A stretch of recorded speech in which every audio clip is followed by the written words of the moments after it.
Hello, hello, hello. How is everybody? Welcome to RossonARI TV. Before we get started, make sure that you click that like button, subscribe, and do all those good things. Um, Milan tomorrow plays against Lecce. It's going to be a very important game because the fight for top four has gotten real. Juventus, like I feared, was going to did get their points back. So now Juventus is third, um, Lazio second, Roma fourth, and we are fifth now, 3 points behind Roma. Lazio lost today against Torino. Torino, very difficult team to play against. I see why they will lose against them. They beat us twice this season, I believe, Torino. So Torino, not an easy team to play against, but they beat Lazio. So tomorrow we have an opportunity to get closer to Lazio. Doesn't necessarily mean that we're going to finish third, because even if tomorrow, for example, Roma lose and we win, we still might be, depending on the goal score, we still might be fifth based on goal difference. So it depends on that. We're very close when it comes to goal difference. They just edge us for a little bit. So, you know, so yeah, it's getting real. It is definitely 100% getting real. And today we're going to be talking about the probable formation. Then there's a lot of news on Sempre Milan today. A lot of things that we can talk about and dissect in order to understand what's going on with the AC Milan universe. So let me get to Sempre Milan. A lot of interesting articles, a lot of details. Pioli had his conference too. Let me say hi to the chat. What's up, Christian? How you doing? Hola. Where's CDK? Why is the sky blue? Juve versus Napoli tomorrow. Yeah, that's going to be a very interesting match. Obviously, we as Milanisti, we would prefer Napoli to win this game because now Juventus is back in the race with us. And so hopefully Napoli can... Napoli... Now, the thing about Napoli right now is that obviously they're a wounded animal in this moment. I don't know if that's going to translate to the Serie A. Juventus is a difficult team to play against. Juventus, uh, weirdly enough, Juventus plays every single match closed in defense. Yeah, they close themselves in defense in the small box. And, whether it's Lecce, whether it's Cremonese, whether it's Verona, Sampdoria, Salernitana, it doesn't matter what team Juventus plays, Allegri plays, he is going to play this super, super catenaccio that doesn't even have great counterattacking strategies. The one time he chose not to do that was against Napoli, and he got scored 5 goals. Like, he does not know when to fucking do things right. So anyway, I'm assuming tomorrow he's going to play quite defensively, and he's going to put a defensive formation on. So it's going to be difficult for Napoli tomorrow to get a result, but I hope Napoli can overcome their defeat in the Champions League and beat Juventus tomorrow. Because if they beat Juventus, then that's it. Scudetto is theirs. It's finished. But we need them to beat Juventus because we need to get closer to Juventus. The closer we are to Juventus, the closer we are to Lazio, the better it is for us. So we can either try to surpass them or finish right there in the top four. Top four right now has become a war. It is a war. There's many teams that are good enough right now to finish in this top four. In the top four, there's only 3 spots available. Lazio has shown us this season that they are a team that is good enough to finish in the top 4. Juventus has shown us that they're a team that is good enough for top 4. Inter, even though they're going with this break, maybe Inter out of these teams is starting to show us that maybe they're not that team because of how many games they lost. But still, if you count out Inter, then you probably have not been watching football for the past. You've just started watching football, so don't count out Inter. Atalanta, I think, is gone. Atalanta, Fiorentina, these teams are gone. I don't think they're going to be a problem anymore. I think it's between Lazio, Juventus, Roma, Milan, and Inter. So you have three spots. You have three spots for five teams, and now as far as we go, we can't make any more mistakes, can we? Like our time for mistakes has pretty much surpassed. Essentially, every mistake that we make from now on is going to cost us dearly, because now the points available are getting less and less. And again, underestimating any team right now is a huge mistake. Huge mistake. At this point, it has to become like last season. We have to take destiny into our own hands and make this happen. Very difficult to do when you also have a Champions League tournament in the way, and you're going to do everything you can. Your priority is to win the Champions League, but your other priority is to make top four. Essentially, at this point, we have two priorities. So Pioli has to be good at managing two priorities at the same time: finishing in that top four and winning the Champions League. Yes, winning the Champions League, not participating in the Champions League.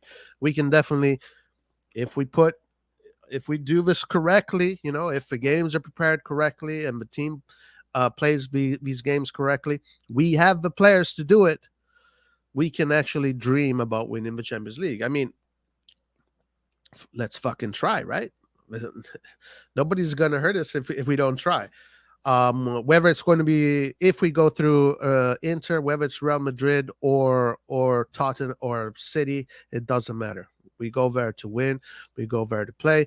If we have to play Catenaccio for 90 minutes, so be it. We play Catenaccio for 90 minutes. If we have to take it to penalties and we win it on penalties, so be it. And win it on penalties. A trophy is a trophy. If we win in the first 90 minutes, then great job. But whatever it takes, it doesn't really matter anymore. There is a clear path in front of us where there is where the odds are pretty good when lifting that eighth cup. The odds are good, but it doesn't mean that it's going to happen. So let's also be balanced. Let's not celebrate too early. Celebrating early is stupid. Let's just be excited that we can dream, right? That's the thing. Right now we can dream. That should be the excitement. And but there is a reason why we can dream, because we have the institution and the players to do it. Of course, guys, another thing that we have to take in consideration is not to jump from topic to topic, but the roster and the injuries. So, for example, an article that came out today, we're going to be talking about this, is Pobega.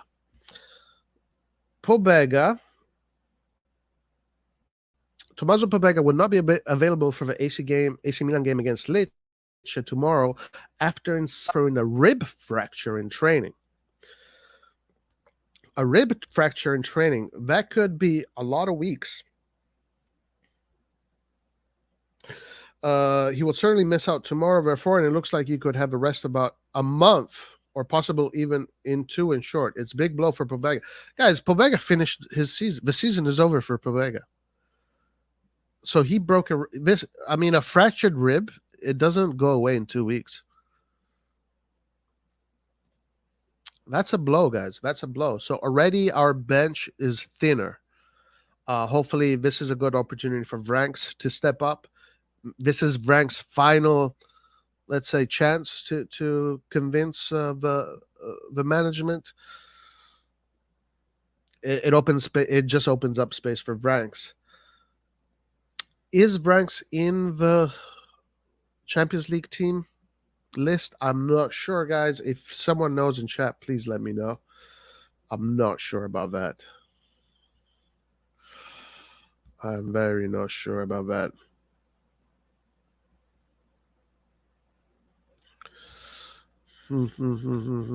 If anybody knows whether or not Vranks is in the Champions League list, please let me know in chat. Anyway, in short, it's a big blow for Pobega, who had just gained some momentum with the goal against Bologna. Yes, he just had gained some decent momentum. The likes of Radu Kuric and Sandro Tonali will start in the midfield tomorrow, with Ismail Benacer getting some rest after an exhausting display versus Napoli. Pobega's injury could open the door for Acer Vranks to get more playing time. Exactly. Um, Sandro Tonali and Krunic. Okay, so let's talk about this probable 11 for tomorrow. Okay, Vranks is not on the list. So who is the other midfielder on the list that can come in?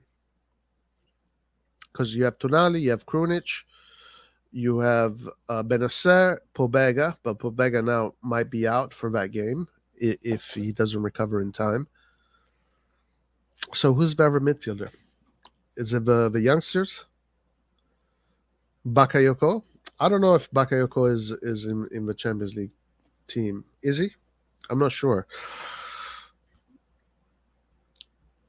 He might. He actually might be.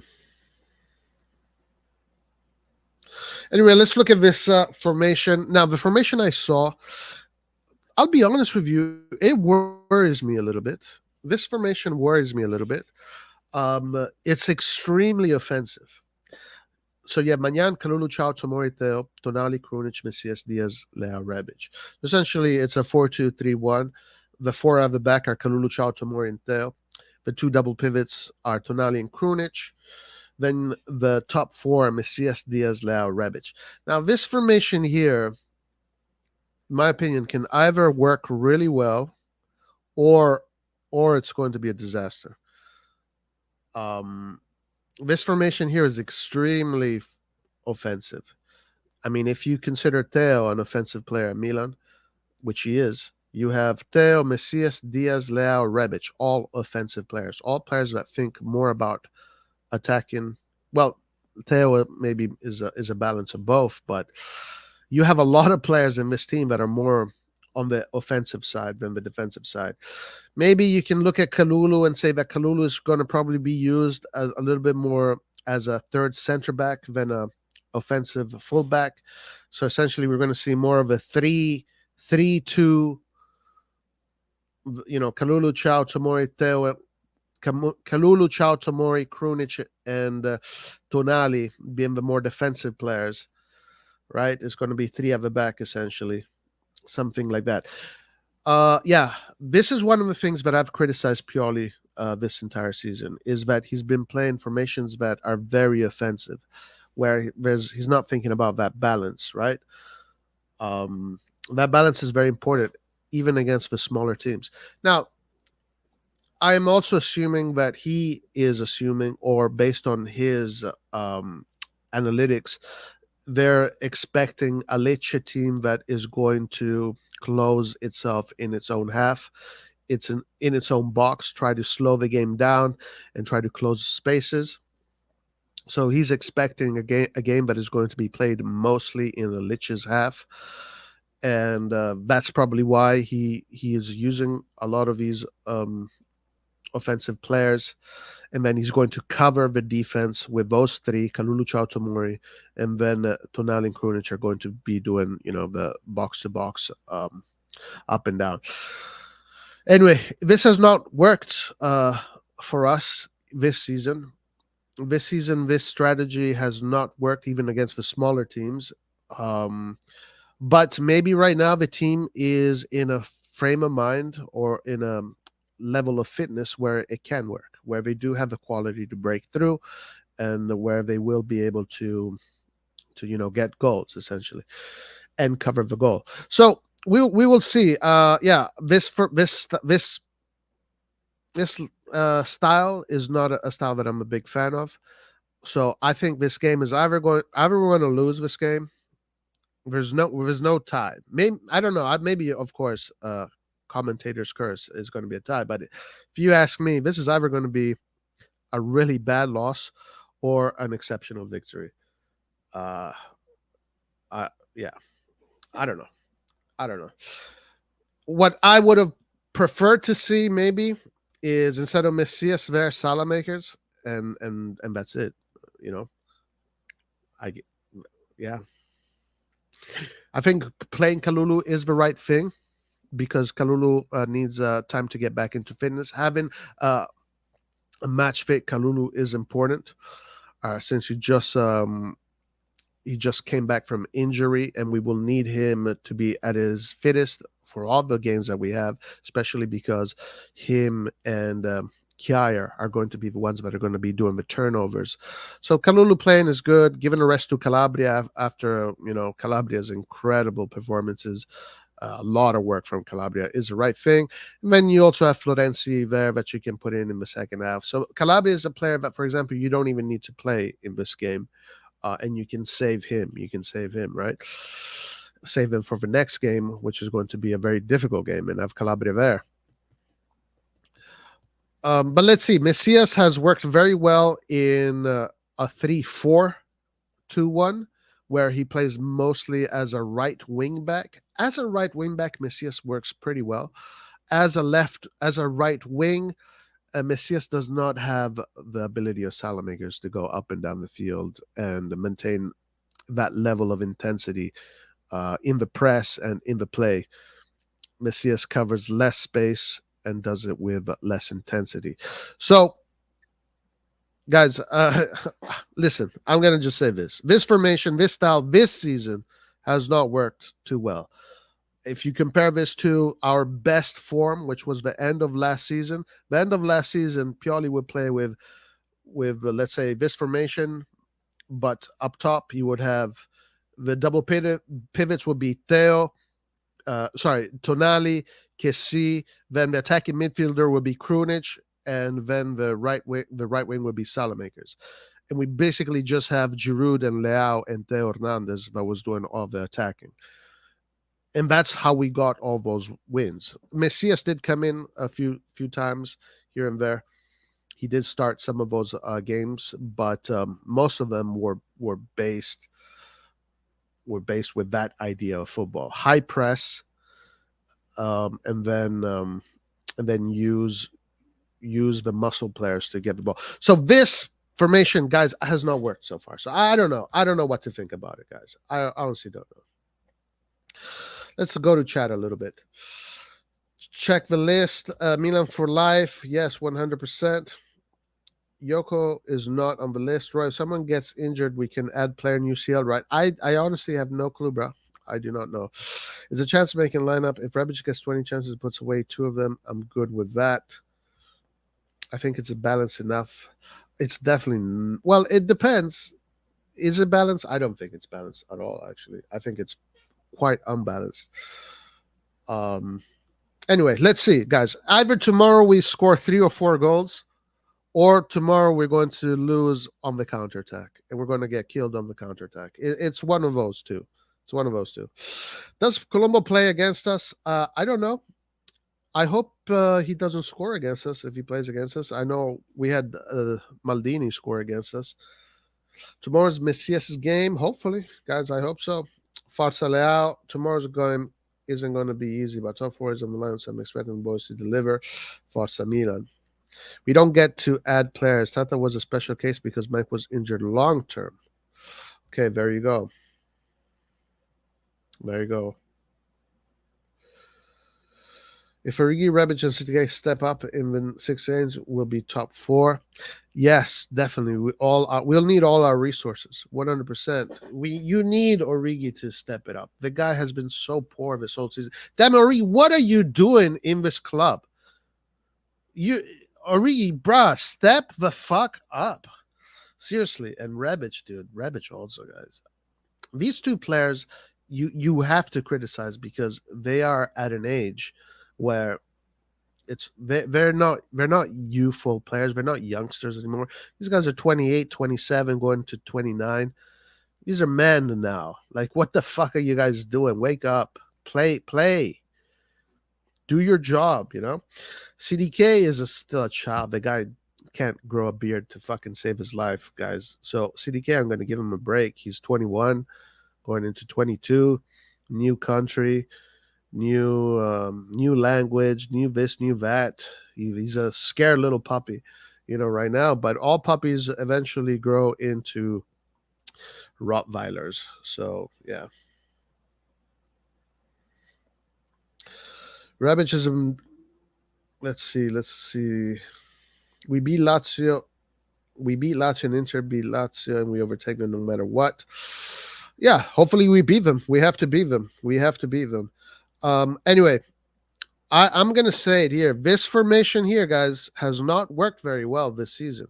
This extremely offensive uh, philosophy concept, call it a concept, a because he has right now enough players to play this game however he wants. He can play this game on the counterattack if he wants. He can play this game a balanced game, or he can play this game super offensive. He has pretty much all the players that he needs to change the style, and he chose, if this is true, he chose an extremely offensive style. That might sound, mouth watering, offensive, highlights, ESPN top 10. But the reality of the matter is that we know that these teams, especially that are making sure that they want to stay in the Serie A, they're fighting too. We're fighting for top four. Lecce is fighting to stay in the Serie A. So don't underestimate fucking Lecce. This has been the big problem with this club for many, many, many years.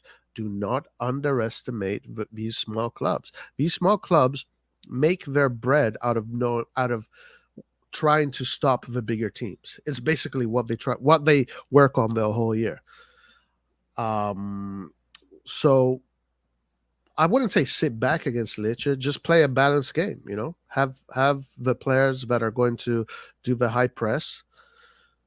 Just don't show up with six strikers with five strikers and five defenders. A balanced team should be 6-4, 7-3. 7-3 is the most balanced thing you can do. 7-3 or 7-4. I mean, one thing is you have Xavi, Iniesta, Busquets, Messi, Suarez, Neymar. Then you don't have to think about that shit because these guys know how to hold the ball in little spaces. They never lose the ball.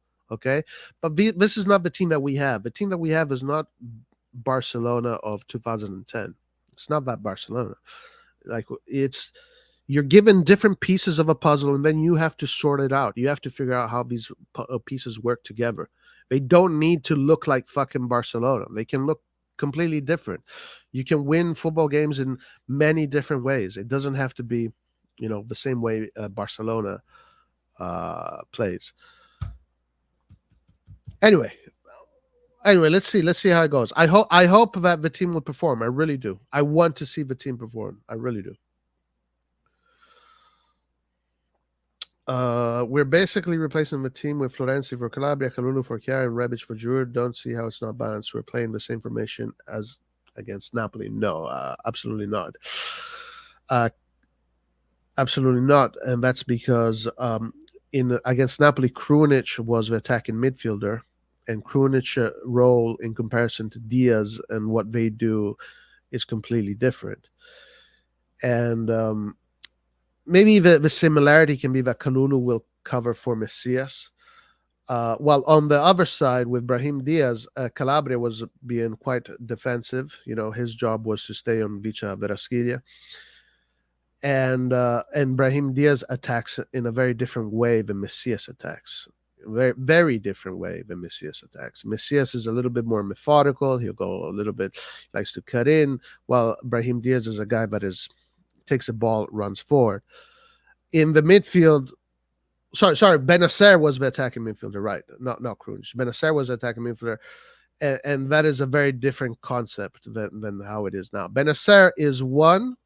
Now, guys, Benacer is one of our players with the most recoveries, if not the player with the most recoveries. It's the player with the most recoveries, okay? It's not comparable to Brahim Diaz as an attacking midfielder. We know that Leao is not great when it comes to defending, and Messias also. Like, Messias is not Salamakers. So yeah, it is this is a very unbalanced team. It doesn't mean that we're going to lose, but it is definitely unbalanced.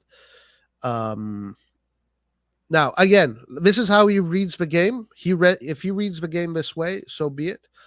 I guess this is what he's seeing. I just have seen this style of Pioli's side not work many times.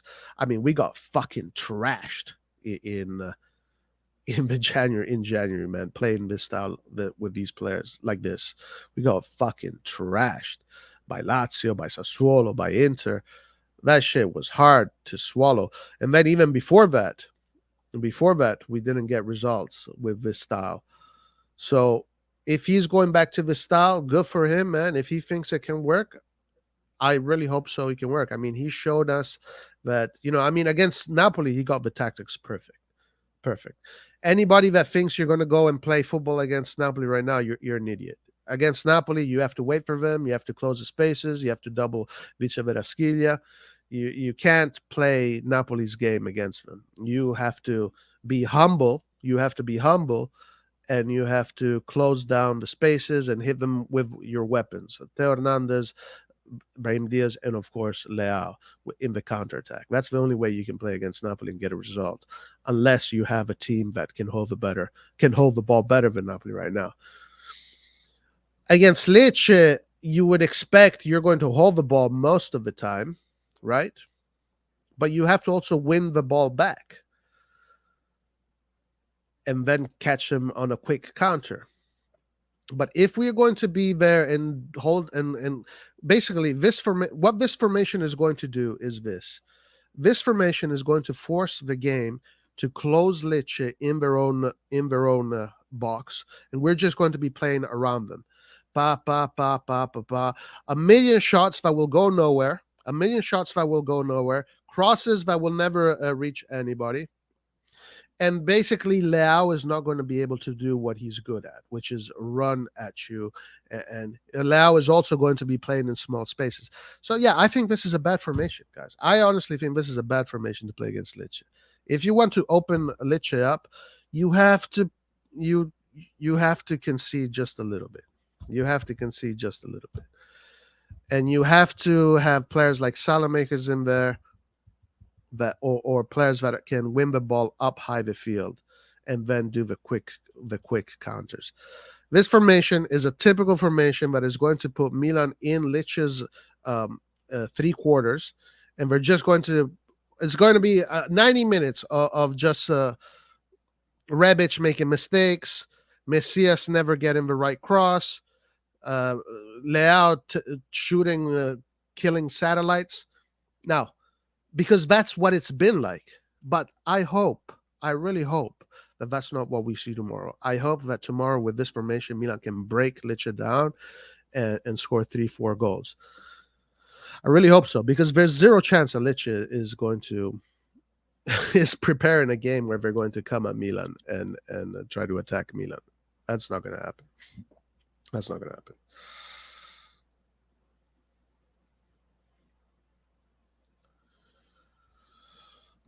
Well, Tonali and Krunic is not enough because you need more than just them. You need more. They can't cover. I mean, 2 players can't cover the whole field. You need more. You definitely need more. I mean, you need at least one more. One more, and you have a balanced team. One more, and you have a balanced team. Anyway, if they get to score, great. But so this is what needs to happen, essentially. With a formation like this, if I'm a coach and I put this formation on the pitch, that means that I want the team to score in the first half for at least 1 or 2 goals, and then the game opens up because Lecce is going to be chasing the result. And then with this team like this, you can hurt them and score 5-6 goals. So that can happen. We can either see tomorrow. We can either see 6-0 or 5-0, or we're going to see 1-0 for Lecce, or 1-1 Lecce Milan, or 2-1 Lecce. So it's one of the two. It's one of the two.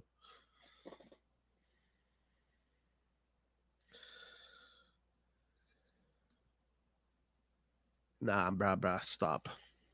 Macias cannot do the same defensive duties. Listen, I know you guys are super optimistic because we just beat Napoli, and I see it a lot in the fans.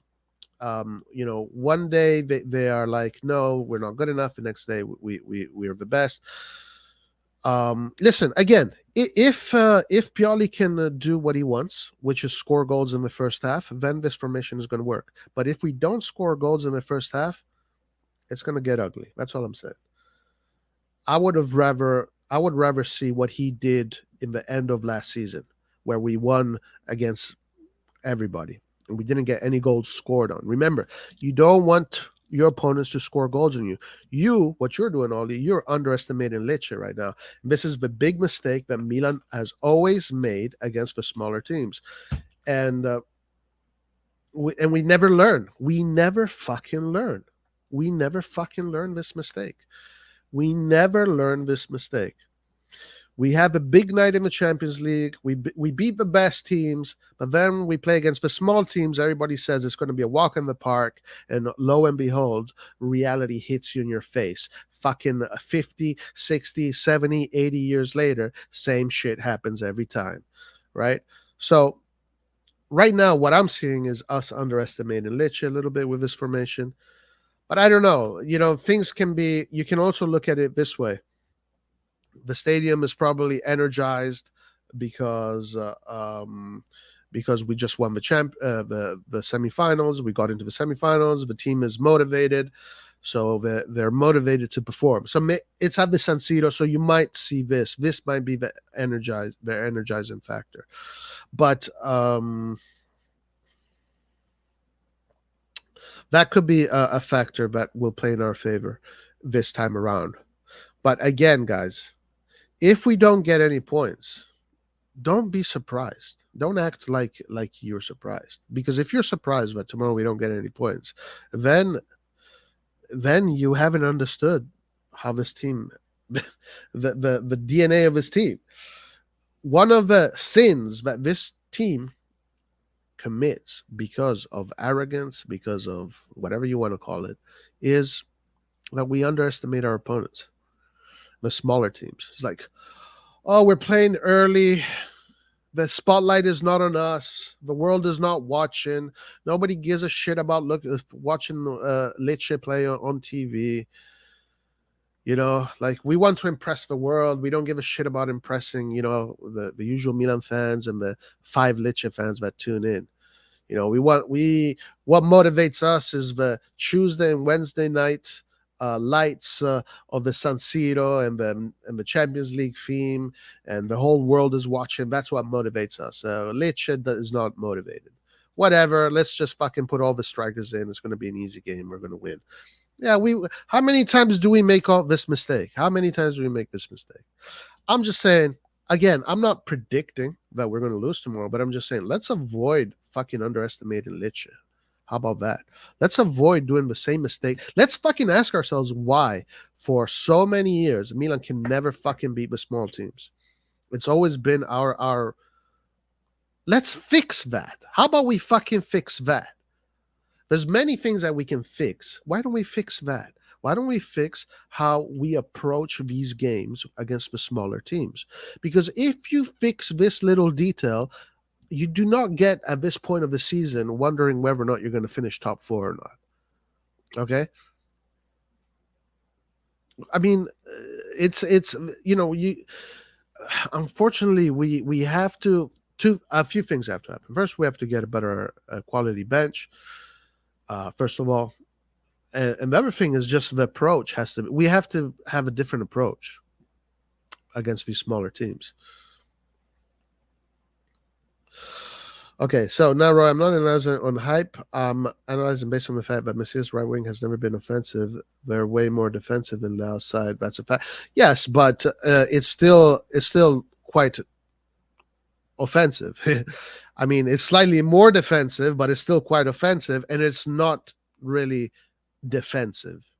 It's somewhere in between. Yeah, he's a perfect right wing back. Basically, he's a perfect right wing back because when you place him in the right wing back position, the amount of space that he has to cover is different. In this formation, he has to cover the whole lot. He has to do line to line, pretty much. He has to do beginning till end. He has to do 100 meters.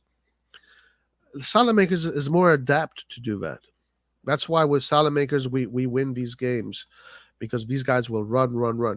If Messias gets caught up top, and then we get caught on the counterattack, Messias is one of the last players that is going to arrive back there. While Salamakers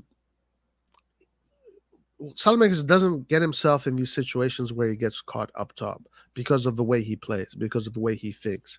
He's always thinking about, okay, if this happens, I have to be able to cover here, right? That's a difference between a defensive-minded player and an offensive-minded player. Listen, guys, if we win, great. We win. Good job. But we saw this team crumble with this style in January. It was this style of football. And also before that. Let's not have short memory here. Let's not have short memory. Roy, we played aggressively in Naples against them in Serie A. Why do we play so defensively in UCL? We only had like 25 possession. Our mid would have dominated in UCL like we did in Serie A. No, I don't think so. I think there was a few factors that we have to consider. The first game, they didn't prepare it. The first game that we won 4-0, there's a few factors that we have to consider. First of all, the stadium was not didn't have a healthy relationship with the team at the time, and the stadium counts. The stadium does count, meaning the Napoli stadium. There was all this. There was a war going between the fans, the ultras, and the Laurentiis. So that's already something that played in our favor. Other thing that played in our favor is that they did not prepare the game well at all. They had a plan. It didn't work. They had Elmas as the false nine. Or no. Was it Elmas as false nine? Was that the 4-0 game? Or was that the second game? I can't remember. But anyway, the first game, they did not prepare it too well. I did not expect us to win 4-0 like that. I don't think anybody expected us to win 4-0 like that. But against Napoli, you can't assume that's going to happen every time. You have to be humble. You have to understand who you're playing against. Against Napoli, the smartest strategy is catch them on the counterattack, because they are good at possessing the ball. They like to possess the ball. They bring the ball forward, go left, go right, go left. It pretty much, they like, it's their own version of tiki-taka. They have the players to do that. But this means that when they do that, they leave a lot of space between the goalkeeper and the last line of defense, right? So that's perfect for a player like Leao. It gives him a lot of meters to run. Perfect for a player like Brahim Diaz. Perfect like a player for Theo Hernandez. So against Napoli, you play to your strengths, not to your weaknesses. Which means what?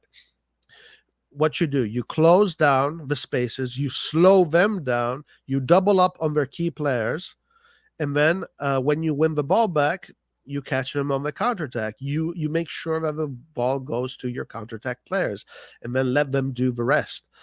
So that's the best strategy against Napoli, and it works. If you have the players to do it, it works. Tomori and Chiar locked down Osimhen really well. Calabria and Messias and Brahim Diaz closed down Vicha very well. And then you let them play. You let them play their game. And then when we have the ball, we play our game, which is run forward with the ball, like Forrest Gump. Yeah. We already switched back to 4-2-3-1 when we've been playing. But no, man. Dude, bro.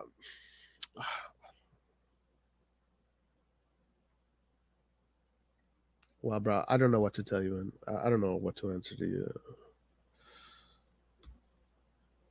What should we do with Pioli if we don't qualify for CL next year? I don't know. De Zerbi said that he's a Milanista, that De Zerbi kind of showed love to AC Milan. So maybe De Zerbi. Go for De Zerbi. As long as the players stick to their assigned duties, I don't see a difference. Bruh, but you would have said the same shit to me in January before the Inter game, before the Sassuolo game, before the Lazio game. Okay? Like, this formation has not worked. Now, if it works tomorrow, great. Then there's nothing to worry about. But this formation has not fucking worked. And I told and if you don't want to understand the difference between the players and their function and what qualities they have and how much those qualities actually matter, then whatever, it's on you, bro. It's not on me. Dude, I'm furious that Juve got those points back. Yeah, it's quite infuriating. And I do think that it has conditioned the league for sure. For sure, it has conditioned the league because of those minus 15 points. Juventus had to approach the games differently. Um, Teams like that were fighting for the top four relaxed a little bit more because Juventus was not in the picture anymore. So 100% it conditioned the league. This year, this league with this event definitely is a league that has been stained for sure. This is not a proper league this year. This year the league is not proper. This was a big stain on the league. It conditioned the league, and it's wrong. It's no good. No bueno. He's got Kalulu behind him.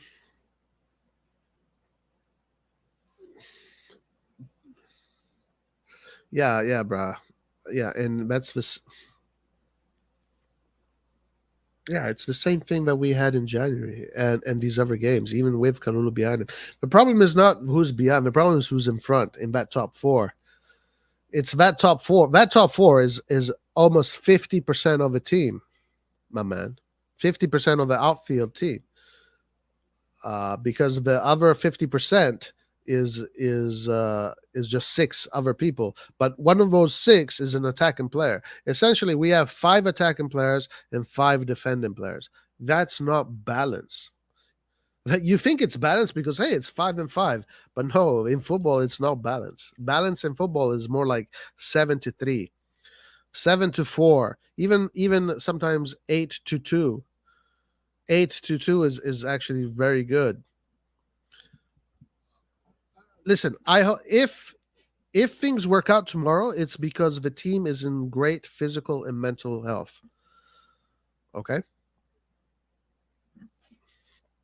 But anyway, it's at the San Siro. The energy of the crowd should be there. We're going to see. Do you fear us not making top 4? With the fact that Juventus is back in the top 3, yes, it is definitely a possibility that we do not make top 4, 100%. That's why we can't fuck around anymore. Every game is a must-win. Every single game is a final. We might as well be practicing for the Champions League final and semi-final right now, because tomorrow is a final. Against Roma, it's a final. Against Cremonese, it's a final. Against Lazio, it's a final. As I told you guys, the race of top 4 is between 5 teams, and only 3 teams are going to make it. Because Napoli is already, there's no discussing about Napoli. I really doubt they're going to lose the league at this point. I mean, that's just crazy. It's just between the second, third, and fourth place. I'm not being pessimistic. I'm being realistic. It's like, shit just got real. Shit just got real. Now we cannot afford to lose. If we lose points against Lecce and Cremonese, guys, we deserve to not be in the top 4. Leao, Magnan, all of these players, Pioli, Maldini, if you cannot be Lecce tomorrow, you deserve to not be in the top 4. Because what are your excuses tomorrow? You have your full squad available. You just don't have Pobega. You even have Ibra available, for heaven's sake. What is your excuse tomorrow? Tomorrow you have no excuse. Man, against Roma, that's a final. We need our best 11. We can't fucking show up with a team like this against Roma. Are you crazy? Against Roma, you have to make sure it's a balanced team. One thing is against Lecce, but against Roma, you can't fuck around. You need Benacer, Krunic, and Tonali playing. You pretty much need the same formation he used for the Champions League. So pessimistic today. I'm not pessimistic. I mean, I was pretty optimistic. I am optimistic. I am optimistic, bro. I'm optimistic. Oh, Laird, bro, don't you are you are a StreamYard guy. How come you don't just hold on?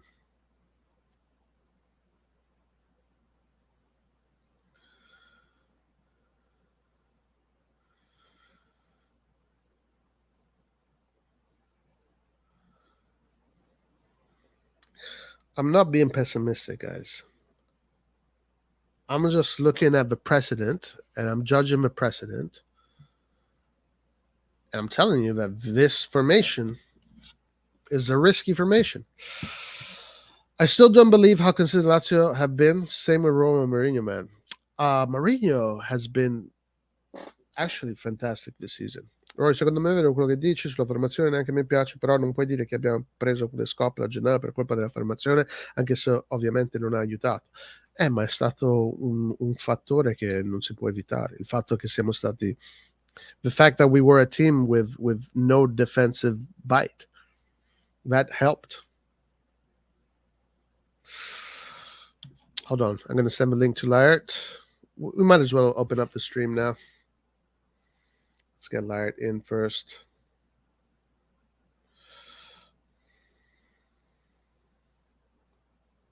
Listen, guys, I want tomorrow to see a goleada, a 4-0, 5-0. You know, there's if you put this formation here, you can't. That's what you expect. That's what you expect.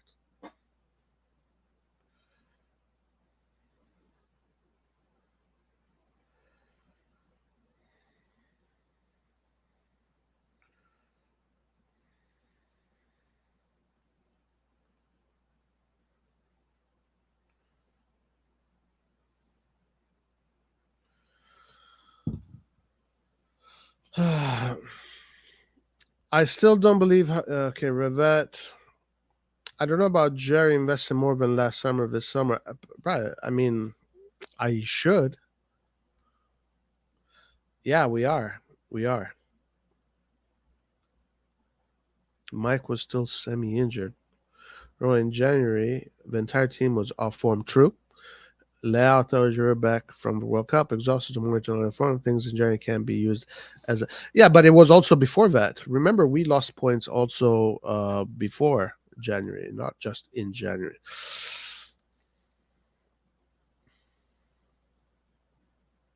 Yeah, I know this. I know that is the main factor was the Roma game. The Roma game was the main factor, but formations. There's a reason why we stopped conceding goals at a certain point. We were in that because we changed. What's up, Laird? How you doing, my man? How's it going? All good. All good. All good. How's it going for you? Good. Good. Is I don't know, is my audio good, yeah? Yeah, I can hear. Good. Okay. So, what are your thoughts on tomorrow and the Juve getting the points back? Pobega injured. Leao getting a lot of money. We'll discuss that. Yeah. Yeah, go ahead. Really sad about Pobega. I think is rib. So that is a bit of an annoying issue because it's really tough to run and do exercises and play football when your rib is a bit hurt.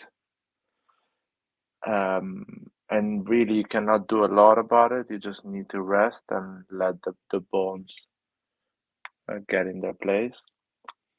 So that is a sad thing. And hopefully gets back for the Champions League game. Is available for that game. I heard that the yellow cards got deleted for the semifinal. Am I wrong? Or I'm still wrong Yeah. on that? Basically, there's no more yellow card problems. Oh, I looked into it, so so I was everybody's back to zero. And also, it doesn't even matter anymore because they'll be deleted for the final. yeah, that's the thing. So I mean, and not the red cards. The direct red, they don't get deleted. You miss the final if you get a direct red. So you need to be Yeah, careful. yeah, I'd assume so. Yeah, Okay, that's good. Yeah, for Bega, really sad. Hopefully, he gets back. He comes back for at least the second game of the derby, and available for the final if we go to the final. For the league, it would have been better to have him. Let's see. Hopefully, maybe he comes back earlier. Who knows? What was the second question? About tomorrow? yeah. Tomorrow. So I'm not a big fan of this formation. Um, I don't Is it like it. official? I don't think it's No, it's not official. official. It's not official. Is the Gazzetta or is Sky? I'm actually not sure. Let me see. Because It Gazzetta gets it is right. Sky. Sky, okay. They sometimes don't get it right. I'll check Most the of the time. goods. Yeah, I'm talking about this particular formation here. I don't like it.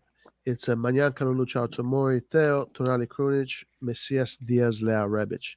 I don't like the four up top. I think it's too offensive. And for me, this formation kind of tells me that the game is going to be these kind of games where Milan is going to be in front, holding Lecce down into their own box. The game is going to be very slow, and it's going to be a lot of crosses that don't amount to anything, a lot of shots that end up just destroying satellites. I would like to see a little bit more a team that can concede a little bit of possession, then win it back fast, and then hit them on a quick counterattack. So I don't like this formation. This formation seems like it's the usual recipe that we get to see when we play teams like Udinese, like Bologna, like Torino, etc. etc. Anyway, that's my opinion. What do you think? Let me see the Gazzetta Sport formation. Mm, it's a bit weird as a formation. It's not like Pioli would do something like this, in my opinion. I think he will start with 8 out of 10, at least 8 out of 10 of the players that played against Napoli. So I see probably resting Kier, maybe Calabria resting, but the rest will be the same formation that started, I guess, or maybe and Rebic instead of Giroud, of course. But the rest will be Tonali, Krunic, Benacer, Leao, Diaz, and Rebic. They're saying That Benacer is taking the day off or why? resting. Oh, he's not fully recovered from the Napoli game. Yeah, and also we have the Roma game coming up too, which is not. It is like 6 days later. Oh, it's But 6 days later. yeah, so we have a lot of time to recover. A So lot of time to. Even Gazzetta is saying that Benacer is gonna be in the bench. I don't know. I'm looking for the proper informations on Gazzetta. Find it weird that Benacer will be in the bench. To be fair, I think he played the entire game against Napoli. Yeah, probably. Yeah. We did two changes. I think we put Messias, we put Rebic. Whoa, whoa, what's this about? Did you guys see that Red Turd is only giving us 50 million again this summer? I did read an article about it, but that was a long time ago. It was way before, us getting into the semifinal of the Champions League. I don't know. I don't know. What have you, Larry? No. And again, you need to check the sources of these articles because sometimes are just clickbait. If are some proper journalists that follow Milan a lot, they maybe can have some insights of what the management wants to do. I found it really hard from today to know how much Milan will spend. It's a bit too early to set that. I would say at the end of the season they will define the budget depending on the needs of what we need and what we don't need. That's Let me see. Let me see. Where is this? Okay, here it is. Let me see if I get a formation.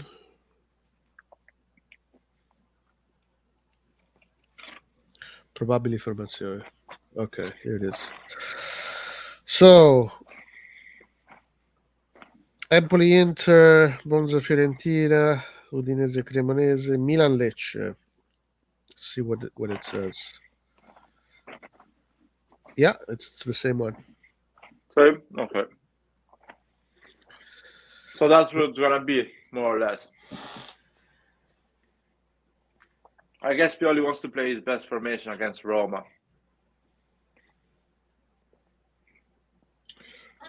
I hope it works out, bro. I really do. To I be mean, to be fair, Tonali or somebody else cannot play. Calabria cannot play. He is disqualified for accumulated yellows. So Calabria cannot play. Am I wrong? let me see.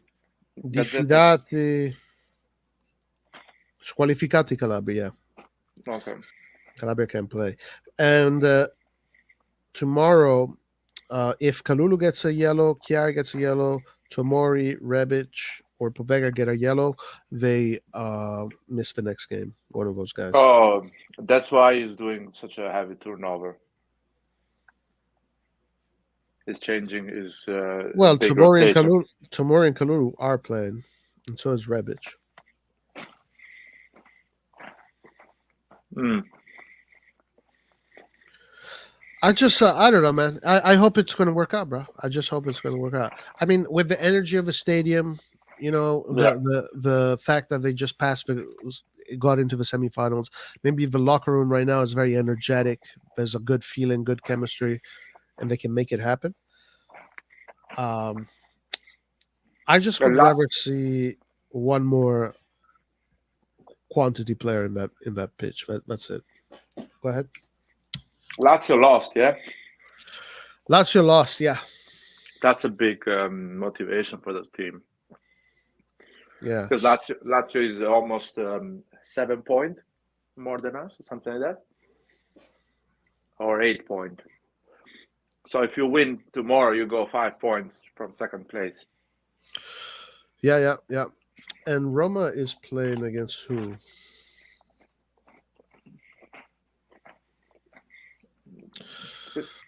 Atalanta Roma. And they played 120 minutes in the Europa League, yeah? Yeah. So it's a big chance. They're playing pretty much the same squad almost that they played in the Europa League. Yeah. It's almost the same squad. That's a big chance for us. So Atalanta is a very good formation. Roma has a very, very good formation. 2 words on Roma. What a performance in the Europa League against Feyenoord. They played beautiful football, and they really gave it their all, man. They put so much heart into it. You can criticize Mourinho all you want, but one thing that Mourinho knows how to do, maybe one of the best in the world, is he knows how to motivate a team and put 11 lions, on the pitch. Doesn't always work, but when it works, man, it looks beautiful. That game was absolutely a peach. Juventus looked so bad, man. Juventus defended literally in the small box. Like all 11 players were in the small box. It was so embarrassing. Yeah. Ideal for Italian football would be a top 4: Napoli, Milan, Inter, Juventus, Roma winning the Europa League. So you have 5 teams in Champions League next season. That would be ideal. You have Roma, Inter, Milan, Juventus, and Napoli next season in Champions League. Yeah, Roma winning the Europa League. I don't think Lazio will do a lot in Champions League next season. Lotito will sell players, will cut the cost, and just get some money from the Champions League, and that's it. So I would prefer Milan, Juventus, and Inter to go top 4. But if Inter stays out, I wouldn't be upset. I'll be actually happy. I don't think Juventus will be out. They will scrap results. No, I'll be pretty upset if Inter stays out because, I mean, I will be celebrating all summer against my Inter friends.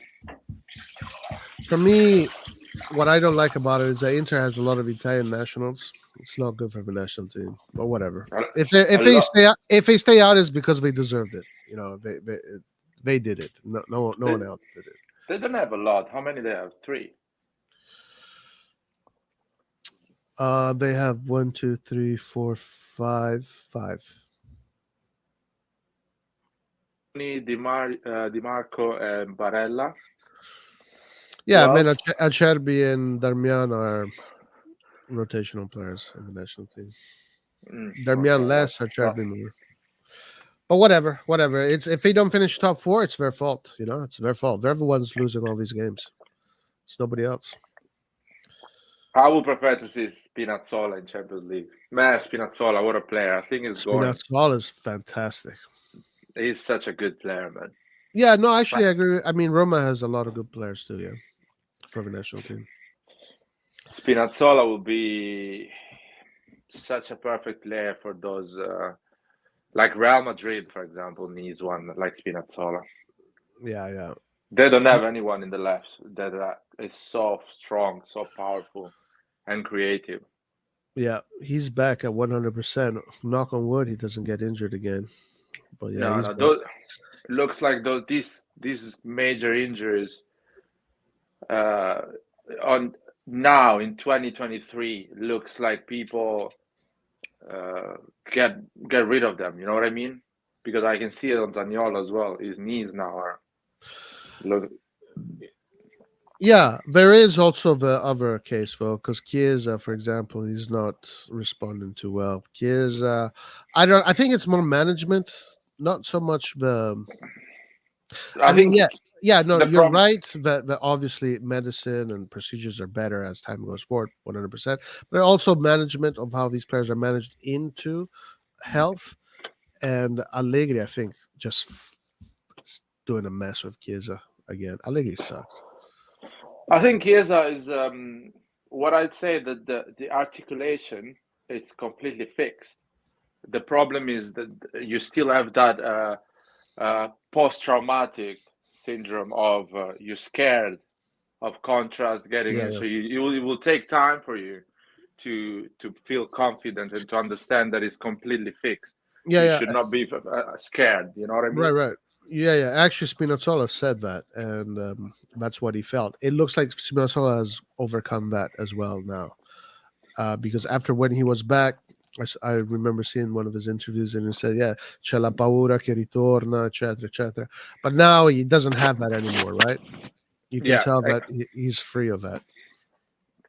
On the other side, other players, it takes longer. Yeah, And Zaniolo got so unlucky because he got both of them, both the knees, and he lost 2 or 3 years of his career basically. he's doing well in Turkey, scoring goals, and he's doing good.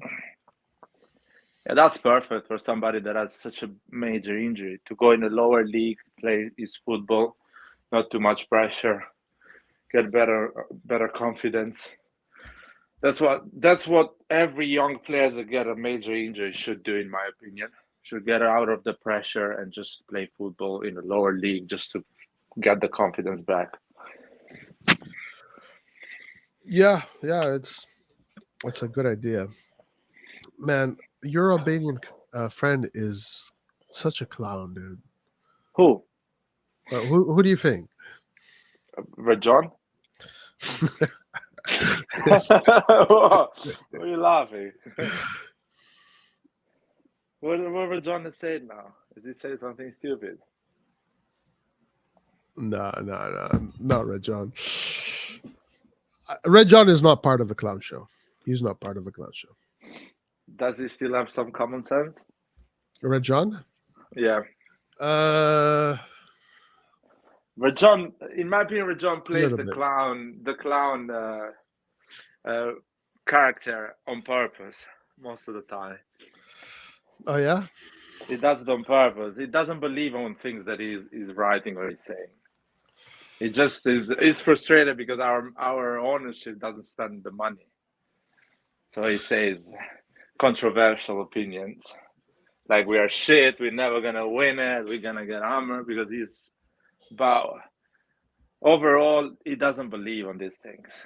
That's my opinion. Yeah, he loves to talk about money. It's all about money, money, money, money, Yeah, money. we need to spend money, buy players, better players, and things like that. Yeah, no. One thing about this Milan is that, man, we built all these players, from scratch. Aside from Ibra, of course, and Kjaer, these guys already, they already made their careers. They already made their personality. They already molded themselves into who they are. But everybody else is like, well, maybe even Magnan. Let's say Magnan No, also. but Magnan was, as you say, was already that Yeah, 40 class, how yeah, we like to exactly. say it. Yeah, But coming at Milan, he kind of he proved it to himself. Because when you're at Lille, you always have that doubt. I'm a big player for a big team. Coming at Milan in this big piazza, big trophies, big Champions League football, he kind of had the confirmation that he is. You know what I mean? He already knew. Sometimes in life you need a feedback. yeah, yeah. No, yeah, I agree. Ollie There is. asks I wanna. here. Yeah. No. Go for it. Sorry. I Okay, just wanted if to say you've something about about what? Go for it. Go for it. there is a big chunk of our fan base, the 25, 26, 27 years old people that in these last 16 years have been watching a Milan that does not give you the right how can I say signals to understand football how it works. You know what I mean?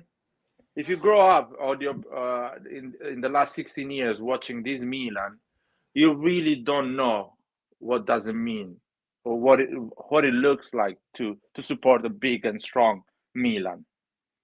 You know what I mean? So they still think Yeah. players I know. I know. like Selemakers, Calabria are banter era players. They still think that. They don't understand. They're actually not. That's funny, dude. That's That's actually pretty funny, dude. I never thought of it that way. It's true. You're right. Yeah. No, these guys are if you want to consider them to the banter players, these guys are like top players. If you can, exactly. if you compare them to them. Ollie says, question: if Juve face Roma in the UEL and Juve win, but the league throw them into Serie B, does Roma give a place in the UCL? The league is not going to throw Juve in Serie B.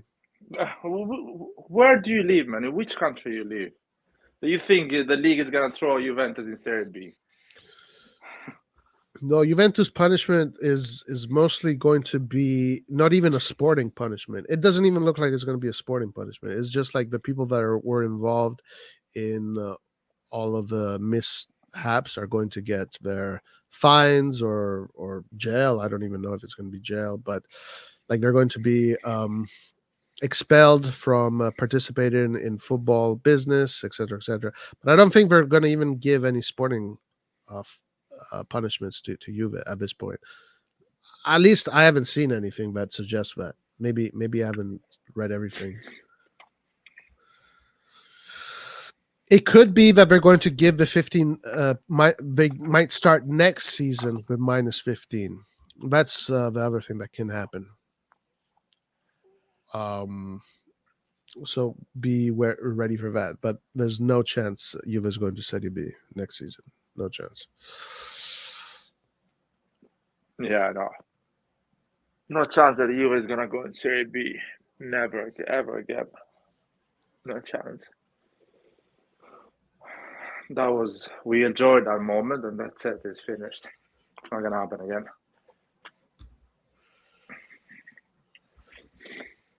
So what I was saying, oh yeah, the news. Leao will stay. His contract is ready. This is a topic, man. We got in it hard in the WhatsApp chat. The clown show. The clown show Nicolos came hard. Schira says that the contract is in the table. Now Leao needs to sign it. It's a 7 million plus 2 million bonus. Those bonuses, although we don't know what they are, that 2 million bonus can be winning the league, you get a million bonus. Being top scorer of the league, you get a million bonus, which are bonuses that I don't mind because if you are the top scorer of the league, that's fine, man. That means you bring us a lot, so it's a bonus. I like the bonus system. Or you play 38 games, you get the bonus. I like that. That means you played a lot of games, you've been participating, contributing to the squad. So the bonus I'm not against. The 7 million, we will talk about that. I I don't mind. I'll be honest because now Milan is not the Milan of Donnarumma, Akan, and Kessie. Now we make more money. We are more established as a club financially. The stadium is full. We are more established as a team as well. We get results. We get shit done. We challenge for top four regularly. Even in a really unlucky season, we're still there in the mix of top four. 5 years ago, in an unlucky season, now we will be 8 or 9. So we're playing a semi-final of Champions League. The stadium is full. Football is decent when we are in a good shape and a good form. So we are a different beast now, and we need to expect now our main players to get paid a lot. I hope Mike Magnan gets a lot of money because he deserves those money, and everyone that is being part of this team, a vital part of this team, that plays a lot of games, will get a raise. And I don't know, maybe it was all the strategy of Maldini was that one. He knew that these players one day will ask a lot of money, so that's why he didn't renew the Akan, the Donnarumma, the Kessi, the Romagnoli, because he knew that the moment will arrive that Leao will ask for 7, Magnan for 5, 6, Theo for 5, Benacer 4, Tonali probably will ask for 3, 4. These players are coming. So I like, as I say, people were criticizing Maldini 1 or 2 years ago for not renewing these players. I knew that Maldini was saving money for these moments when the team is ready to pay these players the amount. So that's my opinion on this topic.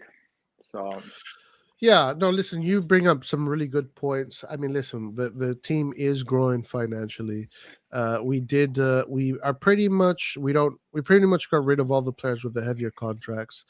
Even Ibrahimovic has pretty much sacrificed 6 million of his potential contract, even though he was 7 million, but it was 7 million with bonuses. So I don't think he got 7 million. But anyway, he left that money available for other players, right?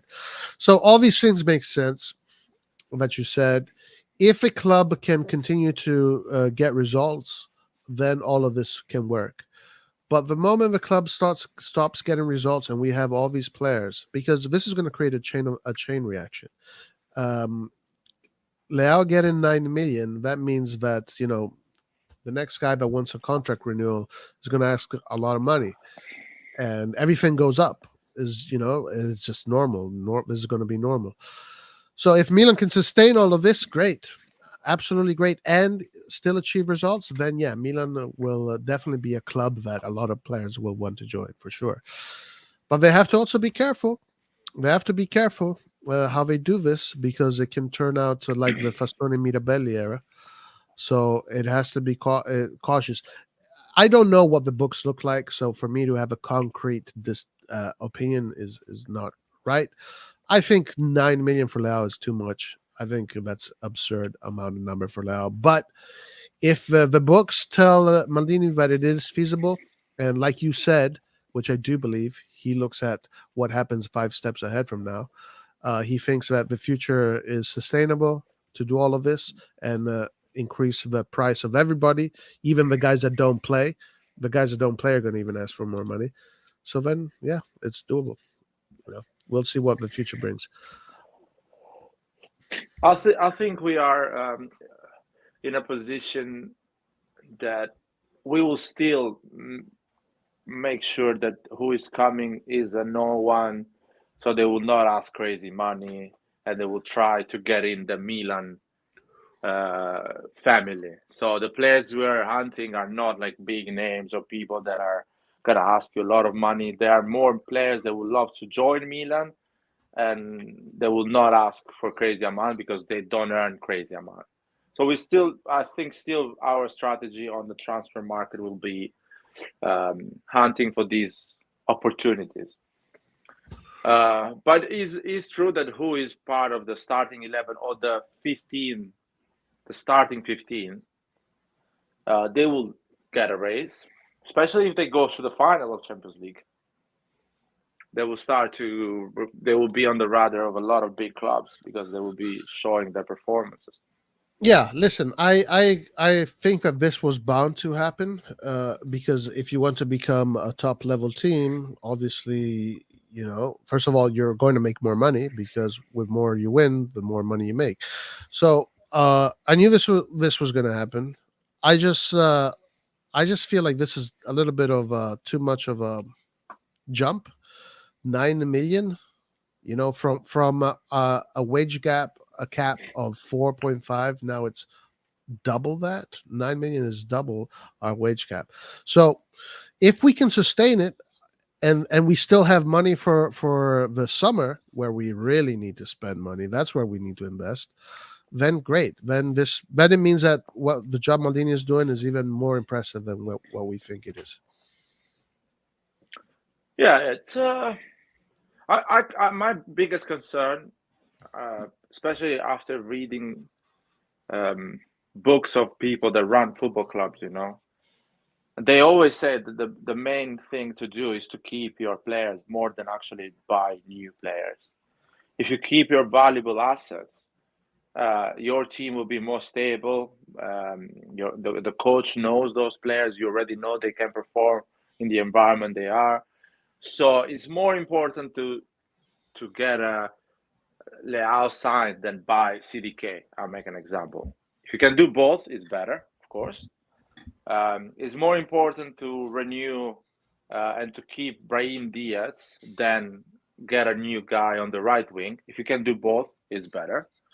So I agree with you, Roy. The team needs to be improved, but I think the biggest priority that Redbird has right now is to keep these guys, the group of players that they are friends with each other, they are growing together, to stay, because we all want prime Theo, prime Calabria, prime Leao, prime Tomori, every these 24, 25 years old to enter on their prime all together, and you will see what a team this is gonna be in 2 3 years. Yeah, I So agree with that. If Maldini can keep this team together, if Maldini can keep this team together for another 3, 4, 5 years, bruh, this is going to become a legendary squad. A team yeah, that was built where everybody, they were all together like little babies. They all grew up together. They had the Ibra came in, Chiara came in, some of the older guys came in, but the core of this group is a group of little of starters. They started playing football all at around the same time, professional football at around the same time, or rather, first division football rather at the same time, all growing together. Yeah, it's a perfect way to build a team, man. It's how you do it. So Maldini is just doing a phenomenal job. Hopefully, he can keep it. Hopefully, he knows what he's doing, though, because yeah. Anyway, we don't need but to. We'll see what happens with that. We'll see. one thing that is a big concern, it's on Leao as the person, because he's on a 1.5 million, if I'm not wrong, 2 million salary, and going from 2 million to let's say 8 million net. If he achieves, he has a great season, he gets half of a big part of that bonus is on an 8 million net. That's a big jump on lifestyle, and you don't know how he will react with the big money, if he's still gonna perform, run, sacrifice in the way that he's doing it now. So that is part of his mentality and how ready he is to get that big money contract. Some players become better when they get that big money contract. They become more um, ruthless and they want more.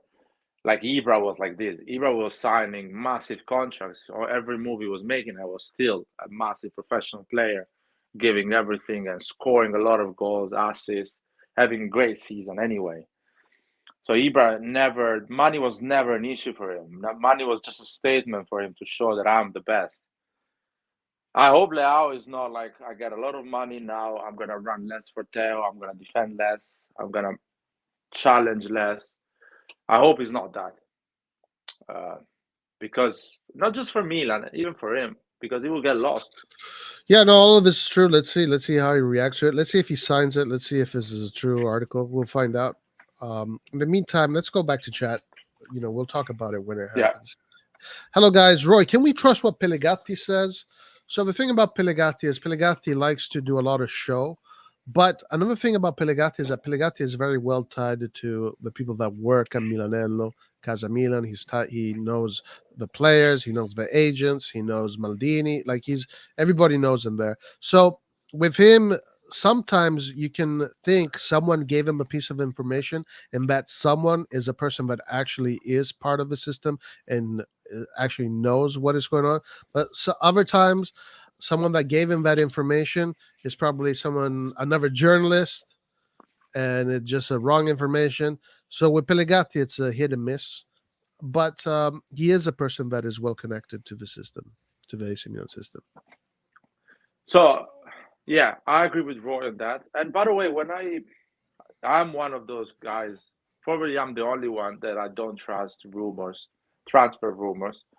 But anyway, when I say I don't trust transfer rumors, I don't say that the rumor is completely invented, unless the source is completely joke.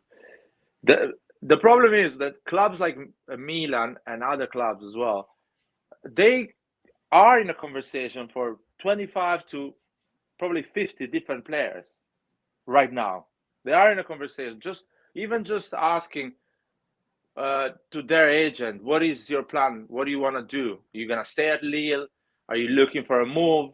You want to go to the Premier League, to La Liga, Serie A? Even a conversation like this, which does not mean Milan will make an offer and go all in for whatever name we are talking about. So, and this journalist gets those rumors because emails and things like that, and they put it out there. So we need to understand that sometimes Milan is talking with the player just in a casual way as well. Sometimes even understanding, okay, if you're going in that team, that means that team will not go for that player that I'm interested. You know what I mean, Roy? If you understand what I'm No, talking like, about, of course, they're playing to they're talking understanding the market as well. right. I mean, listen, it's what they do. It's like it's your job to go to all these other teams and inquire about players. It's like it's what Masada gets paid to do that. Masada's job is to go to all these teams around Europe, inquire about players, inquire about this and that. So, of course, when the majority of these inquiries don't even get reported by the news. Some of them do, and then others are maybe just like the telephone game where one thing is said and it goes to someone Yeah. else, goes to someone else, and that's probably what you get a lot of the times when it doesn't end up being true. And a lot of the times, you know, um, there's an inquiry and the reports say Milan is linked to this player. That just means that there was an inquiry. It doesn't necessarily mean that anything is going to happen. So what this story about that Amir is bringing up is that Pellegatti said that Milan has already pretty much closed the deal with Jonathan David from Lille. Now, if this is true, that's absolutely excellent. That is a plus, a quadruple plus, because right now, out of all the players in the European football panorama, if there's one player ready to make the big step into a big club, it is Jonathan David. That's the guy right now that is playing in a small club that is fairly not so into the mainstream because Lille is not a mainstream team. Um, and he's a guy that you should try and get before anybody else gets him. So if that is true, it's like another Mike Magnano operation. But is it true? I don't know. What do you think? Do you think it's true? Um, this is the time of the year where we heard the news of Mike Magnan before coming at Milan. This is the time of the year we heard the news And of you know, and you Olivier know, Olivier Giroud coming at hold on, Milan, Larry. or Origi as well. But you know who it was who broke it out first? The Magnan news? I don't remember. Sorry. Longoni. Shut up. No, it's I not true. swear, I swear, No chance. I swear. No, there was Um, another news. There was another source from France that was saying it, and well, he got that source. I mean, he used that to say to go out with a YouTube video. anyway, just by saying Longoni, I'm actually just saying that sometimes, yeah, sometimes what they say is true. Most of the time, it doesn't come true. Anyway, go ahead. I'm sorry. So no, what I was saying that this time of the year we heard the Origi, the Giroud, the Magnan signings, and they all happened. Was just so the Jonathan David. I guess it is possible. The guy, as you say, is not earning crazy money. He's not in a big club. He's not in a rich league, so they will charge for a price that is not impossible for us. Um, he is a profile that can help Pioli cover a lot of part of the pitch. He can be, I think he can play on the left, on the right, or in the middle as a 10, or as a false nine or a second striker. Not a proper Giroud type of striker, more like a Rebic type of striker. So he can do that for Pioli, and that can be interesting. But you never know. The Premier League teams, they have a lot of reactionary buys. So the moment they hear that Milan is all close to go, they maybe double up the offer, and everything changes. Or a PSG, as we saw with the Renato Sanchez deal. These clubs, they can hijack Milan plans. So I'm sure Massara has a plan B, C, or D. Sometimes the plan B works even better than the plan A. So I wouldn't just what I'm saying this is I would not blame the management. Oh, why you didn't close the Jonathan David earlier? We got hijacked. But There is a lot of things playing hold on, around like, there. according to Pellegatti, the deal is closed. Mm. He Pellegatti said For how that. much money? Well, Amir here says 65 million. I did not read that. I didn't see that. Or not Amir. Sorry, Chunk is saying 65 million. But Pellegatti said that someone told him, and it's someone that he trusts, but he says this doesn't mean it's true. He said that Milan has closed the deal for Jonathan David. That it's like pretty much like another Magnan. Like they already got Mike Magnan before anybody even tried. So it's already done. Now, it's a crazy claim. It's a super crazy claim. It's a weird It's claim. it's almost like that. You remember when 2 years ago there was these reports saying that Vice Verasquilla has signed with Milan, but then it didn't come true. It kind of feels like that a little bit. But it's Yeah. Pellegatti. Pellegatti is not like an irresponsible person. Like he takes what he does very seriously. He loves the attention, of course. He's a journalist. He loves to bring out the breaking news. But if someone told him that, I really doubt someone said, "Hey, just to get more clicks and more views, say this." It's like I don't think he would do that.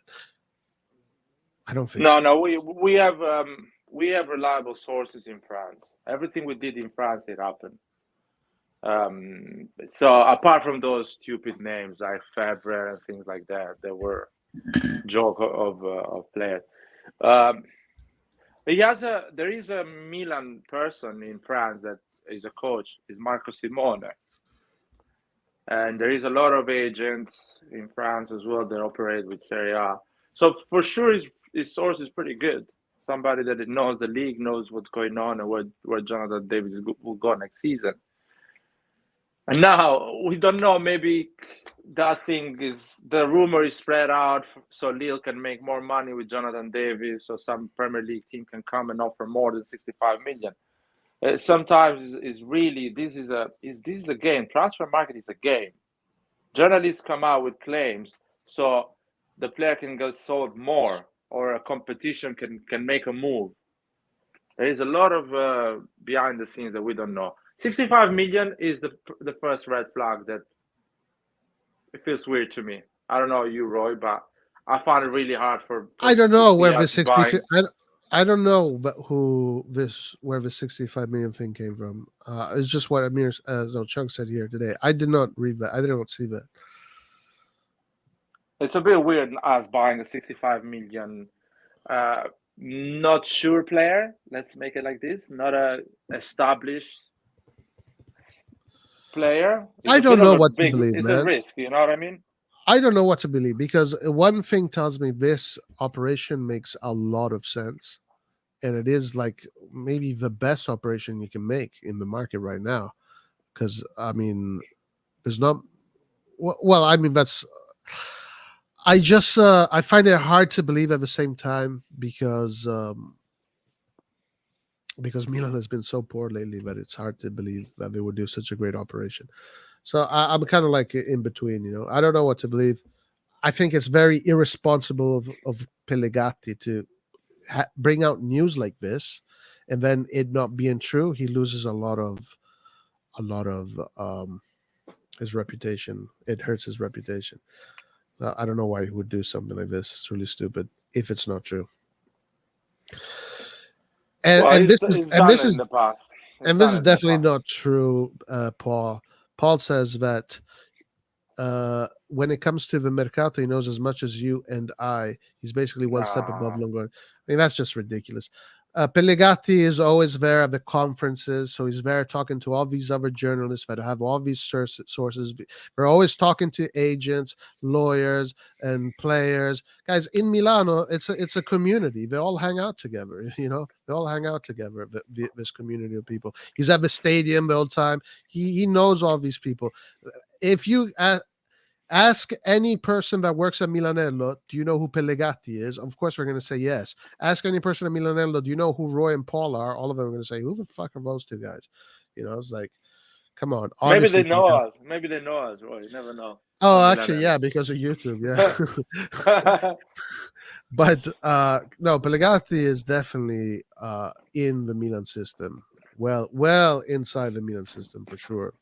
Um, of course, he's not in Maldini's office. I'm not saying that. You know, I'm not saying that he goes to have dinner with Maldini and Massara. Because if you really want to know what's going on with Milan, there's only two people that really know. That's Maldini and Massara, because those are the two guys that are paid to do that shit. The finance team knows for sure because they send the check, they pay. Uh, so Mandini sends the PO and they pay. What? Say that again? The finance team, who is Oh, knows the for sure, finance team. Yeah, the finance team. Right. Maybe you can because get they need to send the money. You know, right. So maybe you can get information leaked from them. Anyway, they can get some information from Giuseppina in the finance team that is in yeah, front of an right. Exactly. Excel sheet with all the operation and Yeah, who needs to get paid for the right. player to come in Milanello. That's No man. hilarious. So Football Theory had a question here. Football Theory meant let's go to some of these Football Theory questions that are interesting. Why do most Serie A teams have to sell before buying besides like Juve? That's because Serie A teams have very poor TV rights. They don't own their stadiums, so they don't make that much money. Serie A teams usually finish in the red, while Juventus is a very rich club, rich family, very powerful family also that owns a club. And also they've been winning. They've been winning for 9 years, for 10 years. They've been winning. Even in their fucking worst 2 years, they still won Coppa Italias and Super Cup, etc.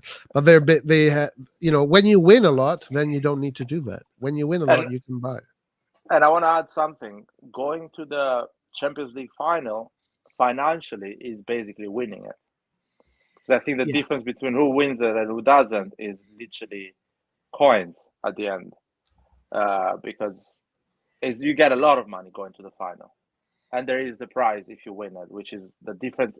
I don't want to say something wrong, but it's 20 million. So it's a win-win situation for both the two teams when there is more winning the trophy at the end. but money-wise, they get basically more or less the same amount of money. Sometimes the team that loses the Champions League because they won a lot of games in that run, they won a lot of money because prizes, of winning. Because I think you get 3 million if you win and 1 million if you draw, and nothing if you lose.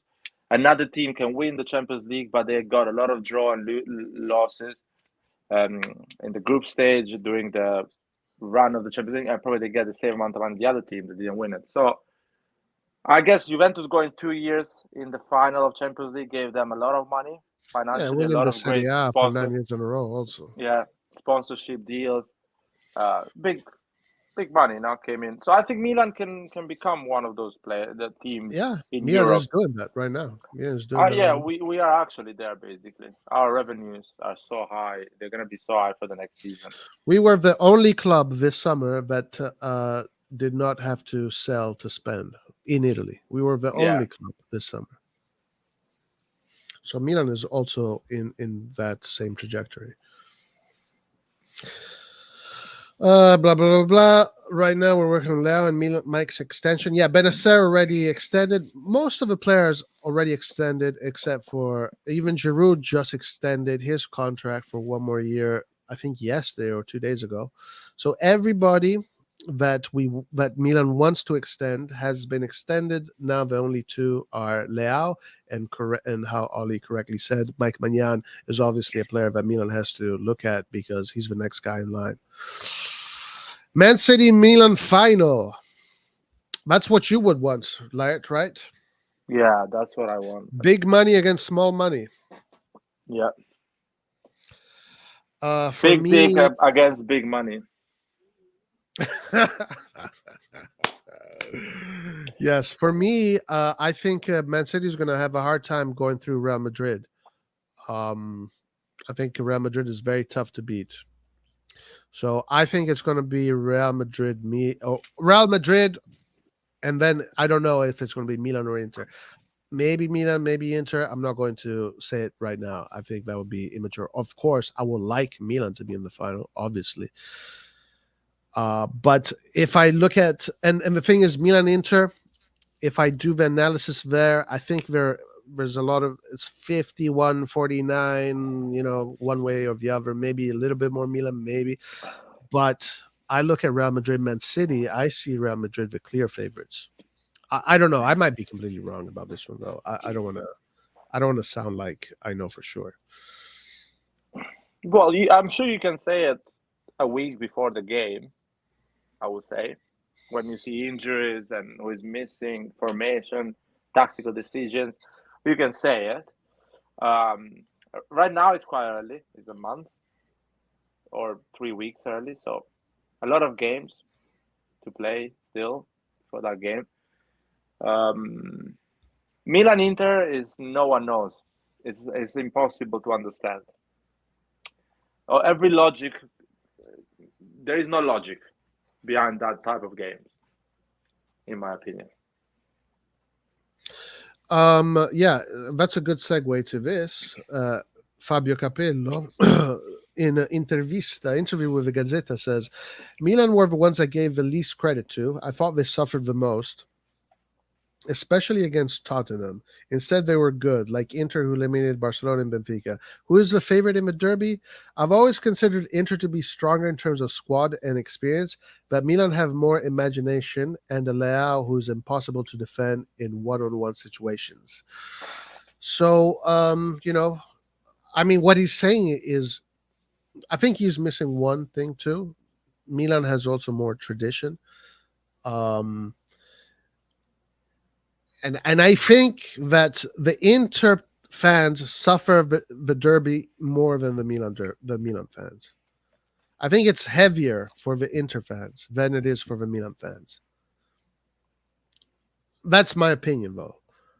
That's what I kind of sense when I listen to Interisti and when I listen to Milanisti. So I think those are the advantages, but I definitely agree with Fabio Capello when he says that Inter, in terms of squad, has more because we saw that when we played against them.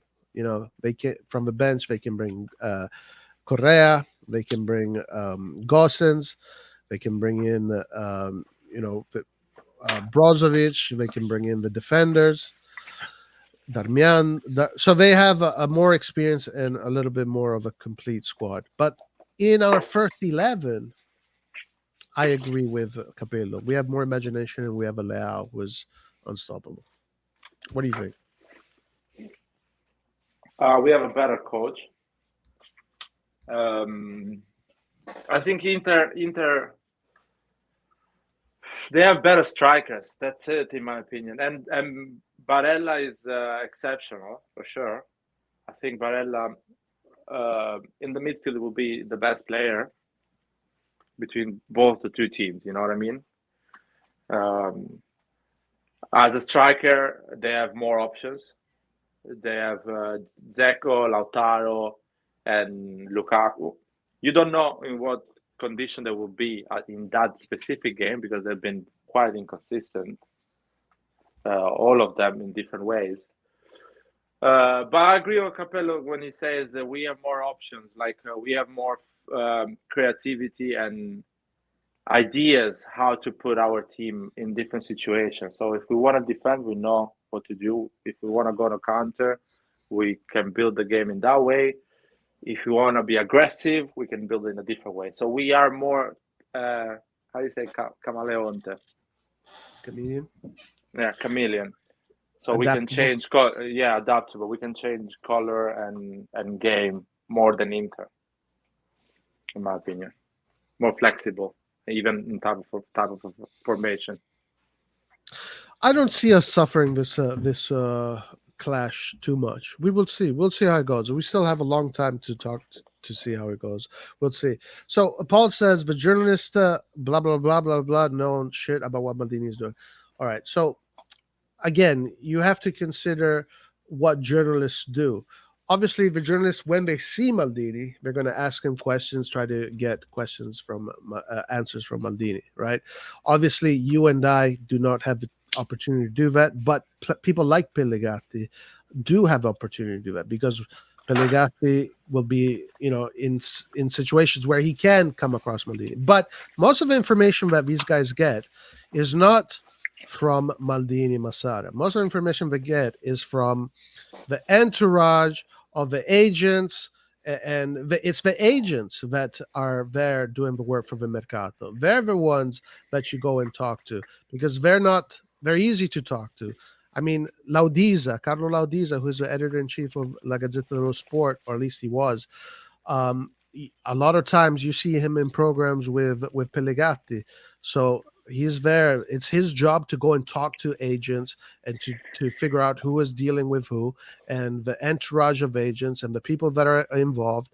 So it doesn't mean that because he's not on a one-to-one basis with Maldini means he knows nothing. It means that some of the information he knows is true and some of it is not. So you just have to kind of decide or just wait and see what is true and what is not. To be completely dismissive, like you are being right now, I don't think that is smart because at the end of the day, it's their job to figure this stuff out. It's not my job. It's not your job. And there is a way, there is a process on how to do it. I mean, yeah, go ahead. In my opinion, it's okay to be skeptical, but not dismissive. Because as we say, there is some journalists out there that get it right. When Longo said that we having 50 million to spend this summer, everyone got crazy and laughed at him.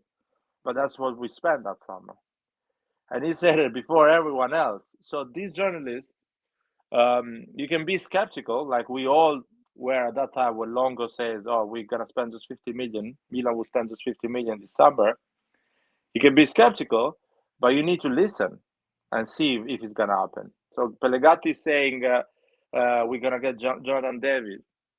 I'm waiting for Schira, Fabrizio Romano, or Di Marzio in the next 2, 3, 4 weeks to go against that, or pro, or say nothing. And they're saying nothing at the moment. If they keep saying nothing for the next 3, 4 weeks, I guess it is nothing. That's my opinion. That's how I see things.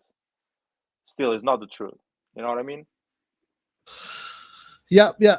Did you see Kubi's brain fart? Yeah, AC Milan youth team played in the semifinal, and man, we were the better team by far. But we messed it up. We lost 3-1. Very strange because we were definitely the team that played the better football. We held the ball better, better ideas, but individual mistakes cost us the game. Individual mistakes cost us the game. Laird, why don't we put these Primaveras in the Serie A, Laird? Why? Why is Rebic playing and not freaking the 17-year-old Laird? Why? Well, Yeah, because guys. this club is not run by Nathan, thank God. But anyway, this is Somebody like Nathan is running Chelsea Football Club at the moment, and you are seeing the results. Buying all right wings and left wings and no striker at all, and you're seeing the results. that's hilarious.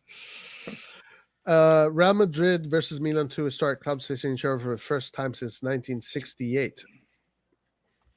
Crazy. Never understand Milan's ability to fuck things up. We always find a way. This year is interesting. This year that Ollie wrote. Zeroli does look good, actually. I agree. Many of them look good, actually. Kubis looked, even though he made mistakes, he looks like a guy that can really turn into a good player. A lot of them really look like they could potentially have a good future. And I don't mean Milan necessarily. I mean a good future in football. Professional football player. If you become a professional football player, that's amazing. Yeah. So pretty good. Inter schedule is brutal. Empoli, then Juve Coppa, then Lazio, then Roma. I want to know what Roma's schedule is because Roma is who we're fighting against right now. Okay, Laird, I don't know if you have understood this. I guys have not, but yeah, I don't know if you have these rules regarding who's going to qualify for the next competitions based on top four and winning the Europa League and the Champions League because there is also a solution that if one of the teams wins the Europa League, that means that the fourth spot is not going to qualify. So there is a scenario in which Milan can finish fourth in the league, but not qualify to the Champions League. I'll tell you which one is the scenario. So let's All say right, go ahead. Milan goes. Let's say Milan goes. Is a scenario that, in my opinion, is impossible to happen. Almost impossible. But let's just simplify it. So if top four goes Napoli, Lazio, Juventus, and Milan is fourth, but Inter goes and win the Champions League, and Roma goes and win the Europa League, Milan needs to go out of that top four because UEFA allows just 5 teams from the same country or the same league to go in Champions League. And because Inter won the Champions League, will go thanks to that. Roma will go because they won the Europa League. The fourth team has to not go. So that's the only reason why Milan should not go in Champions League if Inter and Roma wins the cup. Okay, I understand. Or Juventus, if Juventus stays outside of the top four Yeah. and wins the cup, and Roma and Milan gets in. Okay, I get it. I get it. So essentially, as long as one of these teams is in the top four, if let's say both of these teams win, as long as Milan is in the top four, and you gave the example of Inter and Roma, right? Yeah, because I don't see. Roma finishing in the top four. Yeah, if Roma finish top four and wins the Europa League, for example, and we are third, it doesn't matter. It doesn't matter because Roma is already top four, plus they won the Europa League. And Inter wins the Champions League as his fifth. I'll make an example. Yeah. Or so I'll be. It's something so unlikely to happen. Essentially, if let's say we finish in the top four, and Roma and Inter are fifth and sixth, and they win the Champions League and the Europa League, then we wouldn't make it. Yes. That's the scenario. Yeah. Gotcha. I'll be honest to people. Relax, calm down. Juventus, Inter, Roma, us, Lazio. Some of them are really unstable. Some of them have a lot of football to play, a lot of issue in the dressing room, ownership. inexperience, pressure. Other teams needs to get to to save themselves. It's a lot going on. No one is gonna win all the games. They will lose points. It's all about winning the big games. For Milan, Milan needs to win against Roma, needs to win against Lazio, needs to win against Juventus, and stay there, close to them, 1, 2, 3 points away from them, and everything will be fine at the end. Yeah, yeah. Do you guys think Fiorentina can win the Conference League? I think Basel is a tough team to beat. Basel, I think in Switzerland is one of the most pedigreed teams. I think. I mean, I don't know. They were not too long ago. I don't know. Yeah, they're the team with more history, European history in Switzerland. Yes, so I think that's going to be difficult for Fiorentina, but I'm not really sure what the level is right now of Swiss football. So I can't answer this question. I think that Fiorentina should be good enough to go through Basel, and then it's probably against West Ham. I think West Ham is the favorite on the other side. No, West Ham is in Europa League, man. Or am I wrong? No, Conference League. We're talking about Conference Conference? League. Yeah. Who is West Ham playing, actually? Do you guys know who West Ham is playing? Does anybody know? No, I don't know. Let me check.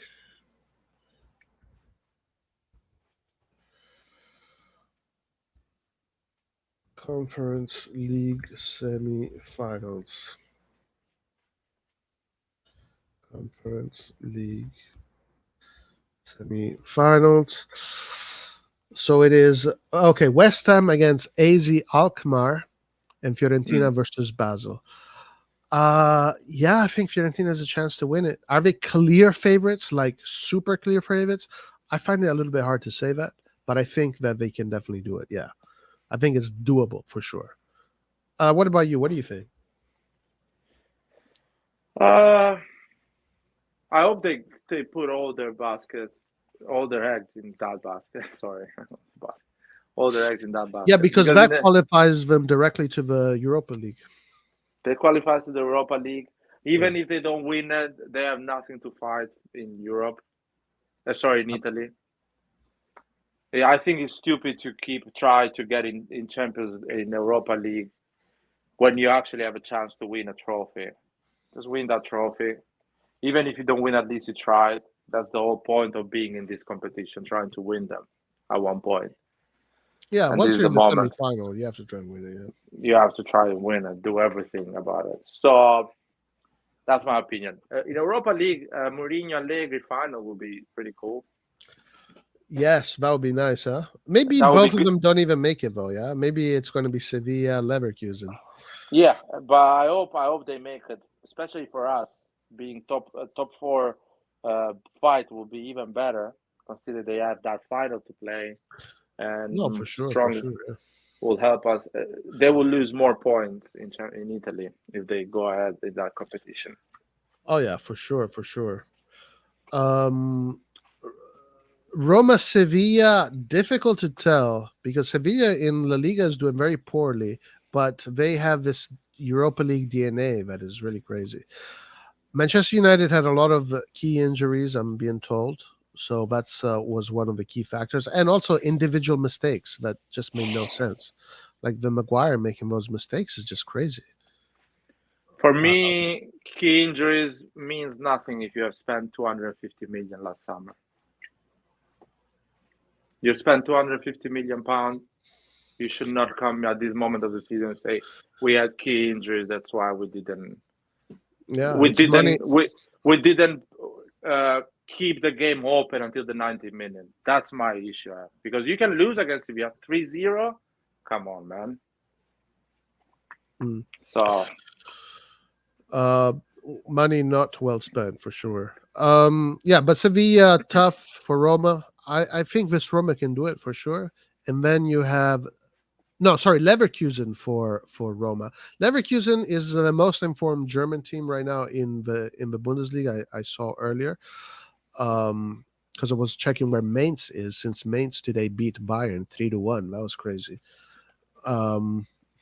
So Leverkusen might be tough. but I think they can do it. But maybe they won't. Who knows? Who knows? One thing for sure is that an Italian team is going to be in the finals of the Champions League. There's nothing is going to escape that. Finals of the Europa League, we'll see, and Conference League, we'll see. Serie A is suffering from success in Europe, it seems. Like, what do you make of Serie A's European journey so far? Because it is a little bit unusual. It is not, you don't get to see many leagues have so many teams in the semifinals across the tournaments every year. Um, what do you make out of it? Is it coincidence? Is it good draws? Is it just good football this year? What do you think it is? It's uh, it's good ownership. Simple as that. Ownership, they care. Uh, the Napoli ownership care, the Milan ownership care, the Roma ownership, they care. They've invested money in the team. They brought Mourinho. The Fiorentina owner cares as much as it looks weird, Comiso, but he cares about Fiorentina and he tries his best to bring players and to have a good coach. Inter is a good team. They played really well. They've been challenging in the last 4 years, so they will do well in Europe. Um, Lazio, you can see they don't have a great owner or an owner that cares. They are out already. They could have won the Conference League. They have the team to win Oh it. yeah, they are right now. If they were in the conference, they'd be clear favorites by miles. Yeah, By miles, they'd be clear favorites. Go ahead. Go ahead. but so I think Serie A just needs good owners that care about the team. That does not mean spending the money of the Premier League or the big clubs. Just caring about the team and caring about the sporting results, and listen to their coach. Um, if you put a right coach that has great ideas, just listen to him. Trust on that coach. Give him the players to play his football, and it will bring you results. I think Spalletti is big. This is the second year of Spalletti, and even if he doesn't, he's gonna win the league. But let's say in this season he didn't win the league. You still need to keep him because he's a good coach. He's a proper football coach. He knows football. He coaches the players. He improves the players. So, um, and for But Fiorentina the same. Lard, excuse me, but I mean, the Spanish teams don't have good ownerships. The English teams don't have good ownerships.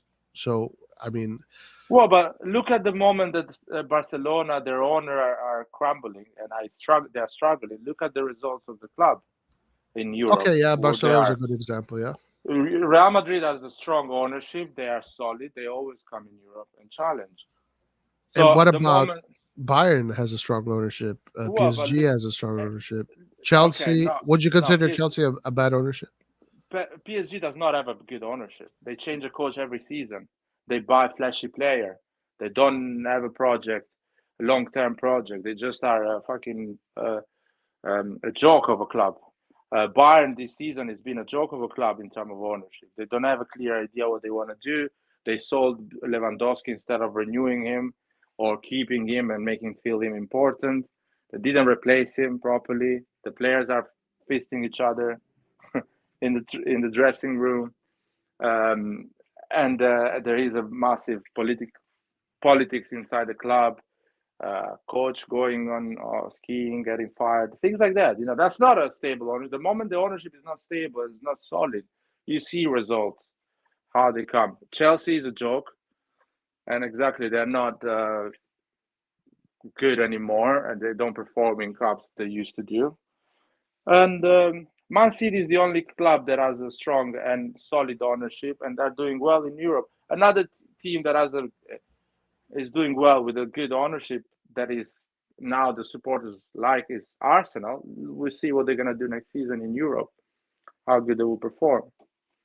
So I think the ownership is so important. I think on this topic, the only club that does not matter the ownership is Juventus because they have such a good team and an experienced coach. Even though he's an awful coach, but he's really experienced.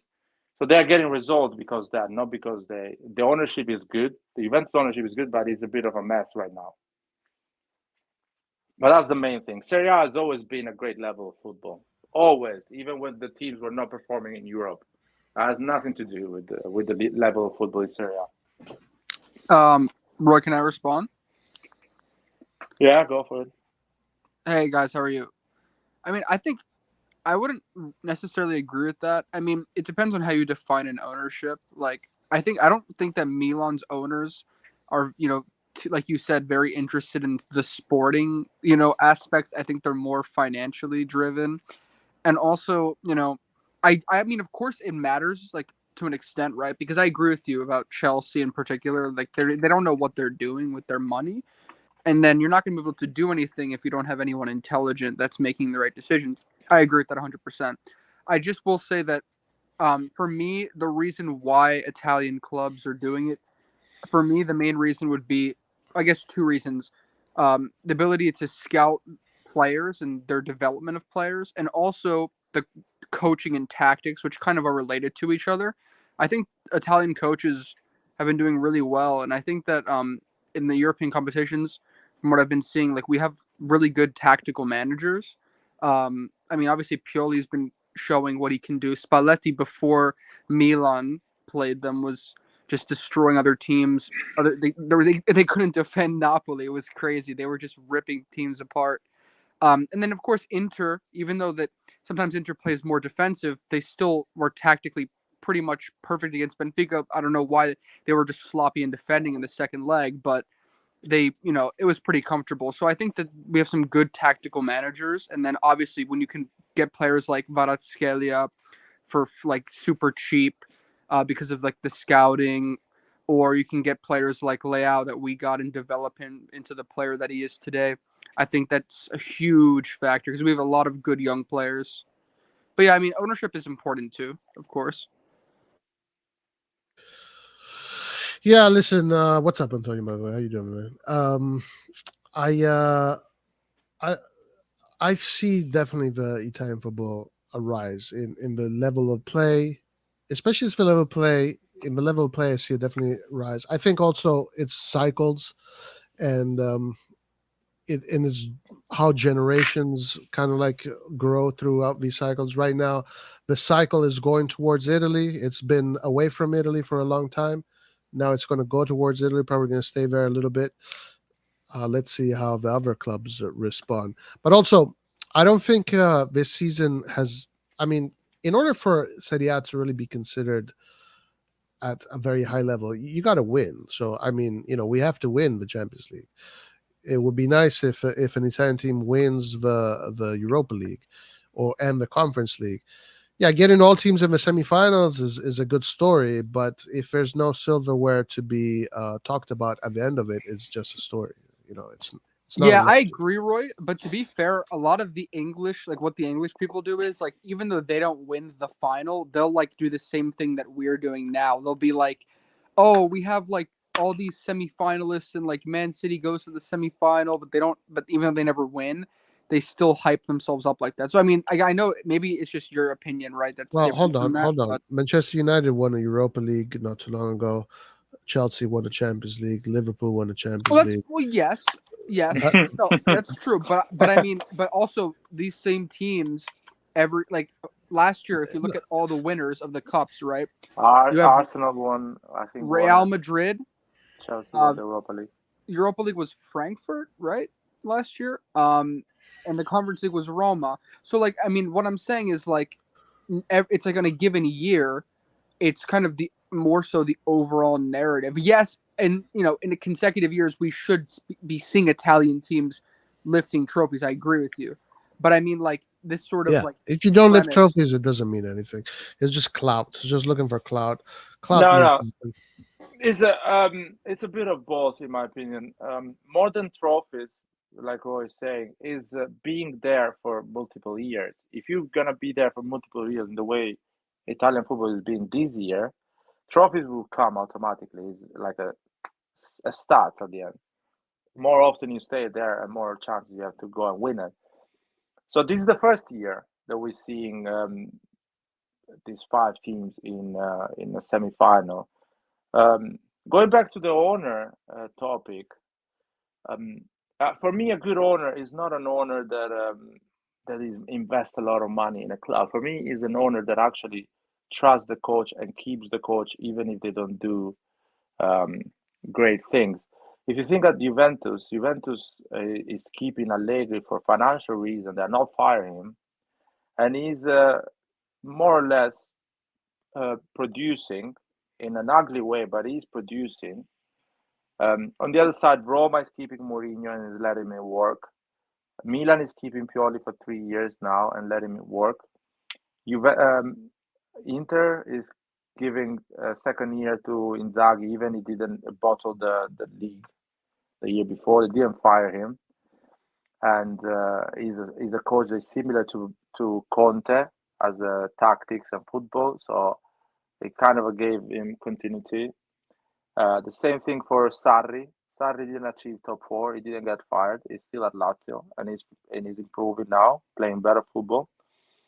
Napoli, and Aurelio De Laurentiis in another period will fire Spalletti because he will go and fight with Spalletti because he didn't win the league and get another coach. Now he's keeping Spalletti and he'll keep Spalletti the year after. So I think continuity, keeping your coach for years when you have one, when you recognize you have a good one, is a big statement for an ownership.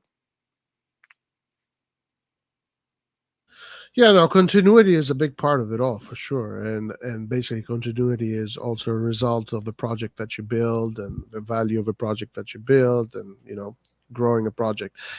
No, yes, another thing that I didn't speak about earlier, but I want to talk about regarding this topic is Serie A right now looks like it's going into a really good cycle because of the teams and how well they were built. Napoli is fucking incredible how they build Napoli. Milan has been an incredible project in how they're building that squad also. Inter was already an incredible built squad. They're just trying to maintain it. They're always losing pieces. Even if they're losing pieces, they're still maintaining a high level in Europe. Juventus is full of international players. Roma is also like really well built.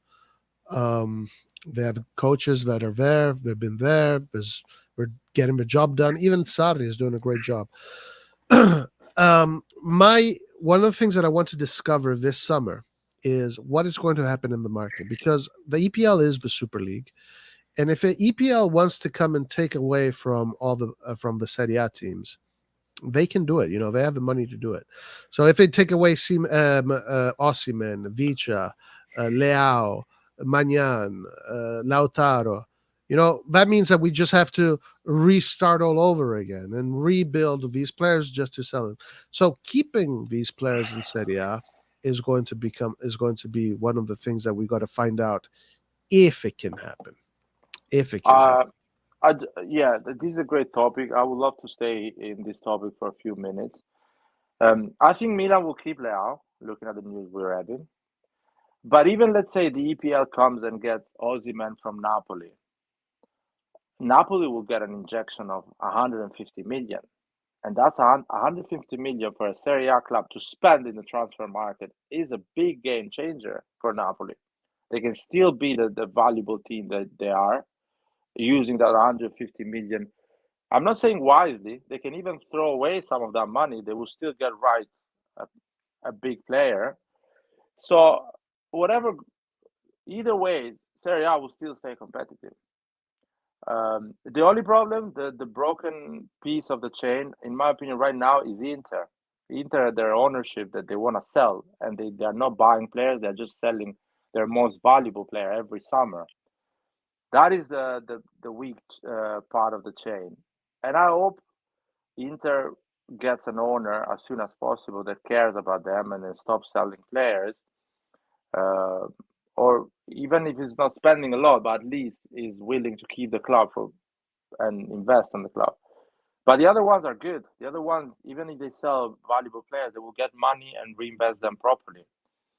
Uh, the sporting directors are not stupid. They know what they're doing. They buy players. They sell players. So I see Serie A staying, keep staying there in Europe and performing. It just needs to be balanced in the right way. So teams like Milan should be in Champions League, and teams like Inter that is willing to sell and not reinvest should go in Europa League, because they will do a lot in Europa League. They will win it and go back to top 4 next season. But that makes zero sense for Inter to go top 4, sell their most valuable player, not reinvest, get the money of the Champions League, and do nothing. I prefer a team that wants to do something with that money, that wants to invest and grow, go to the Champions League, not a team that is clearly selling all their valuable assets so they can pay their debt and leave. That's my main concern of Serie A. Yeah, Inter is definitely crumbling before our eyes. It's become an unsustainable project. Yeah, who would you take from Inter if there's that chance?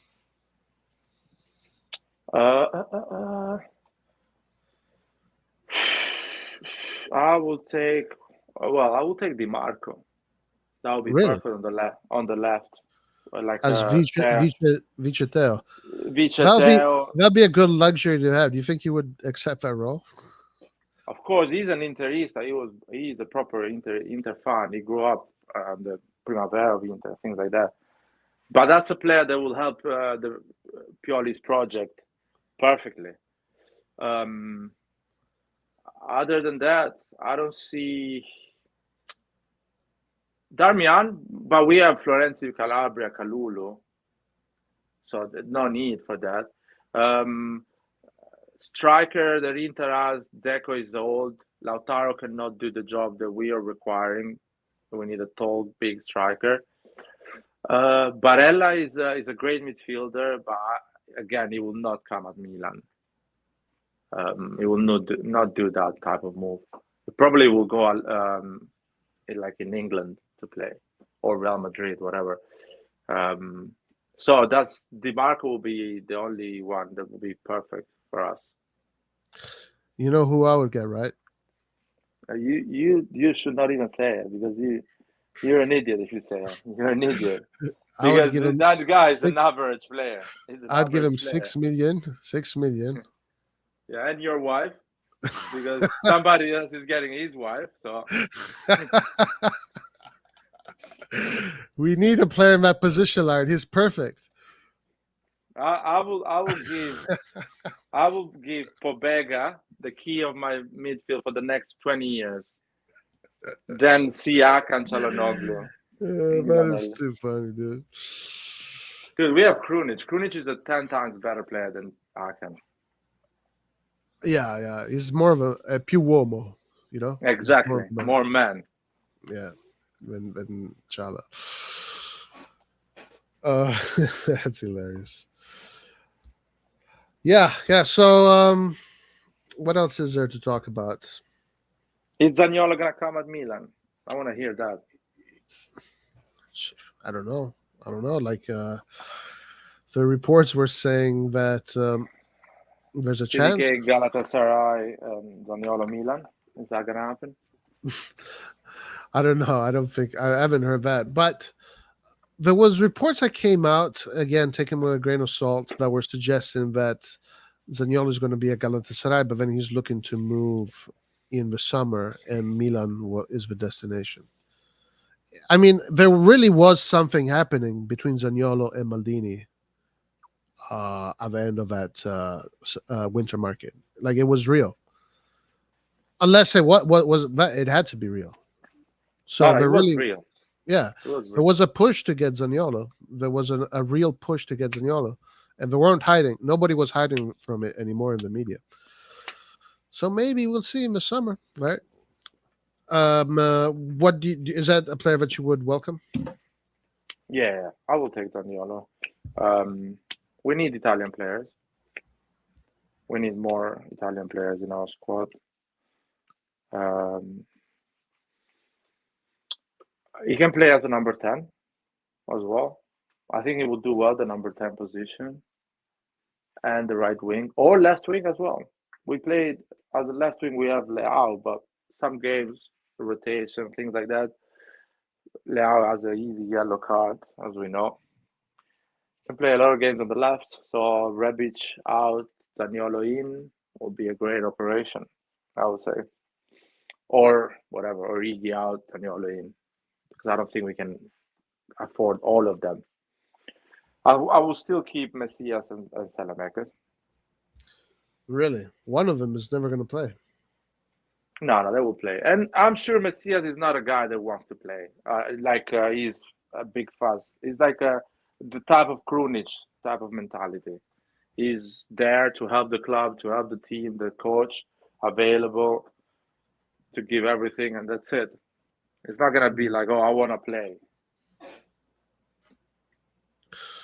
Yeah, no, maybe. I mean, he is, he comes from humble beginnings, so he's a little bit more of a humble player, more grateful to be in this position than anything. So that can definitely play a factor in Messias. I definitely see that as a possibility. Interesting headline here. Full house again at San Siro as 72K fans will be Milan Lecce. This is something that I actually even was thinking the other day. One of the reasons why I think Italian football is getting better is because the stadiums are packed. Like, I remember watching during the banter area, watching these stadiums, it was like a fucking nightmare. It's like, it looks so horrible. But every time Roma plays, it's packed. Every time Milan plays, it's packed. Every time Inter plays, it's packed. Every time Napoli plays, it's packed. Lazio, not so much. But they're doing, whatever. Atalanta, packed. A lot of these teams are giving excitement to the fans, and I think that has also a big part to play. The energy in the stadiums is helping the teams do well in Europe as well. Did you realize this recently, Laird? Have you noticed this, Raver? Yeah, for sure. I mean, Italian football was known for having empty stadium. Even when things were doing well, even when Milan was winning Champions League, there were games San Siro had 40,000 people. No one gives a shit because they got it for they took it for granted the fact that the team was good. Now there is an involvement, there is a connection between the fans and the club. They understand that if they go to the stadium, they give money to the club, they can reinvest it and compete with the other clubs. It's so important. People understand now the value, how they can contribute to help the club is that way. And it's big, it's important. That is the main factor for Serie A and for Italian clubs at the moment, as one of the biggest way to make money.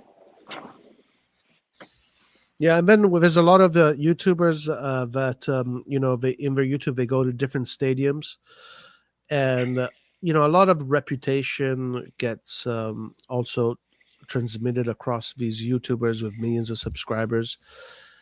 And a lot of them have been coming to Italy, a lot of them to Milan games, and every time it's a great positive, feeling, and they say a lot of good positive things about the stadium and Milan, the tifo, the choreography, the energy. So, this stuff is helping also the reputation of Yeah, and Milan.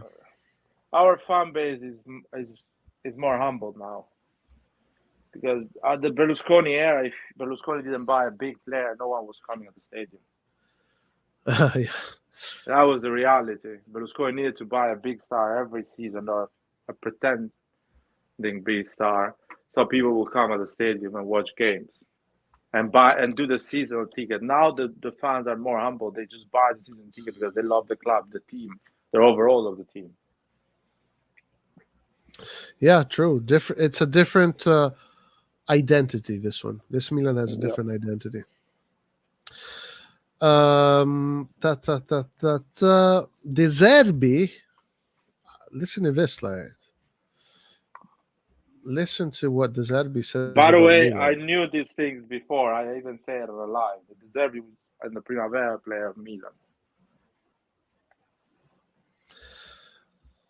De Zerbi, right? He pretty much says he's a Milanista. Yep. I don't know if this is where he says it. No, not here. No, this there's probably another article that is more in depth that covers more of the interview. But there was a certain point where he said that he is pretty much an AC Milan fan. I don't know what that means. Well, he grew up on the Primavera, and I think he had a few games with the first team as well. I don't remember him. I do not remember.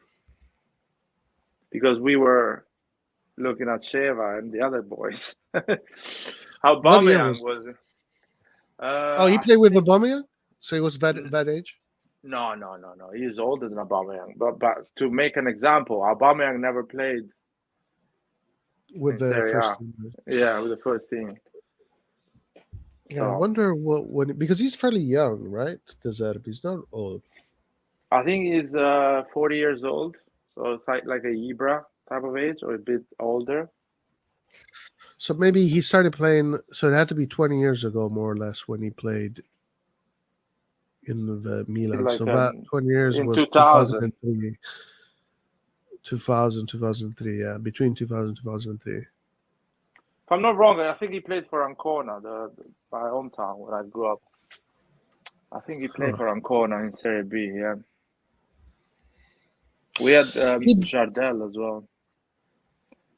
Oh my God, what a joke, Jardel. Jardel was playing for Porto and he came and played for Ancona. No, for Benfica, I think he was playing. I don't remember Porto, but anyway, he came and played for Ancona. And it was Ancona Perugia. And he was like his first game, so he was presenting himself. So he went under the curva of Perugia by accident instead of the Ancona curva. What an idiot. What? You remember this? Yeah, man, I was at the stadium. I saw Cassano, I saw Ancona Roma, I saw Ancona Milan, I saw Kaká, first game in Serie A. I was there.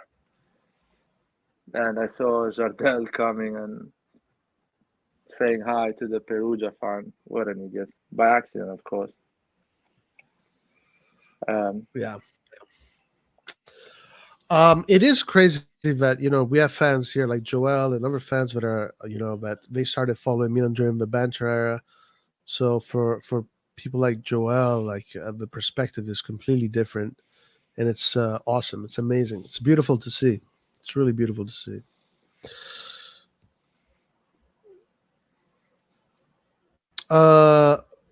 So Guardiola had a few words about the derby. Let's see what he says. I saw the match on Tuesday evening in Naples, and the Azzurri impressed me. Those against Milan have always been very hard-fought matches this year. You win or lose by such narrow margins that makes a difference, he said. Now, must we say that Napoli are a bad team because they're out of the Champions League? No, because I've seen them and I was impressed with how they played. Napoli will win the Scudetto, and we'll see next year what they will do again in the Champions League. Napoli are so far ahead of Milan in the league, and people believe that in the Champions League it is the same thing. But instead, Milan in Europe changed their skin, I think he meant to say. It's a club like Bayern Munich that I have just met and that I know well. They've always been great in the past. I don't know how many cups they've won, just implying pedigree.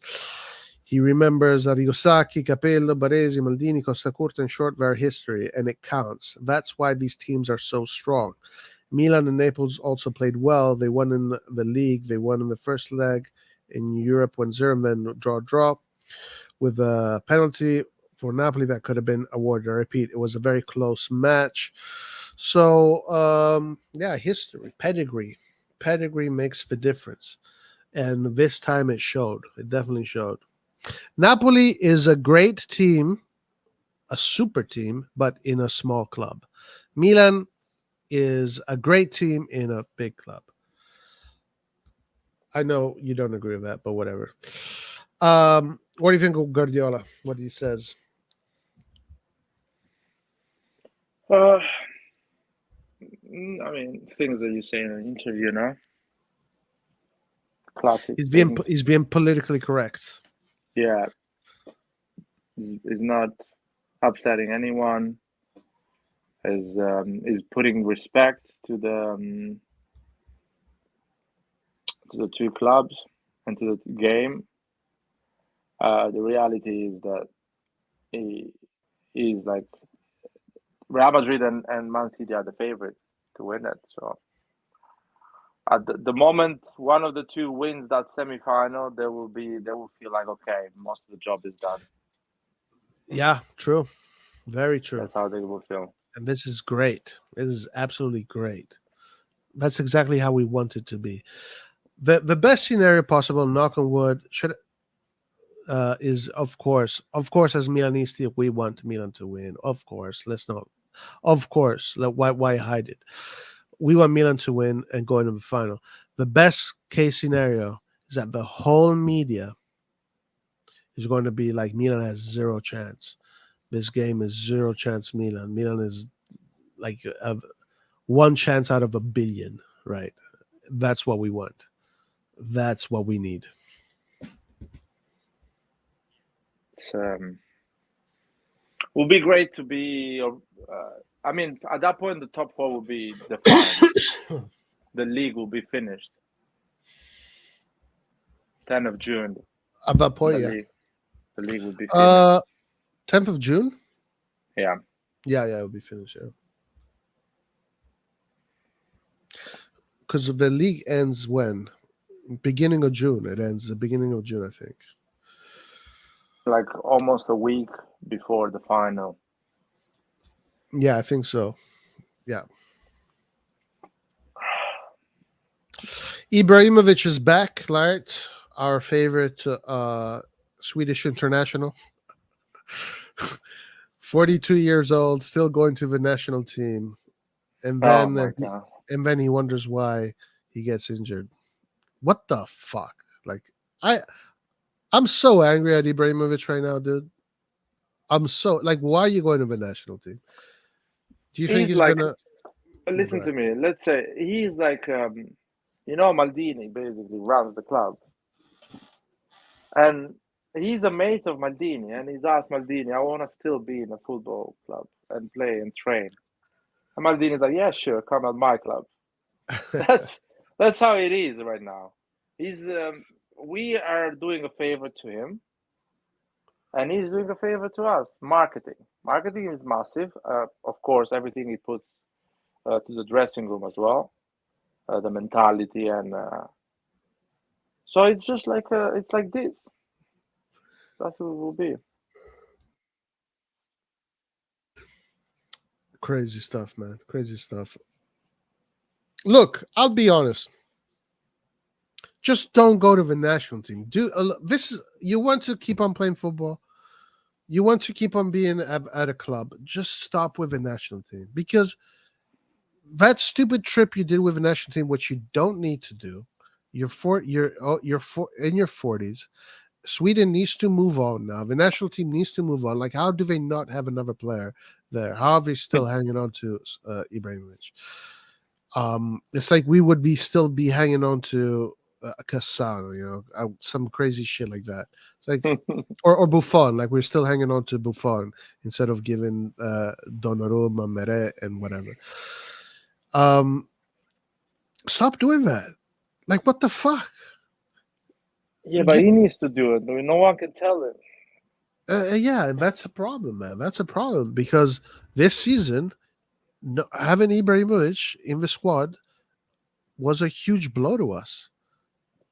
We needed to have a fucking top level striker, but we left this position there for Ibra.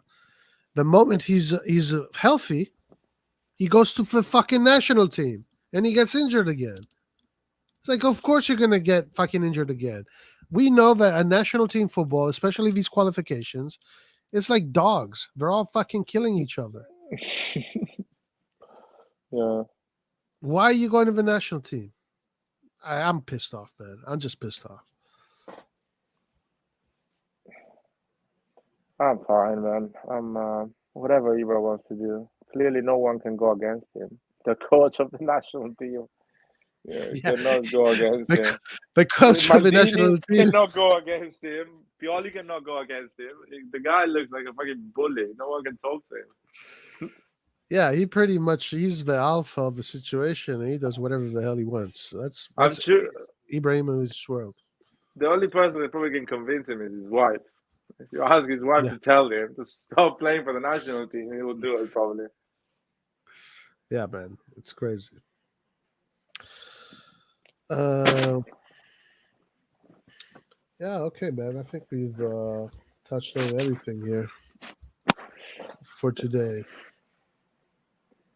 Yeah. Oh, what about this? 90 minutes. This is one of those English publications, I believe. Milan, Inter, and Juventus show interest as Man United look to offload Maguire.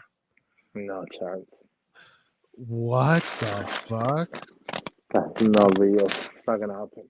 Imagine if we buy Maguire, dude.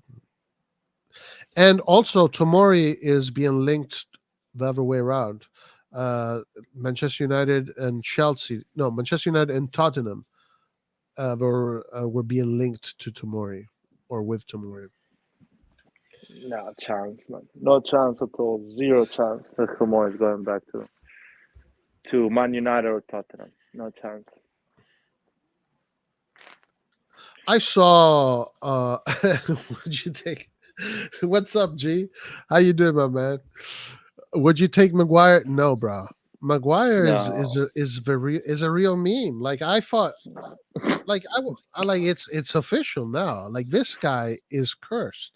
Maguire is cursed. With all due respect, this guy is cursed.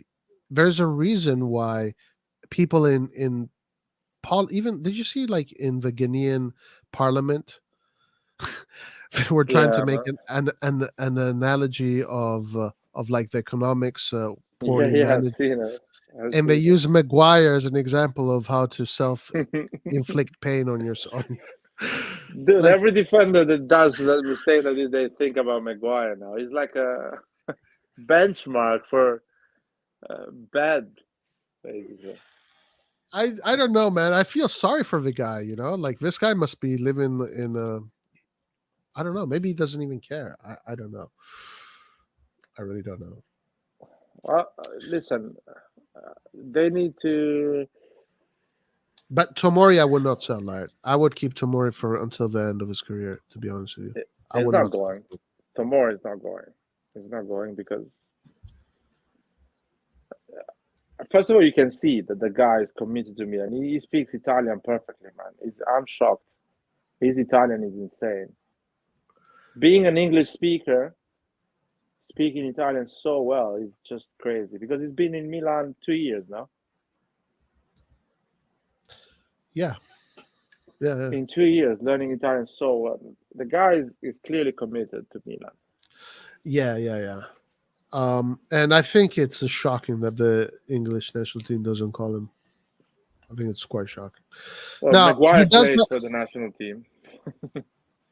Yeah, listen, he does have things Tomorrow that needs to work on, right? Like composure. He kind of panics a little bit in the European stage, but I think that's going to go away soon, and he's going to be like completely composed. Like against Napoli, to me, he seemed extremely composed. I didn't see those Champions League jitters that I usually see from him. I feel like now he's gotten to a level where the big tournaments don't make him nervous anymore. Like he's confident. That's on the English coach though. If you play Tomori, you will get that confidence. If you play on True. the qualifications games, Tomori every game, you will get that confidence. You will arrive on the World Cup with Tomori being confident, completely integrated with the team, understanding your tactics, better player mentally, a big player, and you don't have to play Maguire, which is not even playing for Manchester United, is in the bench. The coach of England is an idiot officially because he does not give a chance to other players. He just keeps the same fucking 15 players in his squad. He doesn't play that guy, how's he called? Trent Alexander-Arnold does not see the pitch for England. Look at Who what is he it? did. That his morale is completely down because he does not have a chance to the English team. Yeah. Gee, if he's okay, you should keep Lindelof, man. If he's okay, keep him. Lindelof. Yeah. Understand, he's okay, keep him. Lisandro Martinez was doing really well though. Yeah. Yeah, he got injured. Okay. Yeah, no. I'm just shocked at Maguire and how like it continues to be part of his story. Like all these episodes that create this character around him. It's crazy. It's absolutely insane. Okay, so anything else? Let's see if we can find anything else to talk about. We spoke about everything today, man. We spoke about everything. Um, let's see. I don't want to talk about Mercato so much because I think it's a little bit early. But there's nothing really here that catches my attention. Yeah, we spoke about everything. Is there any topics you want to face, Larry? I just want to see the next Serie A round. Who is playing against who? Just to have an idea who is how difficult they are having it. Juventus, Roma. I know Lazio lost. I want to see Inter, who is playing against. We take Leao and we give you Lindelof, McGuire plus McTominay. Oh my God, No, man. dude, no, thank you. And 200 No, million. 200 million. no, I just listen. I do not want to be a piece of shit towards McGuire, but this guy is obviously cursed. Yeah. This guy Like needs what? to go and play for a mid-table team and chill. He's just the most unlucky player in the history of the game. Let's look at players. Let's save that for the scouting report. Or I don't want to look at too many players. Maybe we'll look at one. We'll see. But scout report is going to be coming up.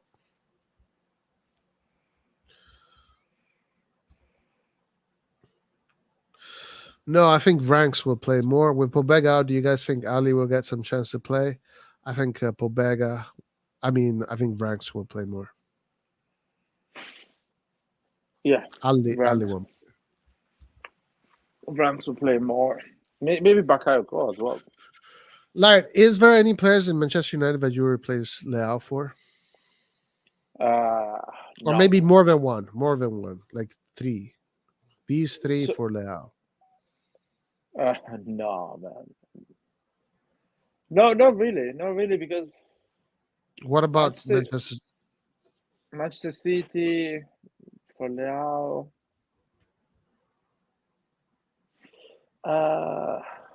A player plus money or something like that.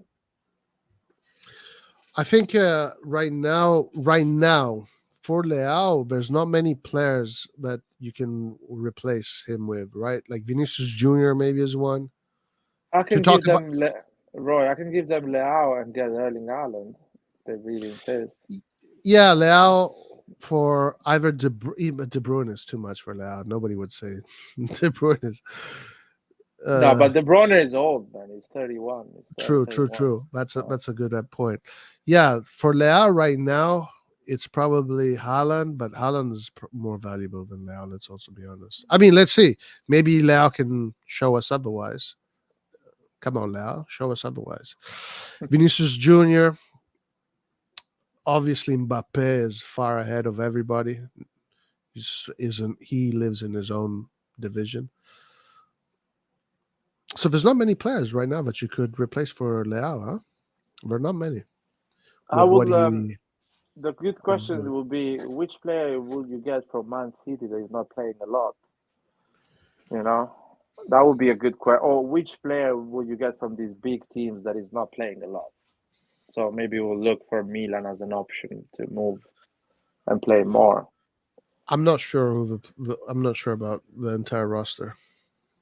Man City, I will take Alvarez, the Oh, Argentinian. look at this. I like this. Mudrik, Felix, Enzo Fernandez for Leao plus 50 million. Yeah, sure. And their younger sister. What is this, man? What is Yeah. this is bullshit, man. No, man. First of all, it's a bit like I don't know. I'm not sure about these three players. Mudrik, If you have to sell Leao, can be an option, but not like a sure thing. Not a sure thing. Larry Not, Mudryk, to me, is not the player that we thought he was going to be. Listen. I'll tell you something. Okay. I usually, according to my precedent and my history, out of 10 players that I analyze, I always get maybe two or three wrong. And Mudryk seems to be one of those guys. Mudryk to me does not seem like the player that maybe I'm wrong, yeah? But Mudryk does not seem to be the player that I thought he was going to be. I think it's too early to judge the Chelsea players. You know what I mean? Because the Chelsea as an Yeah, environment maybe is a you're right. mess. Maybe you're right. The Maybe you're right. coach, nothing, no direction. But yeah, it's a player like Mudryk, which is on his development, is 21, 22. You need just one bad season to get completely lost as a football player. Yeah, I'm just thinking that maybe he's not this super champion that I thought he was. Yeah, I no. thought he was going to Yeah. become. I mean, he's obviously going to, because he has incredible qualities. Obviously, he's going to become a very good player, and he's going to have great games. I just maybe thought that he was like in this different category. Maybe he still is. We'll see, but maybe not. McAllister from Brighton is a good midfielder. McAllister from Brighton. That guy, Okay, he did well in the World Cup. McAllister. yeah, I want to strike it, man. Juventus was linked to McAllister. He's going to Liverpool, I heard. He's going to Liverpool. Yeah. Also, Or Man Mitoma. United. Mitoma, maybe he's gonna make a big move, but I don't know if it's gonna be this summer or the summer after. Scamacca on loan. Can that happen? What do you think? I hope so, but I find it really hard. Scamacca, big mistake going to West Ham. Big mistake for Scamacca to go to West Ham. Very bad business from the agent. Bad business for Sassuolo. Well, good business for Sassuolo, but Scamacca should have stayed in Italy, went to one of the bigger teams in Italy, and he should be there. Instead, he's wasting away. Well, we didn't have the money, though. These big teams in Italy didn't have the money to make the move. Yeah. Overpriced. He's overpriced. Like Sarri is saying, Italian players cost a lot. But the thing is that when Sarri says that, it sounds ridiculous when you look at the prices that are in England. It's just like, it's like there's inflation in a poor economy, essentially. Right? Yeah, exactly. Yeah, basically it's that. Or the fact that this football is such an open market, you're not competing with the teams in your league, you're competing with the teams of all Europe. And it's unfair because the economy of England is different from the economy of Italy. You don't have access to that economy, but you're competing against that economy. Because Milan does not get the money of that economy, the English economy, but has to compete against clubs that have that economy. Right. So in the scheme of things, 40 million for Scamacca doesn't look so much, but in reality, he should be worth less. Raul says, sign SMS and Jonathan David. Wow, attack with Lau and Diaz in the roster. SMS would be great. I would love to have SMS at Milan. I think SMS will go in England. I actually see SMS going to a team like Manchester United. Wasn't he linked to them? I think he was. Man United or Liverpool, if they don't get SMS, they are the dumbest sporting director of the whole history.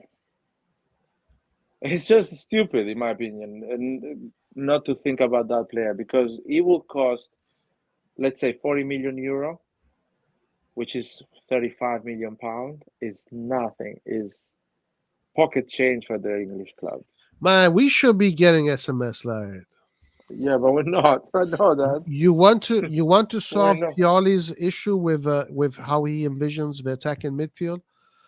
There's nobody better. He's Good in the the high press. perfect prototype player that Pioli wants as an attacking midfielder. A guy that can do the midfield role and also give you numbers of an attacking player. Yeah, but Roy, there is an issue here with SMS. What's the issue? That is, his contract is running out in a year time, Yeah. and he's quite old. He's 30 years old. So investing, Hold on. yeah, he is that age. He is close to the 30. Okay, So close to 30s. yeah, I mean 29, 30, I guess. I don't want to say something crazy. So the problem spending 40 million on him is something that the Excel sheet of Jerry Cardinale would never So he's accept. 28 right now. He's 28 right now. Yeah, 40 million for a 28 years old. I don't think the Excel sheet of Jerry Cardinale will accept it. Yeah, that's a bad mistake because at 28 you can keep him for another 5 years at the top level, you know. And Get the results now. and you get the results now. It's not happening. That's not how Milan is run, Yeah, unfortunately. that's really disappointing. But Liverpool and Man United, they will completely change the squad with him. And I'm hearing Liverpool will go for Barella. Yeah, I'm seeing these articles too. Liverpool is trying to go in for Barella. I don't think Barella is going to move. Guys, I don't know if you guys. Well, I mean, Barella to me seems like such a like. I don't want to sound I don't want to say as if I'm typical Italian player. Just say it. Typical Italian player doesn't want to leave Italy. Yeah, it's almost like country boy kind of thing. You know what I mean? It's like Jack Grealish. Jack Grealish will never come and play in Italy or other English player. They will never move to Italy, no matter what. It's a bit like this. Yeah, these guys are way too like tied to their family. You know, I don't know, it's just the whole culture in Italy is completely different. It's like extremely traditional and they love being in their own little villages. You know what I'm saying? Yeah. I'll be honest. If Barella's gonna be put in a position that the club will force him to leave because they will say we need the money and a big offer is coming for you, he kind of will be forced to make that decision. Or at least, and I think, and you know what I say? Yeah. If that happens, he'll be the Vice Modric. Oh, he's going to Real Madrid. He's going to be the guy that is going to replace Modric. I think they already they're gonna sign Bellingham. Oh, Bellingham. Yeah, that's the idea for Real Madrid at the moment. But you can see that's a good point what you make. The moment Inter says, "Oh, we need to sell you because we need money," he will ask his agent to find the best solution for him. So he will say, "Okay, the offer is Liverpool. See if you can find me another offer, a Bayern Munich or Real Madrid, Barcelona, whatever." You know what I mean? And he will choose at the end. Maybe Man City. You never know. Maybe Man City. Yeah, I see him going to Man City. I don't see him going to Liverpool. I really do not see him going to Liverpool. Like if he's moving to like the elite, super elite clubs. It's either Real Madrid, Man City, or that's it. It's one of those two. I don't see him going anywhere else. Actually, I see him more going to another Italian club. I know you don't, but I do. Juventus now. Milan. No, that's mean for the Inter support. I don't think the club will do that. We've seen worse, Liar. We've seen worse. Yeah, but I don't see the club doing that. I mean, look at Ronaldo. Ronaldo is not Italian, man. But there have been players that have moved from the club. Anyway, I don't know. I mean, you are right. It's difficult, but we'll see. Clint is here. What's up, Clint? What's up, man? Yo. Yo. I don't see Barella Don't get banned, moving. Clint. Don't get banned. Yeah, Clint, be careful what you're saying. What I do? What I did? I just got hit. What I do? Just kidding, man. Just kidding. Like, Yo. Starting tomorrow, Napoli's dropping their first point. See, you're You see, banned. I Let's- told you. I heard The it in the Arsenal, voice. I heard it in the voice. listen, Knew it was coming. the Arsenal fate Uh, will continue. oh my God, man! But Arsenal there is some pressure on Arsenal. That's why they're No, losing dude, points. did you There see is what the no Arsenal pressure. fans? You see Yeah. what they were doing to the Liverpool guy? Like Liverpool guy recorded them, and they were so mad. He also he had it coming for him. So they're leaving the stadium. They're mad, and he's recording them, and they fucking snatch his phone. I'm like, man, they're really depressed right now. Listen. By the way, let's say Napoli loses tomorrow. They're still like 16 points from second We place. don't want Napoli to lose tomorrow. I We said want no. we You want know what I Napoli said? to win tomorrow. Like I said, they lose 5 games in a row. Yeah, no, Lazio's not gonna win 5 games in a row. That's what I'm telling you, man. No, that's impossible. There's no way that's gonna happen. Man, you don't know. You don't know what pressure does to you, Roy. Dude, Yeah, but they have enough talent to overcome that. All of a sudden, fucking Salernitana turns into Real Madrid prime. Fuck dude, me. I mean, which listen, one we've did seen that. We've seen that with Milan. So yeah, I know what that feels like. Oh man. Yeah, but Fuck no, it. even sorry, Roy, but even that, when Milan did it to Lazio, there was team close to Lazio. They were putting pressure on Lazio. So Lazio didn't have 11 points from second place. They had I 11 points from Milan. I hope Napoli tomorrow wins against Juve. Exactly. First of all, So we get closer to Juve and we win. And then if tomorrow Napoli wins, it's over. The So I Scudetto have a question on that Juve situation. Do they get now next year like their 15 points deducted, or that there's no more 15 points in this whole scenario? Clint, they, in my opinion, it's too late because with that financial doping, they bought Chiesa, and Chiesa didn't come to Milan. So we've been penalized already. No point deduction will give us Chiesa again. So no, I'm not even talking like the fact that they get reinstated, because that's almost like not playing fair. It's almost like a trump card, right? It's almost like, let's see if we get closer to top 4, let's put the 15 points back. Because I don't think that's fair. Like, if then you should have never even took 15 points to begin with. It's like coming to the end. Oh yeah. Because let's say per se, because let's say right now, right, it's fair for everybody. Or I won't say for everybody, but let's say if they were closer to Napoli and that 15 points put them at the top, how would Napoli really take that? You know, how would Napoli really take that if all of a sudden where we're going with it? I think it Well, but affects that's more than just. but that's a problem. Sorry, that's a problem we don't have because it does not exist. Yeah, but I feel like, To do with us? this whole No, I thing, think it does. was No. I'm saying because Clint is saying, what if was the situation that Napoli loses their top place and goes second? That's not a reality we're living right now. We're living in a reality that they gave the 15 points back to Juventus, and still Juventus does not have a big advantage because fifth and fourth are close to Juventus at 3 and 6 points. So yeah, because for me, it's like if what's his name just lost his appeal yesterday. Patiacci lost his appeal, so he's still going to get prosecuted. The other guys that got banned, so there was something legitimate to begin with. So when they're saying from the sporting part, they shouldn't be sanctioned. It's an overall because the sporting side benefited from a lot of these fucking wrongdoings in the back. Maybe not penalize the players, but the team as a whole, you have to pay the price. And now, even if you didn't want them to pay the price, then you couldn't. You just can't come and because you're fucking with other teams' finances in the middle of the season. You're fucking with other teams' finances that don't make top 4 in the middle of the season, which I feel like is fucked up. Personally, I feel like it's fucked up. well, but that's how Italy is, man. Yeah, no, I believe it definitely conditioned the league this year. This Yeah. whole 15 points back, 15 points ahead. Definitely I think it made us more relaxed. You know, that's an example. I said this earlier. Because now, if they don't do not make top 4, whew, boy. I wonder Which what they're I gonna hope. blame. I hope they don't do it Because I really don't like Allegri.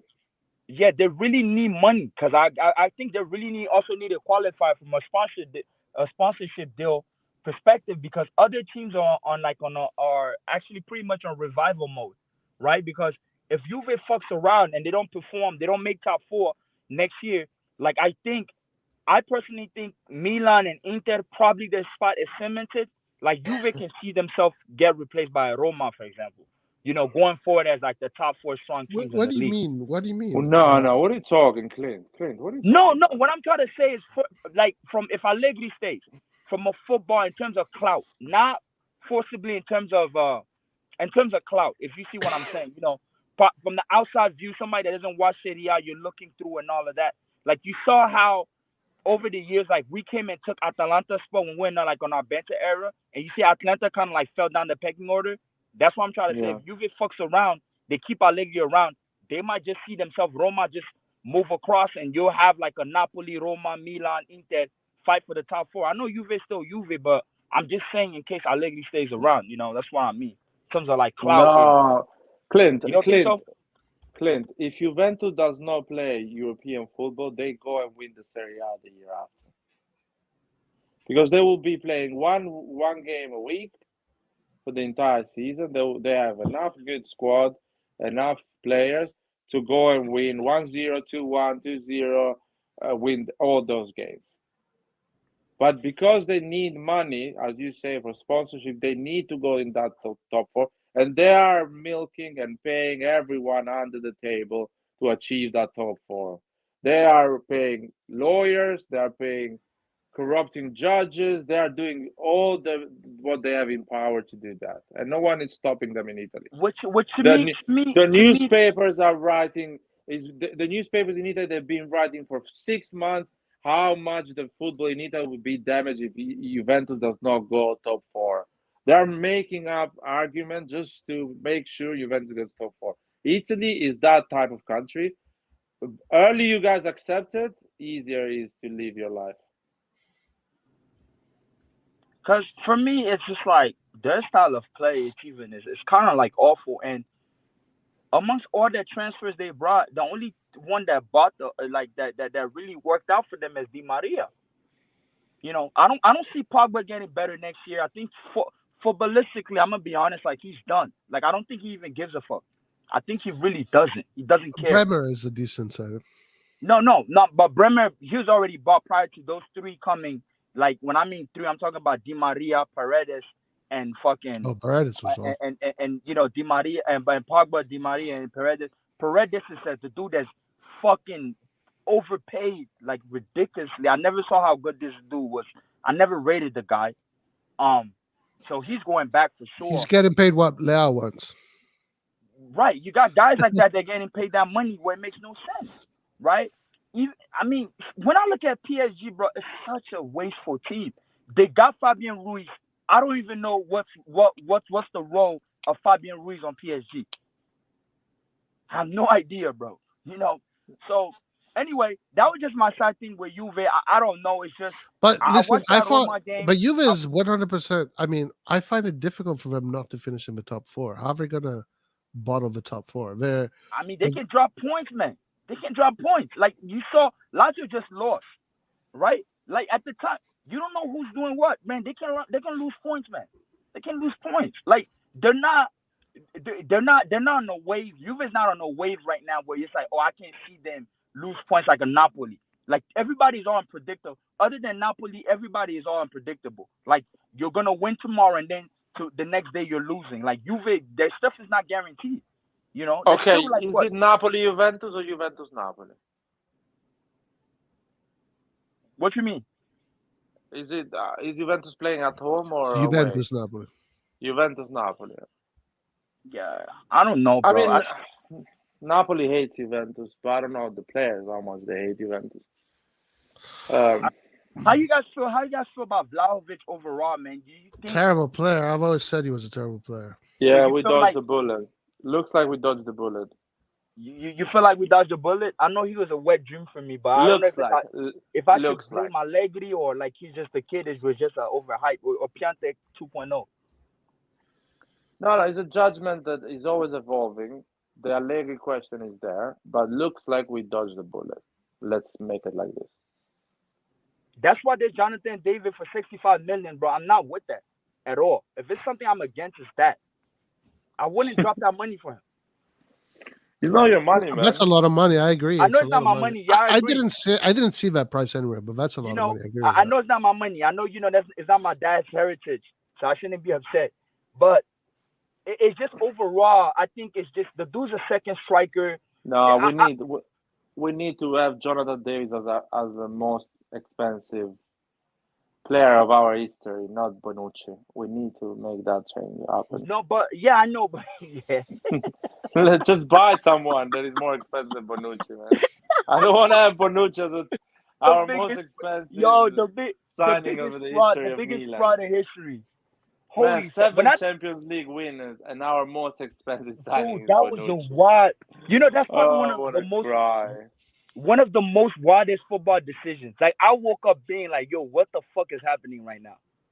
Why the fuck is Bonucci Why coming we to didn't me?" buy CDK for 42 million, man? Why we didn't buy Botman for 42 million, man? So Bonucci is not anymore our more expensive player, man. Me personally, if I'm Maldini going into the season, I think we should do kind of like a Brahim Diaz operation with Chelsea. I think Milan should be at the first people at the doorstep of Chelsea and get some of these young players on some loan to buy shit. Well, we almost bought the Brighton defender. That is a Chelsea player. He decided to go on loan at Cucurella? Chelsea. Oh, fuck no. No Cucurella, dude. No Cucurella, dude. He's a Chelsea defender Ben that went White. on loan. No, Ben White. Oh, no. Ben White went to Arsenal, but Ben White was at Brighton, though.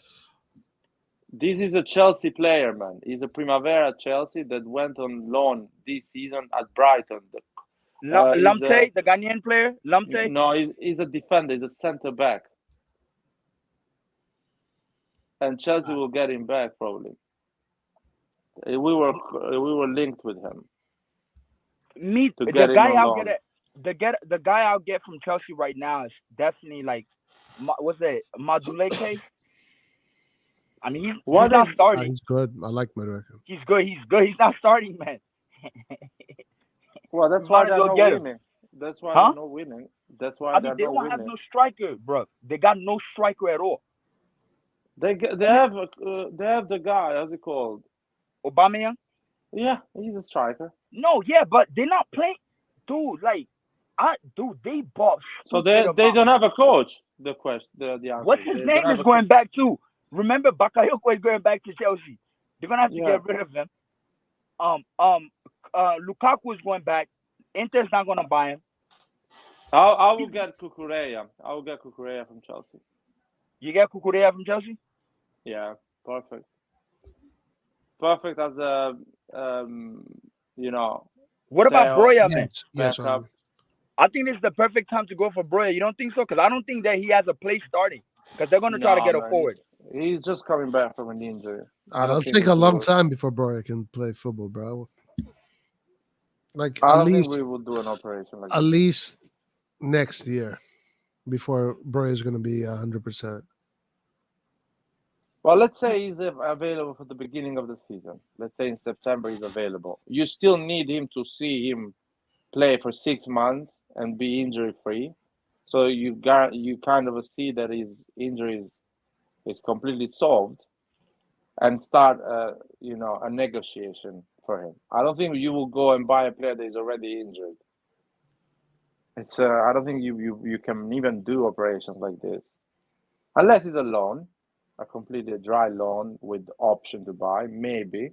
But I don't think we will go for something like that. You need to make sure the guy is injury free before making an offer. So I don't think Broya. Yeah.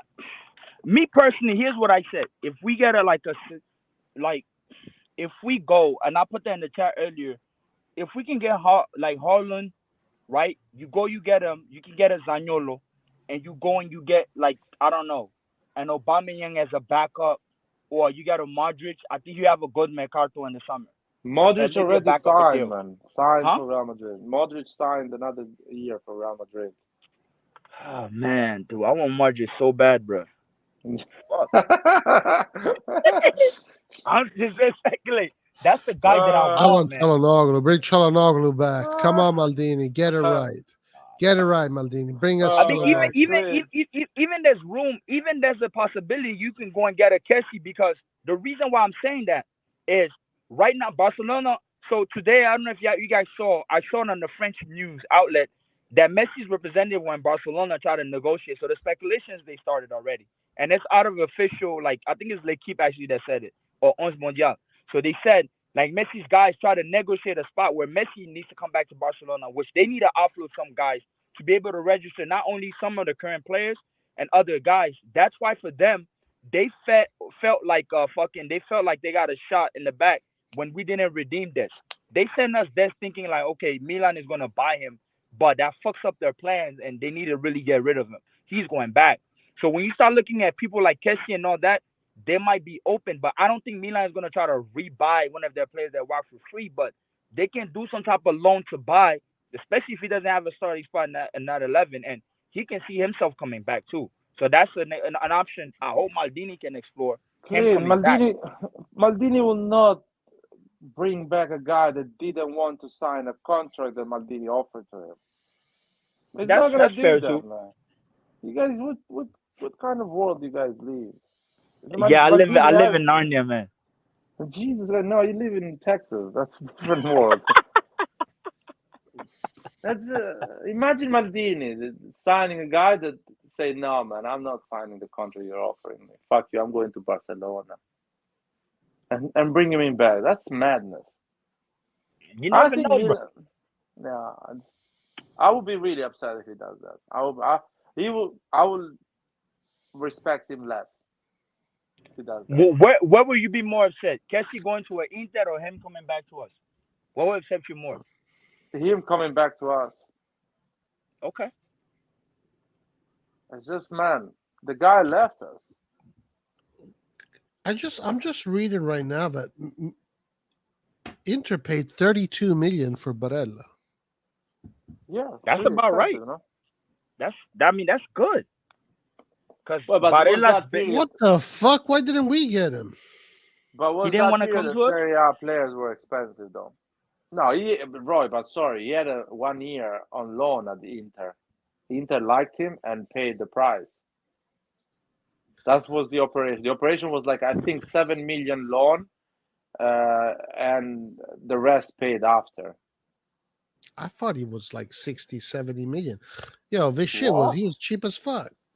Dude, but he was playing for Cagliari, man. When is the last time he was Cagliari a baller at Cagliari? He was a baller. Yeah, what is the last time the Cagliari saw a 60 million player, man?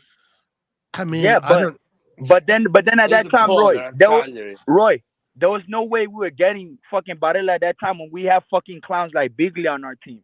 They would take you mad up about fucking wages. Barella's not that old. No, that's what. No, I'm not saying. But at that time, when Inter was able to redeem him, we still had people like Biglia on our fucking team. No. Yes, we did. Yes, we did. Because he was there during the Conte era when Biglia was still on our team. We had to get rid of all these guys. They were taking up our fucking space. There was no way we were getting Barella. I don't know if Biglia was there when 2019? The season. Yeah, he was. Yeah, 2019. Biglia was there. He played that whole first season with us, and that's when we went toward like the whole COVID in 2020. Biglia was still there.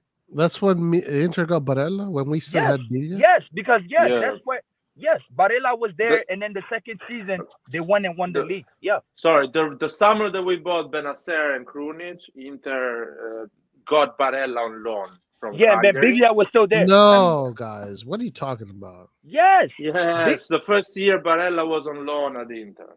Yep. Biglia was there. Biglia was still there. Bonaventura was still there. Like, and it's also the first year Pioli. Bonaventura was still there. Paqueta was still there. We had to get rid of all these guys. That's a fact. Then we got rid of all of them. You know, like, and then you got people like Ponti and all that. Like, for Biglia, me, we had Hakan, Kessie. People should be arrested. For Biglia, people should be arrested, including Biglia. The amount of money this guy got from us. And, bro, we got, oh, man, this was a fucking anarchy, bro. So, Clint, we got scammed. The Chinese owner and who worked for the Chinese owner was a scam. Was a proper scam. And Milan and the supporters of Milan was the victim. That was a proper scam. A lot of people made money thanks to that scam. Lazio, Juventus, they sold players and they got those players for free again. That was a scam in the history of Italian football. Caldara, We were the victim. Caldara. Conti. Oh my God.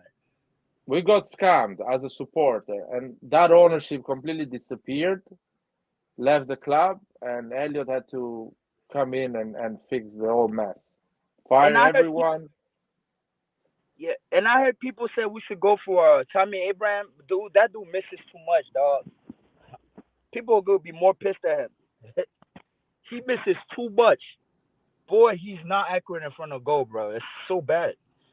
He's good with his link-up play. He's more mobile than his Giroud, but dog, when it's time to score, holy man, it's. But Roma, I would say. Side note, I'll say Roma. I was really impressed with that game. I watched the whole game against Feyenoord. It was beautiful game. Just seeing it, Dybala coming in. I mean, I sensed that they would score. I mean, it's an oiled machine.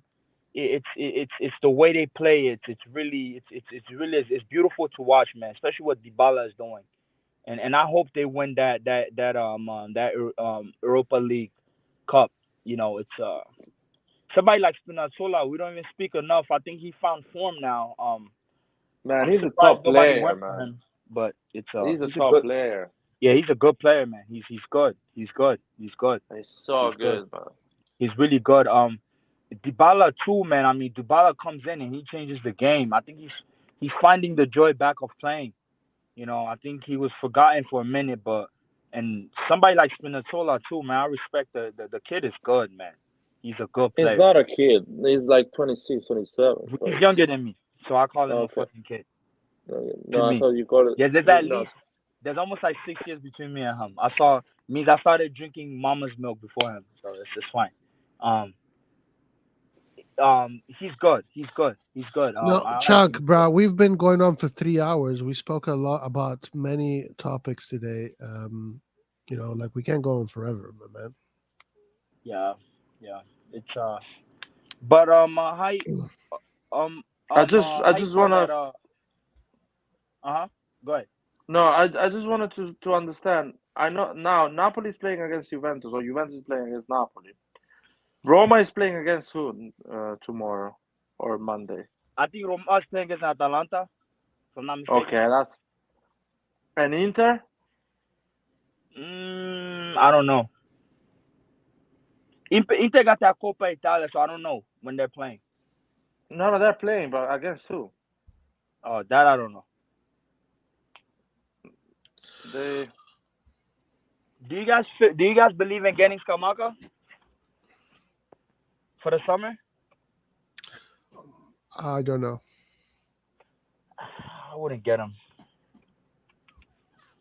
I wouldn't get. I wouldn't get. I think that the one thing I'm not trying to do is people that had a chance to come to Milan. I wouldn't try to get them as second option when shit failed. Like I think he has more leverage in the market. Clint, My first pick. It didn't get a chance, man. My first pick. No, we did. No. My first pick. This is just me. My first pick is Retegui. I feel like this summer we have more leverage. All these players that will be like they were thinking iffy. I don't know, fuck, bro. I don't want them. I don't want them here. I want the Danish kid. Me personally, that's who I want. I want him, and I want to throw back up. That's what's on the top of my priority list. And Modric. So Clint, just go back to the Scamacca one. So Sassuolo tells Scamacca there is an offer from Milan and there is an offer from West Ham. Where do you want to go? And he says West Ham. You really believe that? That he goes to West Ham? I don't know. What can I believe? I don't know the kid like that. I just look at his choice. No, fact. You need to believe the fact. Milan never made a bid for Scamacca because we didn't have the money to make a bid for Scamacca. Sassuolo got an offer from West Ham and told Scamacca, you want to go to West Ham or you want to stay another season at Sassuolo? And he says, I'm going to the Premier League. It's not like he says, no, I'm not playing for me. I'm going to play for West Ham in Conference League. I don't like the Champions League. He didn't do that, man. These young players, these young Italian players, they are on a trap because the biggest team in Italy don't have the money to buy them. And the small teams are selling them on teams that don't want to go.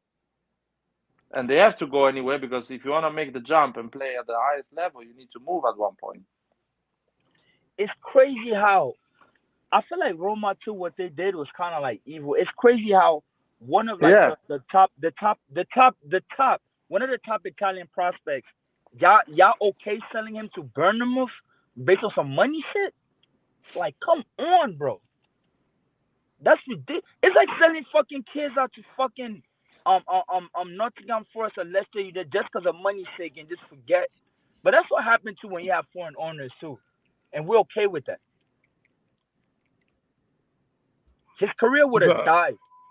His career would have died if he'd have went there. That's straight but up. Roma wants the money, man. Roma wants the money. Yeah, his career would have fucking died. Because the thing is, when you go into these mid-table, below-level like Premier League teams, bro, you get trapped there. That's the reality, man. All right, what player, bro? Give me a player. I'm not gonna do million players though. Like a player that's trapped. What? No, I'm talking to Chunk. Oh, yeah, because I give you a lot. Like somebody like Paqueta, I don't think Paqueta gets another big move after West Ham. I feel like after that, he's probably gonna go to Brazil, and that's it. I don't think he ascends from that. I think Origi is gonna go to Real Madrid after this season. Haha, funny. That's another guy. Paul needs to explain himself, bro. Like that's another thing. That was a really really fraudulent case. Getting this guy. Holy. Guys, relax. It's too early to make judgments. Like Pioli Yeah, says, sure. we need to judge at the end of the season. We're already at the end of the season, like. What are you talking about, bro? Origi? It's too early to judge. You're still defending Origi? Yes, I will defend him until the end of the season. At the end of the season, we will talk about what they did, what they didn't do, how bad they were, and everything like that. Now it's too early. But I have this ability to tell you before the season starts. Well, I'm happy for you. Still, we need to wait. If Origi scores a tap in at last minute in a Champions League final, we win at 1-0. And the topic will be, was 4 million a season worth it? Yes or no? Yes, because that gave you the final of the Champions League. That's the end of the conversation. Simple as that. It's hard for me to. I think like I'm be honest with you. I think Messias is gonna give us the Champions League. I reckon he scores. Dude, first of all, we need to go to that final, but you never know. See, Giroud is getting injured now. He's not at the top. Maybe the guy can score a few goals and help us to go top 4. It's not like What's going on here? it's water. What happened? No, I'm talking about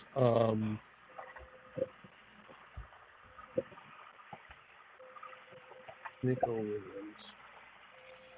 Nico Williams. Yeah. No, bro, I wouldn't get him. Nope.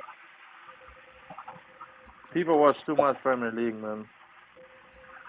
No, I think Nico Williams is like the Oh, this is Inaki a Premier brother. League footage? No, Nico Williams plays with Athletic Bilbao.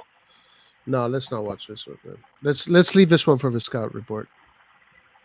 There is another Nico Williams that plays in Premier League Maybe as I'm well. confusing.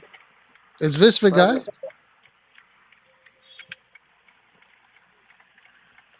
Yeah, Nico Williams. Yeah, Oh. he plays Athletic Bilbao. Yeah, his brother there is is one Inaki Athletic Williams. Bilbao. Yep. I mean, he's fast, but bro, no, I wouldn't. I wouldn't get these young kids. No, not him. If I gotta get a young kid, I'm getting somebody from Serie A. I'm getting Holland. And we need a striker, guys. We Yeah, that's what I'm desperately need a talking. Yeah, striker. we need a number 9, bro. Like me personally, I'm not sold on Jonathan David. I'm sorry, I'm not, man. I'm not. Let the 65 Premier League go million. spend that type of money on him. Yeah, bro. 65 mil, bro. You know what that's gonna do? Then I'm gonna come to have here people like Nathan come and cry and be like, we put 35 mil on CDK. Look what's happening. Yeah, no. Yeah, and Nathan is gonna say Bruh, that. guys, Jonathan David is no CDK. No CDK. Jonathan David has some crazy talent. Yeah, he has some No, crazy talent, but Roy, last time I checked, like he's not a pure nine, dog. And that's Yeah, what we yeah. need. I mean, that's something you can argue, sure. Yep. And paying 65 mil, you know the fan base, bro. They're gonna expect him to have like Mbappe numbers, and when that doesn't yeah. happen, people will go crazy. Cause And 65 Italian mil, football is scrappy, man. It's scrappy. You play nice and clean in France. Come in Italy. You're not getting a ball. You're not having the space to run. Oh man, and you find yourself 3 months with one goal. and in Italy, you gotta think. You really gotta think how to utilize space. That's one thing I like about Italy. It helps you to think how to use your space. You just don't get to Yeah. run like you're in a fucking playground. Like that does not happen, bro. They're not gonna allow you to do that. Look at I mean, CDK when he comes in the pitch, man. They stop him in any way and possible. and then you Cannot like, make dude, what manage to the do a fuck? dribbling. Especially defenders like fucking what's his name? Here's the defenders that piss me the fuck off that I hate the most. What's that? There's that defender from fucking oh man, there's a defender from Empoli. I forgot his name, bro. Those are guys like all of a sudden when we played them, him, the other dude, Pecao from Udinese. Those are the guys. They turn into fucking prime Baresi when you meet them. They're not giving you space. They just fucking you. They make you miserable, man. They They, hurt you. They yeah, hurt to you. me, like Physically Becao, hurt you. bro. When Becao plays with us, I don't know what the fuck this guy turns into, man. He's like, bro, he does not care. I feel like everybody on Udinese is on fucking steroids. I swear. Them and the Torino players, they're all big as fuck. Um, yeah, it's yeah. Italy does don't give, and a lot of French people like. I was listening to Usman Dabo. I think he used to play what at Fiorentina after for some time. And he was explaining how in Italy he was on the French news, and he was explaining how in Italy, like he said, in Italy they don't fucking give you space, man. He said they don't fucking give you space. You really have to think through, and that's the reality of it.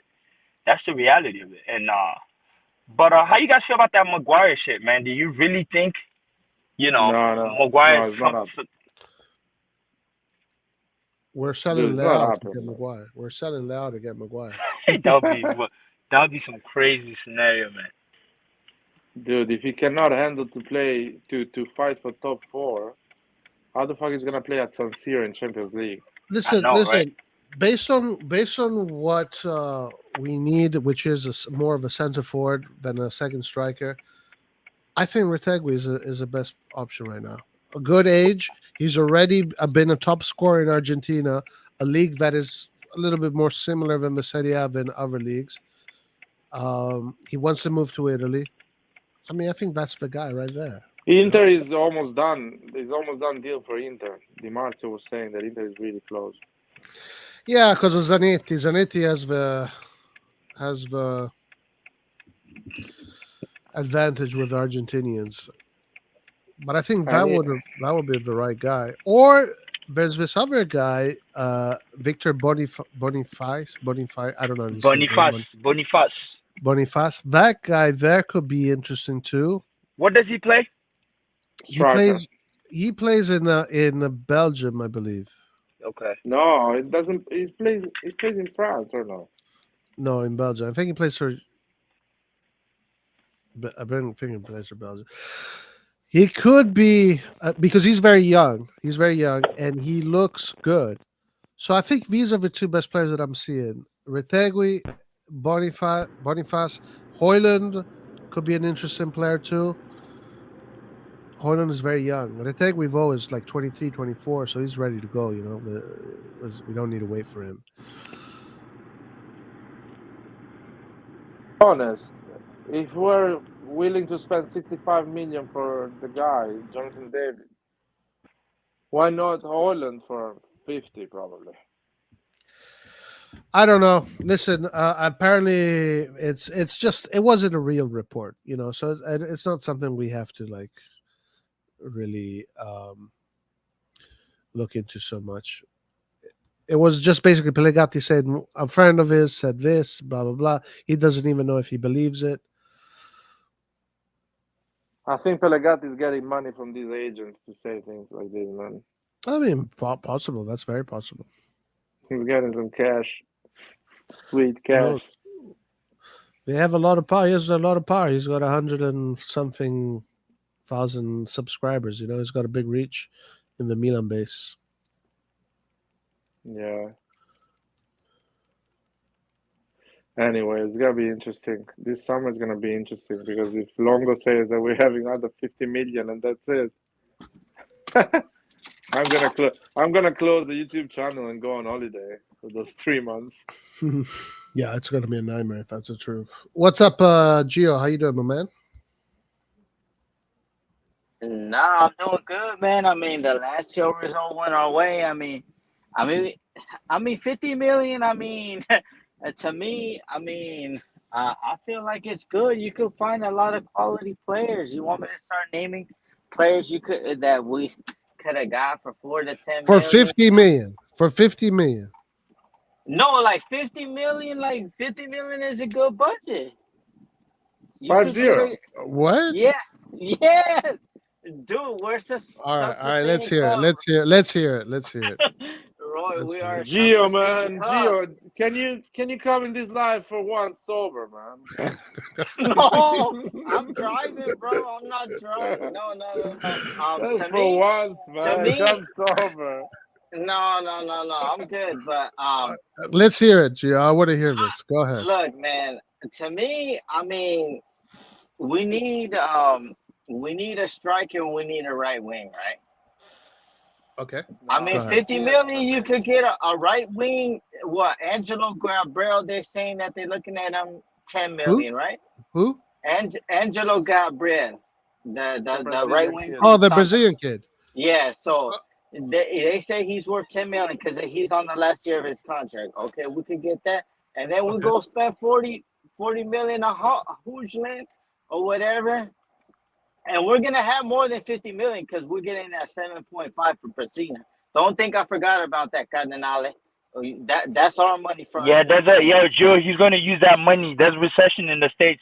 He's gonna use that money to pay for his shit here in America, bro. Watch him fucking fuck with our Champions League money. Watch. Yeah. Yeah, and Okay. you know what? He said he's mad because now Liverpool hasn't even got him bought because he bought more stakes in it. So they were supposed to buy him out for like 600 million, which he would have paid off the debt that he owes to Elliot. But I mean, if we're smart, Roy, I mean, this is how we are with Serie A. Look, they already saying that they love Parisi, but they feel that 15 million is too much for him. That they want to only play 5 to 10 million max. So like we're not going for the I think that after this year, I know CDK, hopefully he comes good, but I don't think they're gonna go for the big guns no more spending 25, 35. They're gonna go between the 5 to 16 million range because most of our players have worked out like they're or up to 20. Like Donali, he was 17 at the end because he didn't have a good year. Benacer 16. You know, I mean, the only one that's kind of worked out, he's been off and on is Tamori for 28. But the other guys have been bought for pretty cheap. I mean, Okay, but 28 million for the I'm not expecting Milan to splash for cash like the other teams do, like 60 million, 70 million, blah blah. I'm expecting Milan to buy smart because that's what they usually do.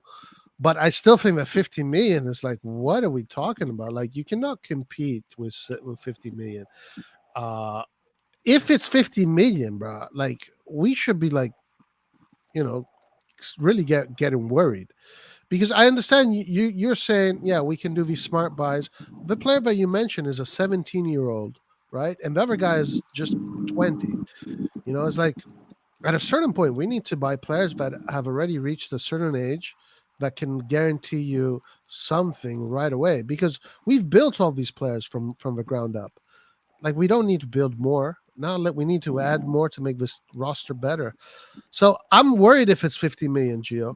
I really am. How much do you want? Because we're supposed to be making a profit. Like Cardenal, I can't believe we're making $20 million No. We're not profit. supposed to make a profit. Break even.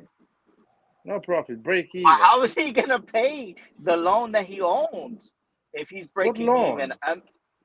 He owes a Redbird, fucking Elliot the 600 million. 650. Yeah, Yeah. but that's not paid with profit. That's paid as a cost. Is the loan you have is a debt is on the cost of your balance sheet. Yeah. No, I mean, and you know what? I know, like I would want like a 26, 27 year old. But Roy, like, let's be No, honest, we're I'm talking about struggling. 23, 24, 23, 24. That's what I'm saying. But we're struggling, yeah. But at that age, they want a high salary, and we're struggling to give Leao 7 mil. Like Leao right now, I think the Yeah, news is because kind of. I think he's going is going good because he sees, oh shit, we have an okay Listen. team. my fear, We have my an fear, okay my team, fear and is we're in this. the semifinals. We're Dude, in the my fear, semifinals. I could win the Champions League. If we get Manchester City, Roy, we taking this shit. Nobody telling me nothing. Pep Guardiola probably gonna leave Holland on the bench. That's how an idiot that he is. Sometimes dude, my he'll fear, leave Holland on the bench. yo, my fear with Cardinale is this. These guys being an investment firm, I feel like they're gonna be fucking with a lot of Milan's revenue. I'm telling you, man, these guys got no fucking boundaries. And like Jill just said, we're paying their debt, bro. They're gonna be fucking with this shit. Cause all they're looking, cause I'm telling you, there's a bunch of dorks on the fucking executive board, bro. None of these guys don't. I don't know. Maybe I'm overreacting, but I fear they're gonna be doing some stupid shit. Because it's not like a passionate guy that came and bought Milan and cares about the club. They came here on some fucking JP Morgan, Goldman Sachs business incentives. And they might be start fucking with that Milan money. So let's see. Let's see what happens. They feel that they say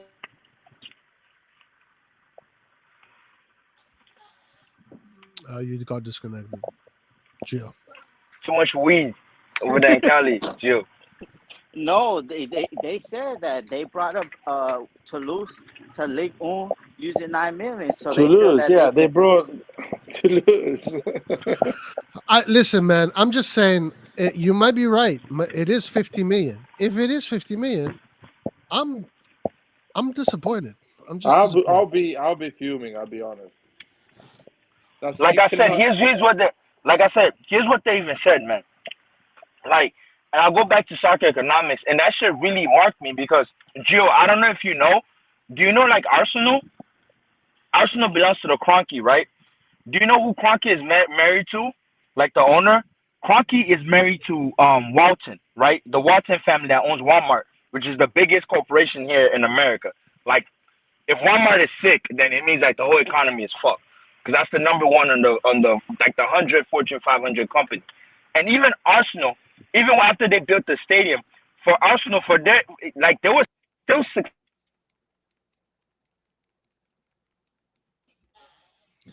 We lost Clint too. What's going on here? Well, they're saying too much shit, man. That's why we lost that. You guys are getting disconnected. The internet, the CIA of football is disconnected, man, because the shit they're saying. Oh man. Anyway, I think Gio left too. Gio left. Listen, I don't know if it's going to be 50 I million. don't I read honestly these don't believe. reports, but like if it is going to be 50 million, you could have told me last year at this time of the season that we're going to have 50 million. I would have laughed at you. I would have said, "Dude, you're crazy." So honestly, like at this point, I'm shell shocked from last year. If it is 50 million, Roy, listen to me. I'm shocked. I'm shocked. My logic, my thought process of thinking here is this. The season before, we didn't go through the group stage. We won just one game, so we did really poorly in Champions League in terms of money. And our stadium was basically half capacity for half of the season. So our profit was 40 million from the ticket sale. This season, we are making a 100 million from the Champions League ticket sales, TV rights, and prices. We're making 100 million from the Champions League. Full capacity, the full season, making a lot of money with ticket sales. So probably gonna double up that one. Instead of 40, it's gonna be 80 million. So we are having basically almost 120 million more money than the season before. Why we should spend the same amount? I don't know that. I don't know. Maybe because they What is want the to put. logic? Maybe they want to put the money into the into the bills. And they just have an allocated 50 million plus sales for the market. If that's the case, bruh, oh my God, it's going to be like a snail pace. This club is going to go at a snail pace.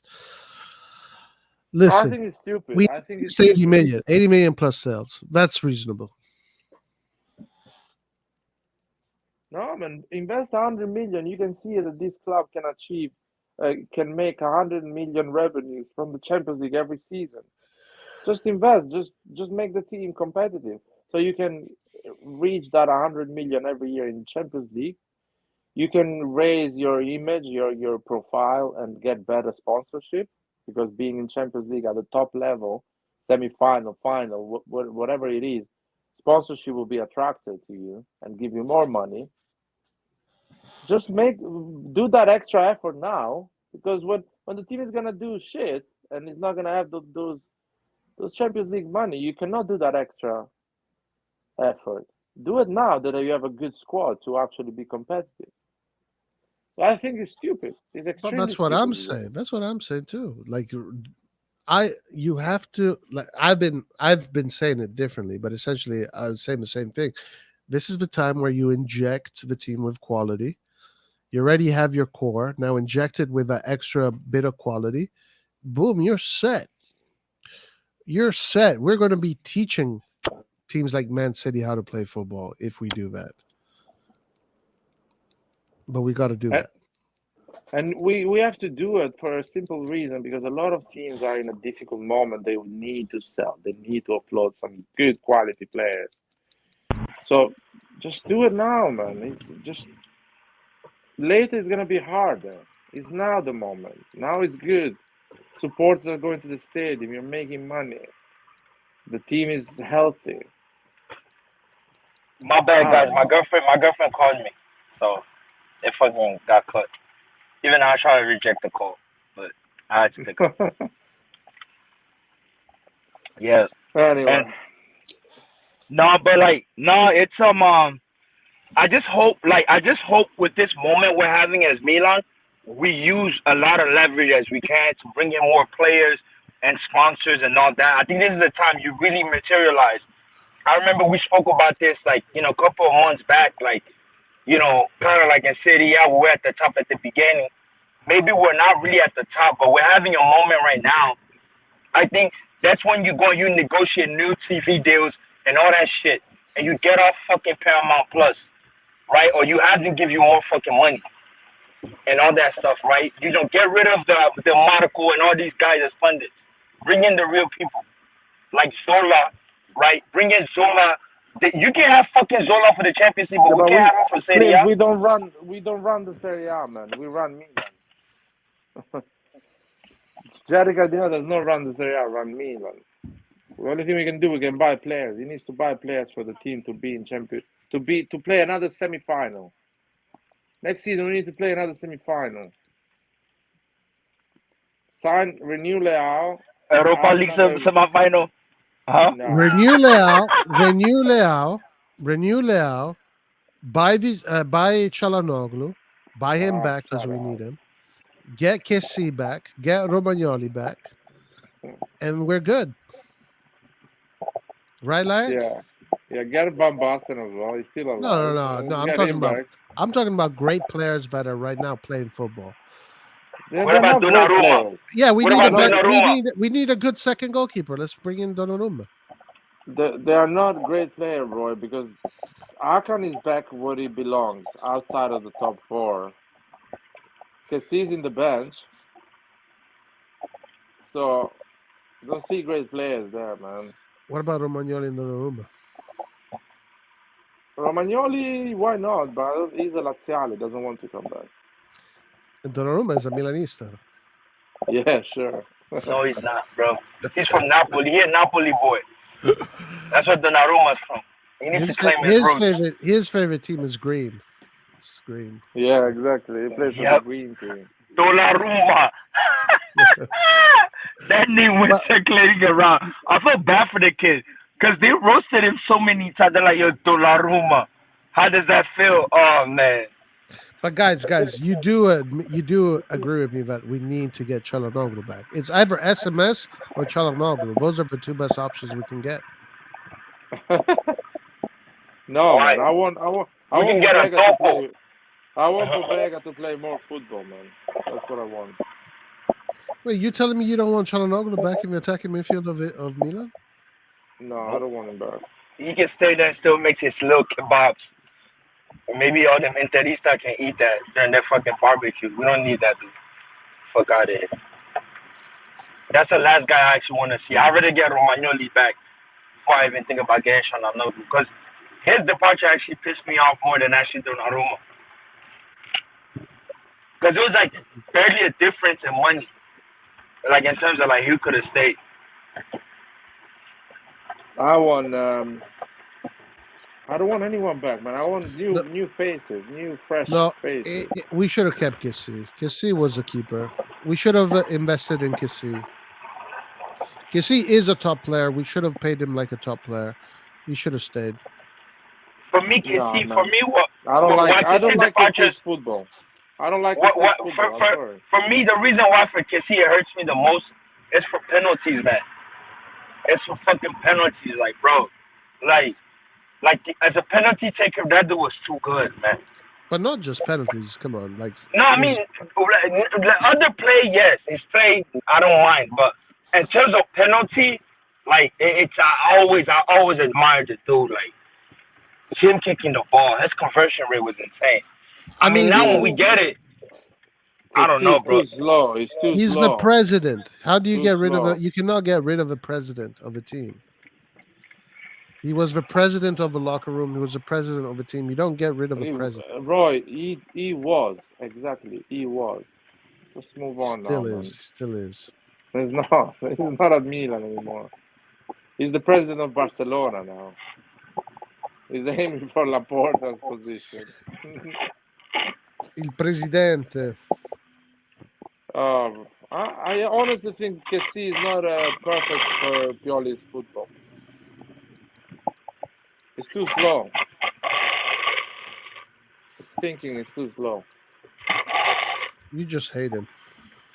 Clint, when are you gonna finish that soda, man? That soda, bro. It's just smoothie. I came back from the gym, so I got smoothie. Yeah, I don't drink soda like that. Right? Yeah, it's done. It's done now. I'm done. It was good, man. Fuck. So I tried to slug all the last fucking thing out of it. Yeah, when I come from the gym, bro, smoothie been finishing my fucking money, bro. Fuck. It's like each time I go to the gym, when I finish, I'm like, oh, bro, I need one right now. And you try to get the one without fucking sugar. You buy them? Does the gym sell them, or do you go to a store? No, I go to Smoothie King. Fucking. Now my girlfriend wants to go watch the fucking fight. So they bailed out on her. Now she want to force me to go watch that boxing fight. Like Ryan Garcia against like Devontae Davis. Was that the one that Oscar De La Hoya was promoting? Yeah, it has to be that one. Yeah, that middleweight. So everybody's going crazy today. All of a sudden, all these guys are into boxing, bro. I can give two fucks about that. I was about to go work. On a Saturday, I go work, bro. Meanwhile, people are going to party, and I just don't give a fuck. But I'm like, okay, I'll go with her. So that's why she called me earlier. I was like, all right, I guess. Yeah, but I'm more worried about the Milan against Lecce. That's my fucking fight. I don't give a fuck about this shit. Watch Lecce now going. Is Lecce a super team? Is Lecce a super team? Dude, they'll fucking sit back, bro. They're not getting relegated anytime soon. I hope Colombo plays an agent for us tomorrow and just does a fucking scores against his own goal, his own half. He's not playing tomorrow. Colombo is not playing tomorrow. Of course, it'll be too emotional for him. He's like sick. Brian Garcia's a fake Mexican. Anyway, he's a fake Mexican. The dude cannot trash talk for his life, man. Fuck me. But so anyway, I see tomorrow Juventus losing, Roma losing, us winning, and getting close to the second place. Last time Laird said Roma was losing. Roma won nicely too. So, Laird. What's going on there? I see them losing this time. You think so? Yeah. If you bet Roma losing, you get it right a lot of time. Dude, hey guys, Just what happened to keep fucking? staying in that. Because since Roma is playing Atalanta, what happened to Zapata, man? That dude disappeared the face of the earth. What the fuck? Probably He had a fight with disappeared. Mussolini. He's playing tomorrow. Yeah, He but was- that dude just he went. They went from talking about him a little bit. Dude, it's like almost like I don't even know if that dude exists in Serie A, bro. And I watch Atalanta again. He comes off the bench. I'm like, what the fuck happened to him? But you know, he's not young. He's not young, right? I know, but I still like Immobile is not young either. But they were almost in kind of in the same light. They were still netting. But the dude's not. He's irrelevant right now, man. Like it's bad. Even Origi has more clout right now. I think he doesn't want to renew. He's not renewing his contract. And Atalanta's not Origi playing. has more clout. Well, That let's thing's serious, bro. Because when's the last time you even heard about Zapata even going on the score, getting on the score sheet, and he's not Yeah. injured? I mean, from my and also, understanding. to be fair, Lookman and Hoyland are killing it.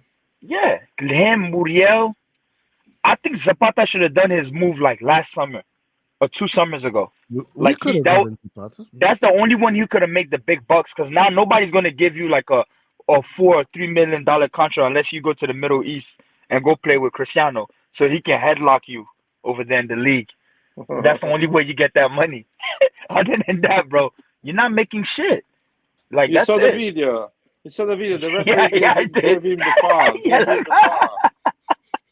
Jesus Christ, man! It's basically the league is corrupted. Dude, Cristiano is fucking doing an audition for wrestling for WWE, man. Like, this is so crazy, bro. The dude wants to win. Cristiano reminds me of my little brother, man. Dude does not want to fucking lose on anything.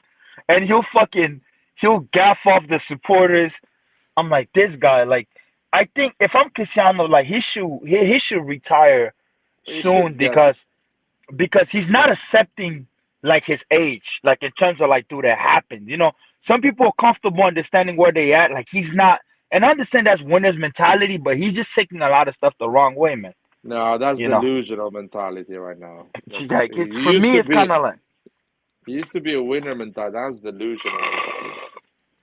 It's like, bro, like if they say you can't play or you can't do this, like I understand you want to win, you just can't. And I'm glad. Like, imagine if Milan would have went for him. Clint, I'm finished, man. I know. I realized that, not put it down. I'm like, oh, fuck. I know. You're suffering, man. You're sucking highs there, man. Oh, man, Larry caught me. Fuck. I realized.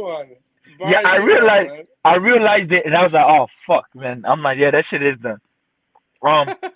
But fucking nah, bro. Like, imagine if we would have got him. That would have never been in the semifinals. When they were speculating he was supposed to come, he was looking for a club in January. Poof, that shit would have fucked us up, bro. Cause imagine when we're losing our games in January, we're losing certain games. The Dlacum would have been more toxic. Or maybe he would have not listened to Pioli or any of that. Like. Even Napoli didn't want to get him either because I think if he'd have went to Napoli, he would have won a start. Now, do you drop Osimhen for him? That's the reality.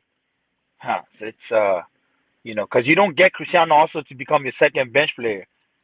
At least that's not how he feels like.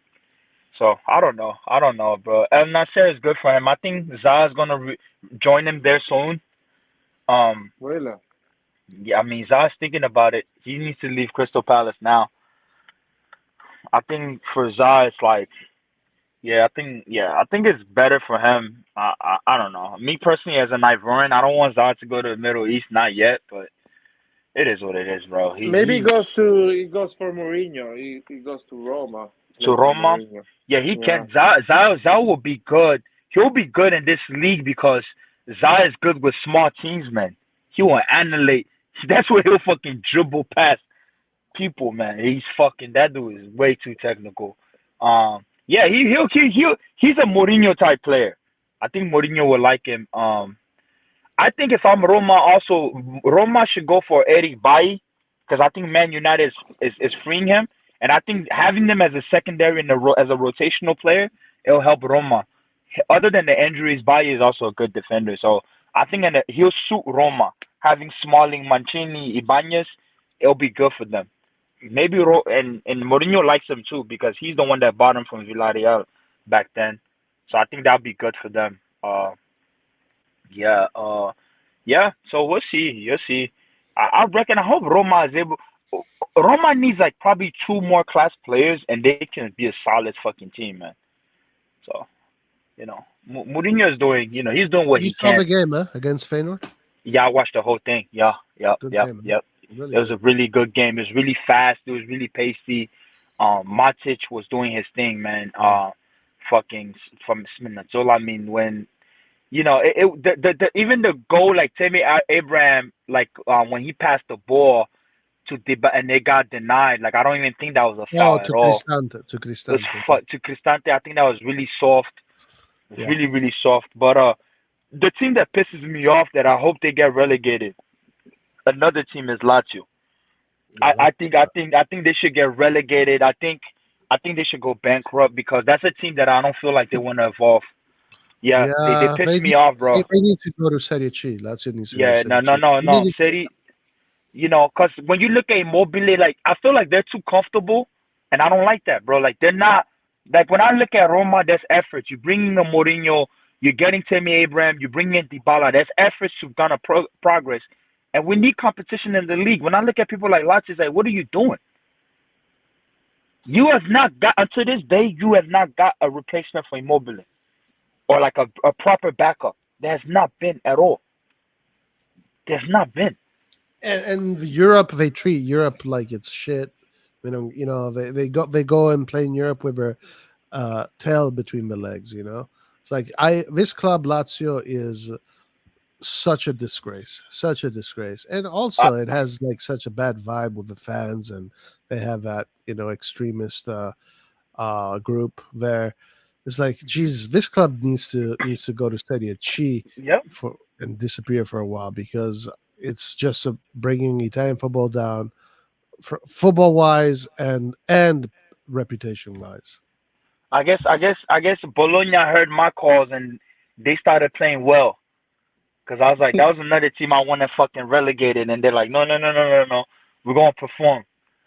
Fucking no, but with Lazio, cause it disappoints me. It's a powerhouse, seven sister. I don't feel like they make efforts because even when I look at Fiorentina, there's efforts wanted to just progress overall, right? They're just not selling players for the sake of, but they also want to better their team, bring in new ideas. With Lazio, yes, they brought in Sarri, but I looked at overall, nothing's really changed. Like, have the players have gotten help? Like, I don't see it, man. I just look at a team where, like, I don't know what's Lotito's deal. I don't know, bro. Yes, damn. Sometimes, like, I'm just imagining being a Milan fan. I know it's stressful, but being a Lazio fan, like, fuck's sake. Oh, you're probably comfortable winning the Mickey Mouse Coppa Italia. It's fine. I guess it's good, but like somebody like Milenkovic-Savic, does he leave? Or does he believe that, like, yo, I can have, like, a future here? I don't know. I've asked myself that a few times. Like, why do those players stay there? Like, they're never going to achieve, absolute greatness. They're always going to be in this realm of in between being like a big team and I don't know. Like, why do you stay in a team like that? Like Rio Ferdinand said it the best. Cause when he's talking about Harry Kane, he's like, dude, who the fuck? He said, when you retire, nobody wants to talk about fucking moments. Being like, hey, God, remember when I scored here? You want to be talking about trophies, man. Like, you not want to be talking about, oh, I won this. Remember when I did this? Like, at a time being, it comes into your career, you want to look back and you want to win.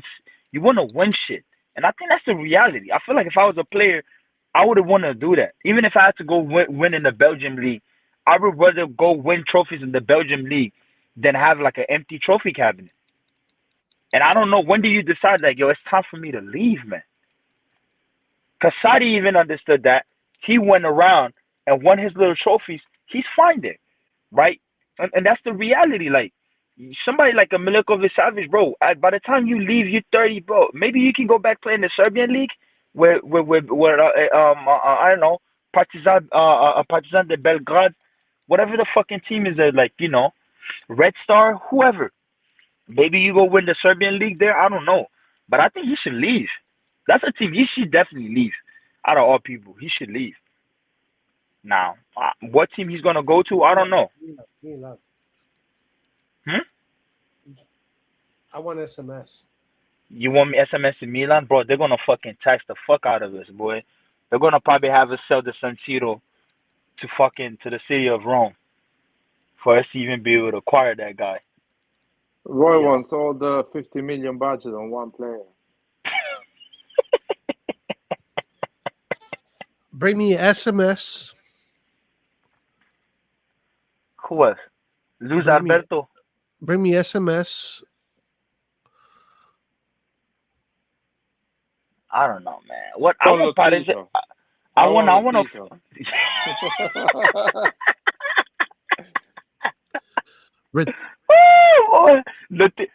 Lotito's gonna renew fucking Leao for fucking Maldini, Daniele Maldini's wages. That's how he's gonna renew Leao. That's gonna And be he's his gonna- contract He's offer. going to be able to do it. How does he do it? How is he going to do it? Because if Leao played at Lazio, Lotito would convince Leao to stay at Lazio forever, waste his career there. How does he do it? Because it's Lazio, man. If you do well at Lazio, you have done nothing. So people are not like excited about you. If you do well at Milan, every big club wants you because you're doing well at Milan. That's So crazy. it is what it is. Man. Kessie That's crazy. does well at Milan, Barcelona wants him. If Kessie does well with Lazio, Barcelona doesn't care. Bring back Kessie. Roy, I you're not gonna get me upset, man. I don't Bring he's not back coming back. Kessie. I No. won on all of them. I won on Kessie, I won on Akan, I won on Donnarumma. What about I'm like, yo? What about if we get Mudryk? We can go and get him, Modric?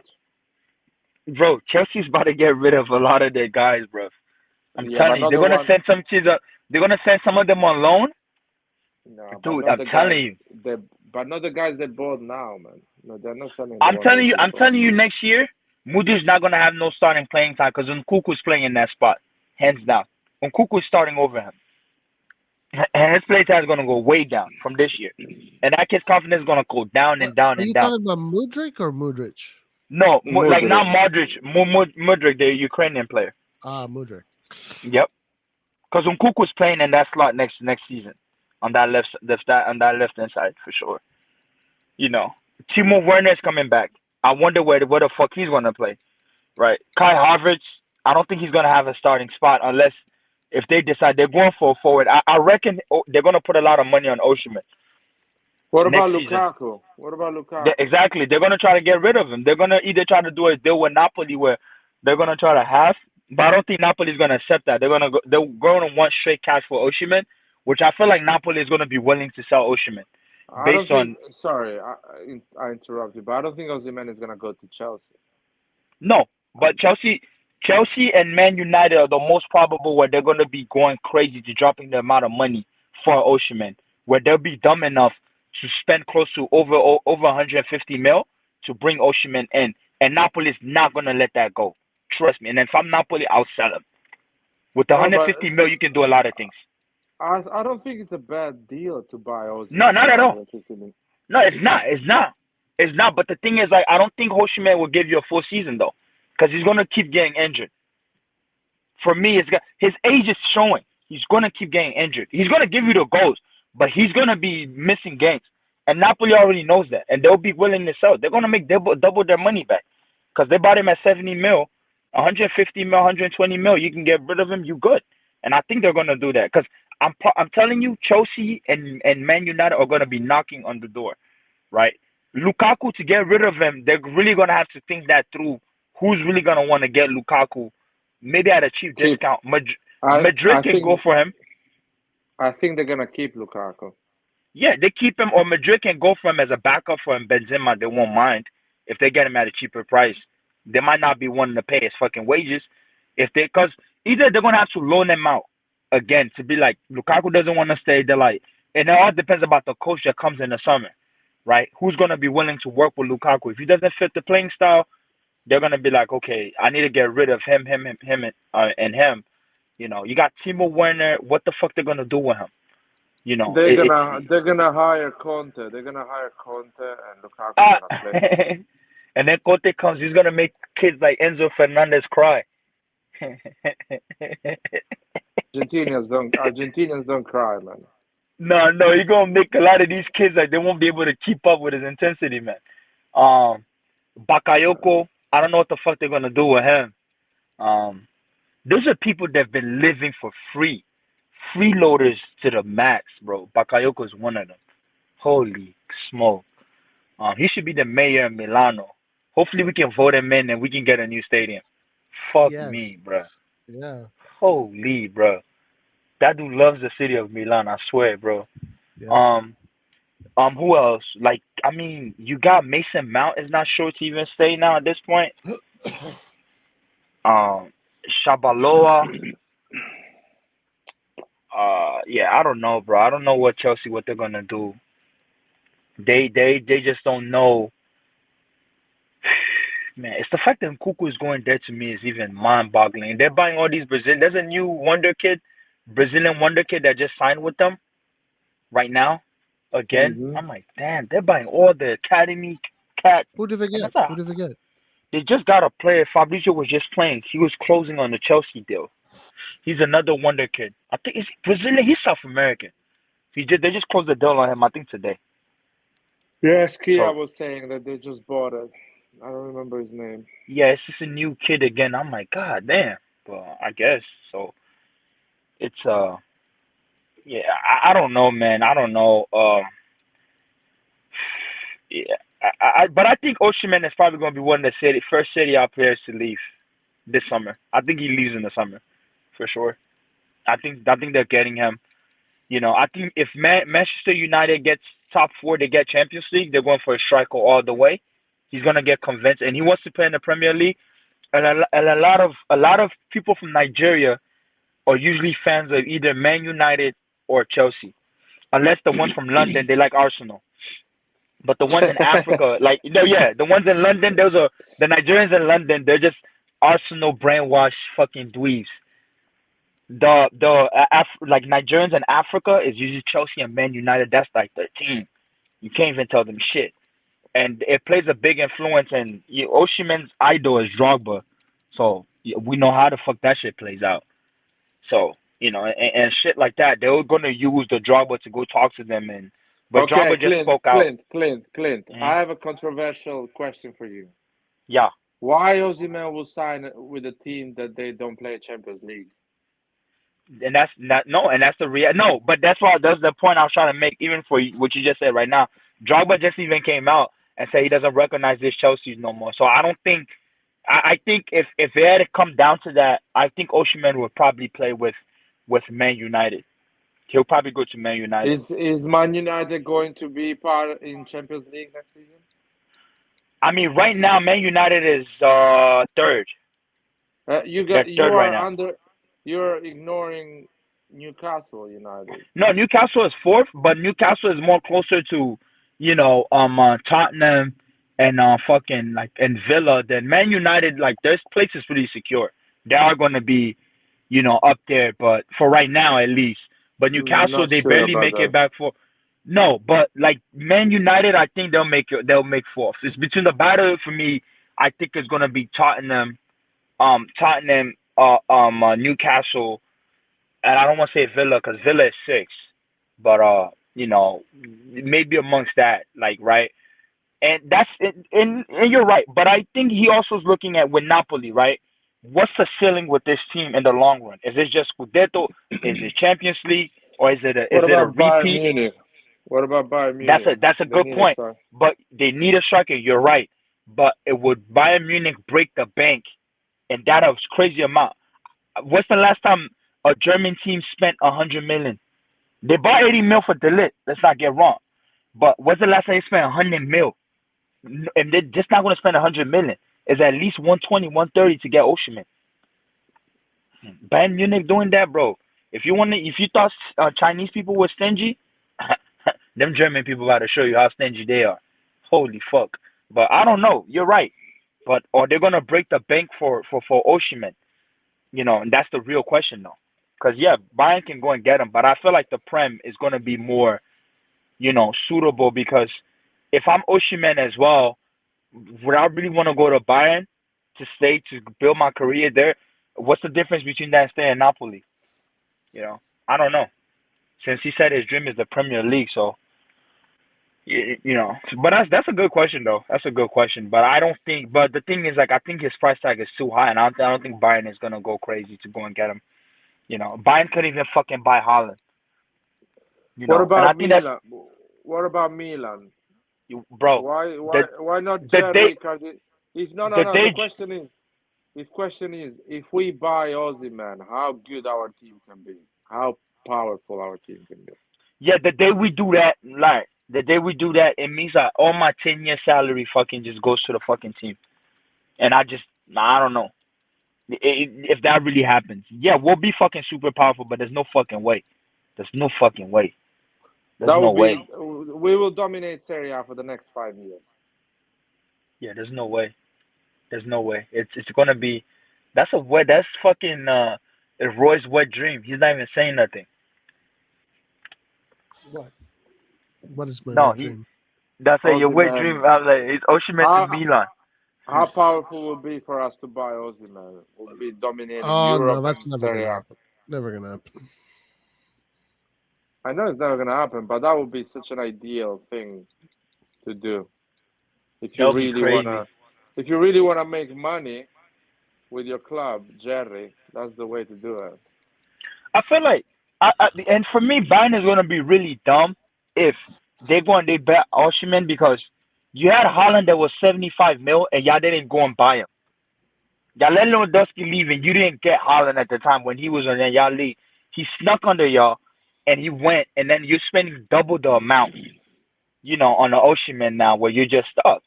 Where you need a real nine. You need a number nine. And we're looking on the market going into this summer. There's not a lot of number nines either. There's not really a whole lot where you can just go and pick from. I will go. I will go and buy Ozzy, man, 150 million, and that's it. Nothing else. I will keep going with the squad I have. I will And then just add Ozzy, you man. also buy Serginho Dest for 30 million. No, no bias in this. What are That's he's what one of the top prospects, man. Best wingback. Why not? Like, he got speed. I have Salamakers, man. Man, we should get that me personally, if I'm Milan, we should also look at Yunus Musa, that kid from Valencia, that American kid. Really, really good. That's a KC profile, faster than KC, but doesn't get tired. That's a good profile we can actually also get. Speaking about Des, I just thought about him. But Valencia is almost relegated, man. yep, that's a good reason why we should go and poach that fucking player. What? But is he a good player? No, he's good. He's good. He's good. He's good. He's good. Trust me. He's a good player. He's really good. It just So happens. what? Sometimes you're on these teams, but you know, hear me out. Look, Nottingham Forest is getting relegated. What's his name is still over there. Keylor Navas went there. Nottingham Forest probably bought everybody across Europe. Yeah, but he went there. Sorry, he went there in January. It's just they got poor owners, man. Like Valencia really have poor owners. Like those Asian owners fuck their club. Switching coaches between the season. I feel like if Gattuso would have stayed, they wouldn't be getting relegated.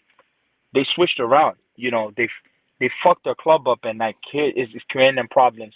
It's the same as how you call that with fucking who else? I'm thinking about Leicester City, right? I mean, they got good players in Leicester City, but the mismanagement now, because somebody like a James Madison on Leicester City, he's a good player, but What look about what's you? happening to them. Would you sign Tielemans for free? Yep, Simmons is a good player.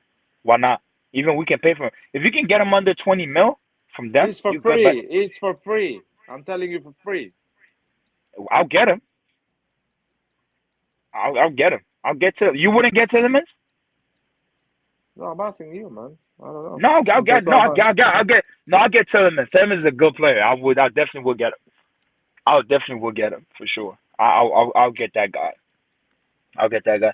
But for right now in the Prem, the player that I look at the most that I'm rating for me is Mitoma. Mitoma, man. Oof, boy. If we can get this dude, man, that would be a wet dream for me. I almost think like I'm playing fucking Football Manager, bro. Let me calm down. Fuck. Yeah, but he plays in the same position of Leao. Can he play on the right? I don't know. That's a good question. That I don't know. Cause it does look like he plays in the same position as Leao. It's like you guys made a comment earlier. It was so funny. They say it was up to Nathan. We have a bunch of right wingers. Dude said you said people like Nathan are running Chelsea. I'll tell Nathan that. I'm like, yo, Nathan, you're in charge of Chelsea right now, bro. I You said that in the live before. yeah, dude with his type of profile player, the Kudus of the world. Will you buy Kudus? Because boy, No, man. we cannot breathe with this guy getting mentioned every 3 seconds. Dude, you know what? I will always dodge the Ajax players. You feel I like they're don't trust them. scam. No, they are a scam, but the system makes them look good. Look good, yeah. You never Yeah, know. because So when you kind of think, I said maybe other than what's his name, than Frankie De Jong. When I think about Van der Beek, look what happened to Van der Beek, right? How much Man United pay for him?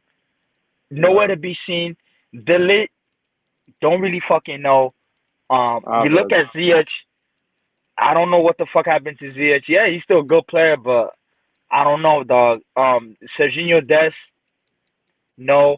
Gravenberg, he left. He went to Bayern. He's not even fucking starting at all.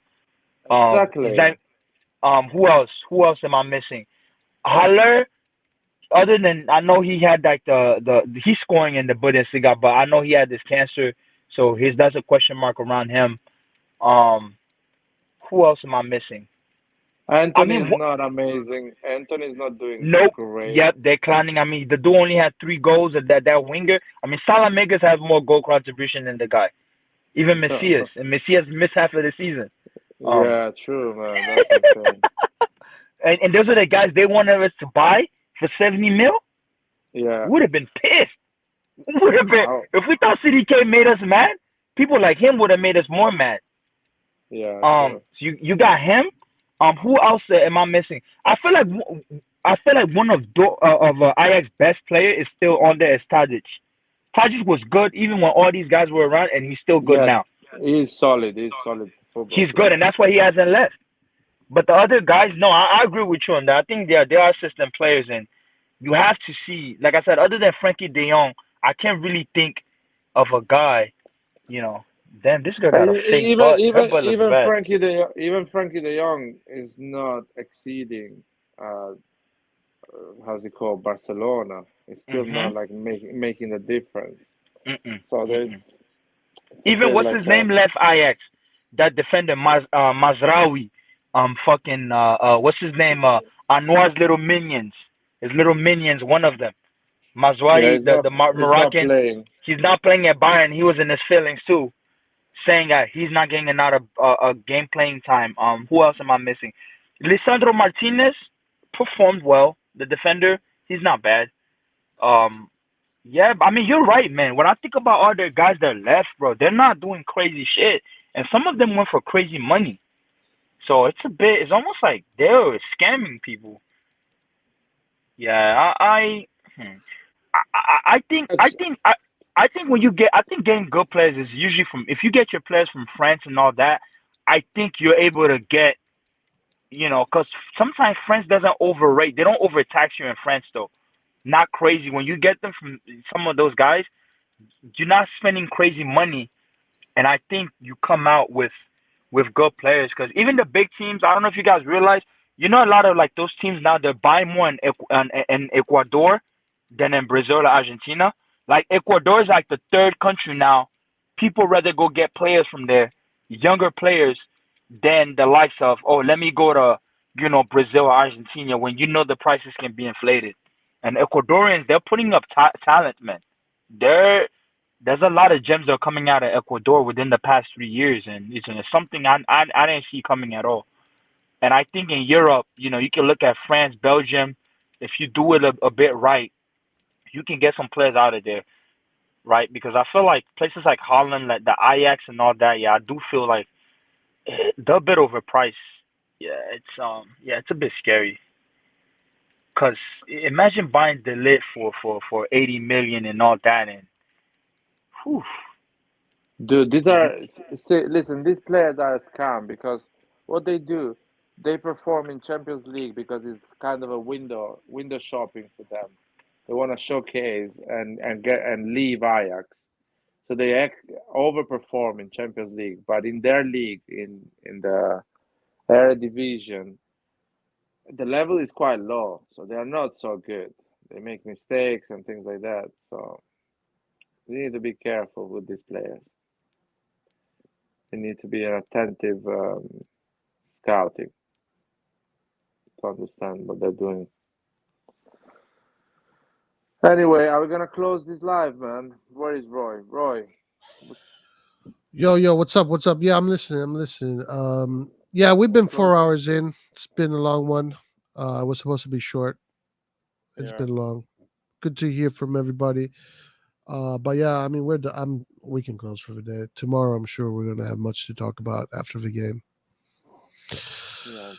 So listen, let's close it here. Appreciate everybody. Make sure you like, subscribe, donate all your money to us, and thank you, Clint, for joining. Thank you, Gio, Lyrt, and everybody else. And the clown show in the What's Up chat is on fire. Are you reading the WhatsApp chat now? The What they're clown saying? show. I think people some people just don't want to understand nuance. Anyway, any last things you guys want to say before we close? Forza Milan, let's get those 3 points because tomorrow is an important day. Napoli's losing 5 games in a row. Yeah, sure. And yeah. Are you doing a post match tomorrow night?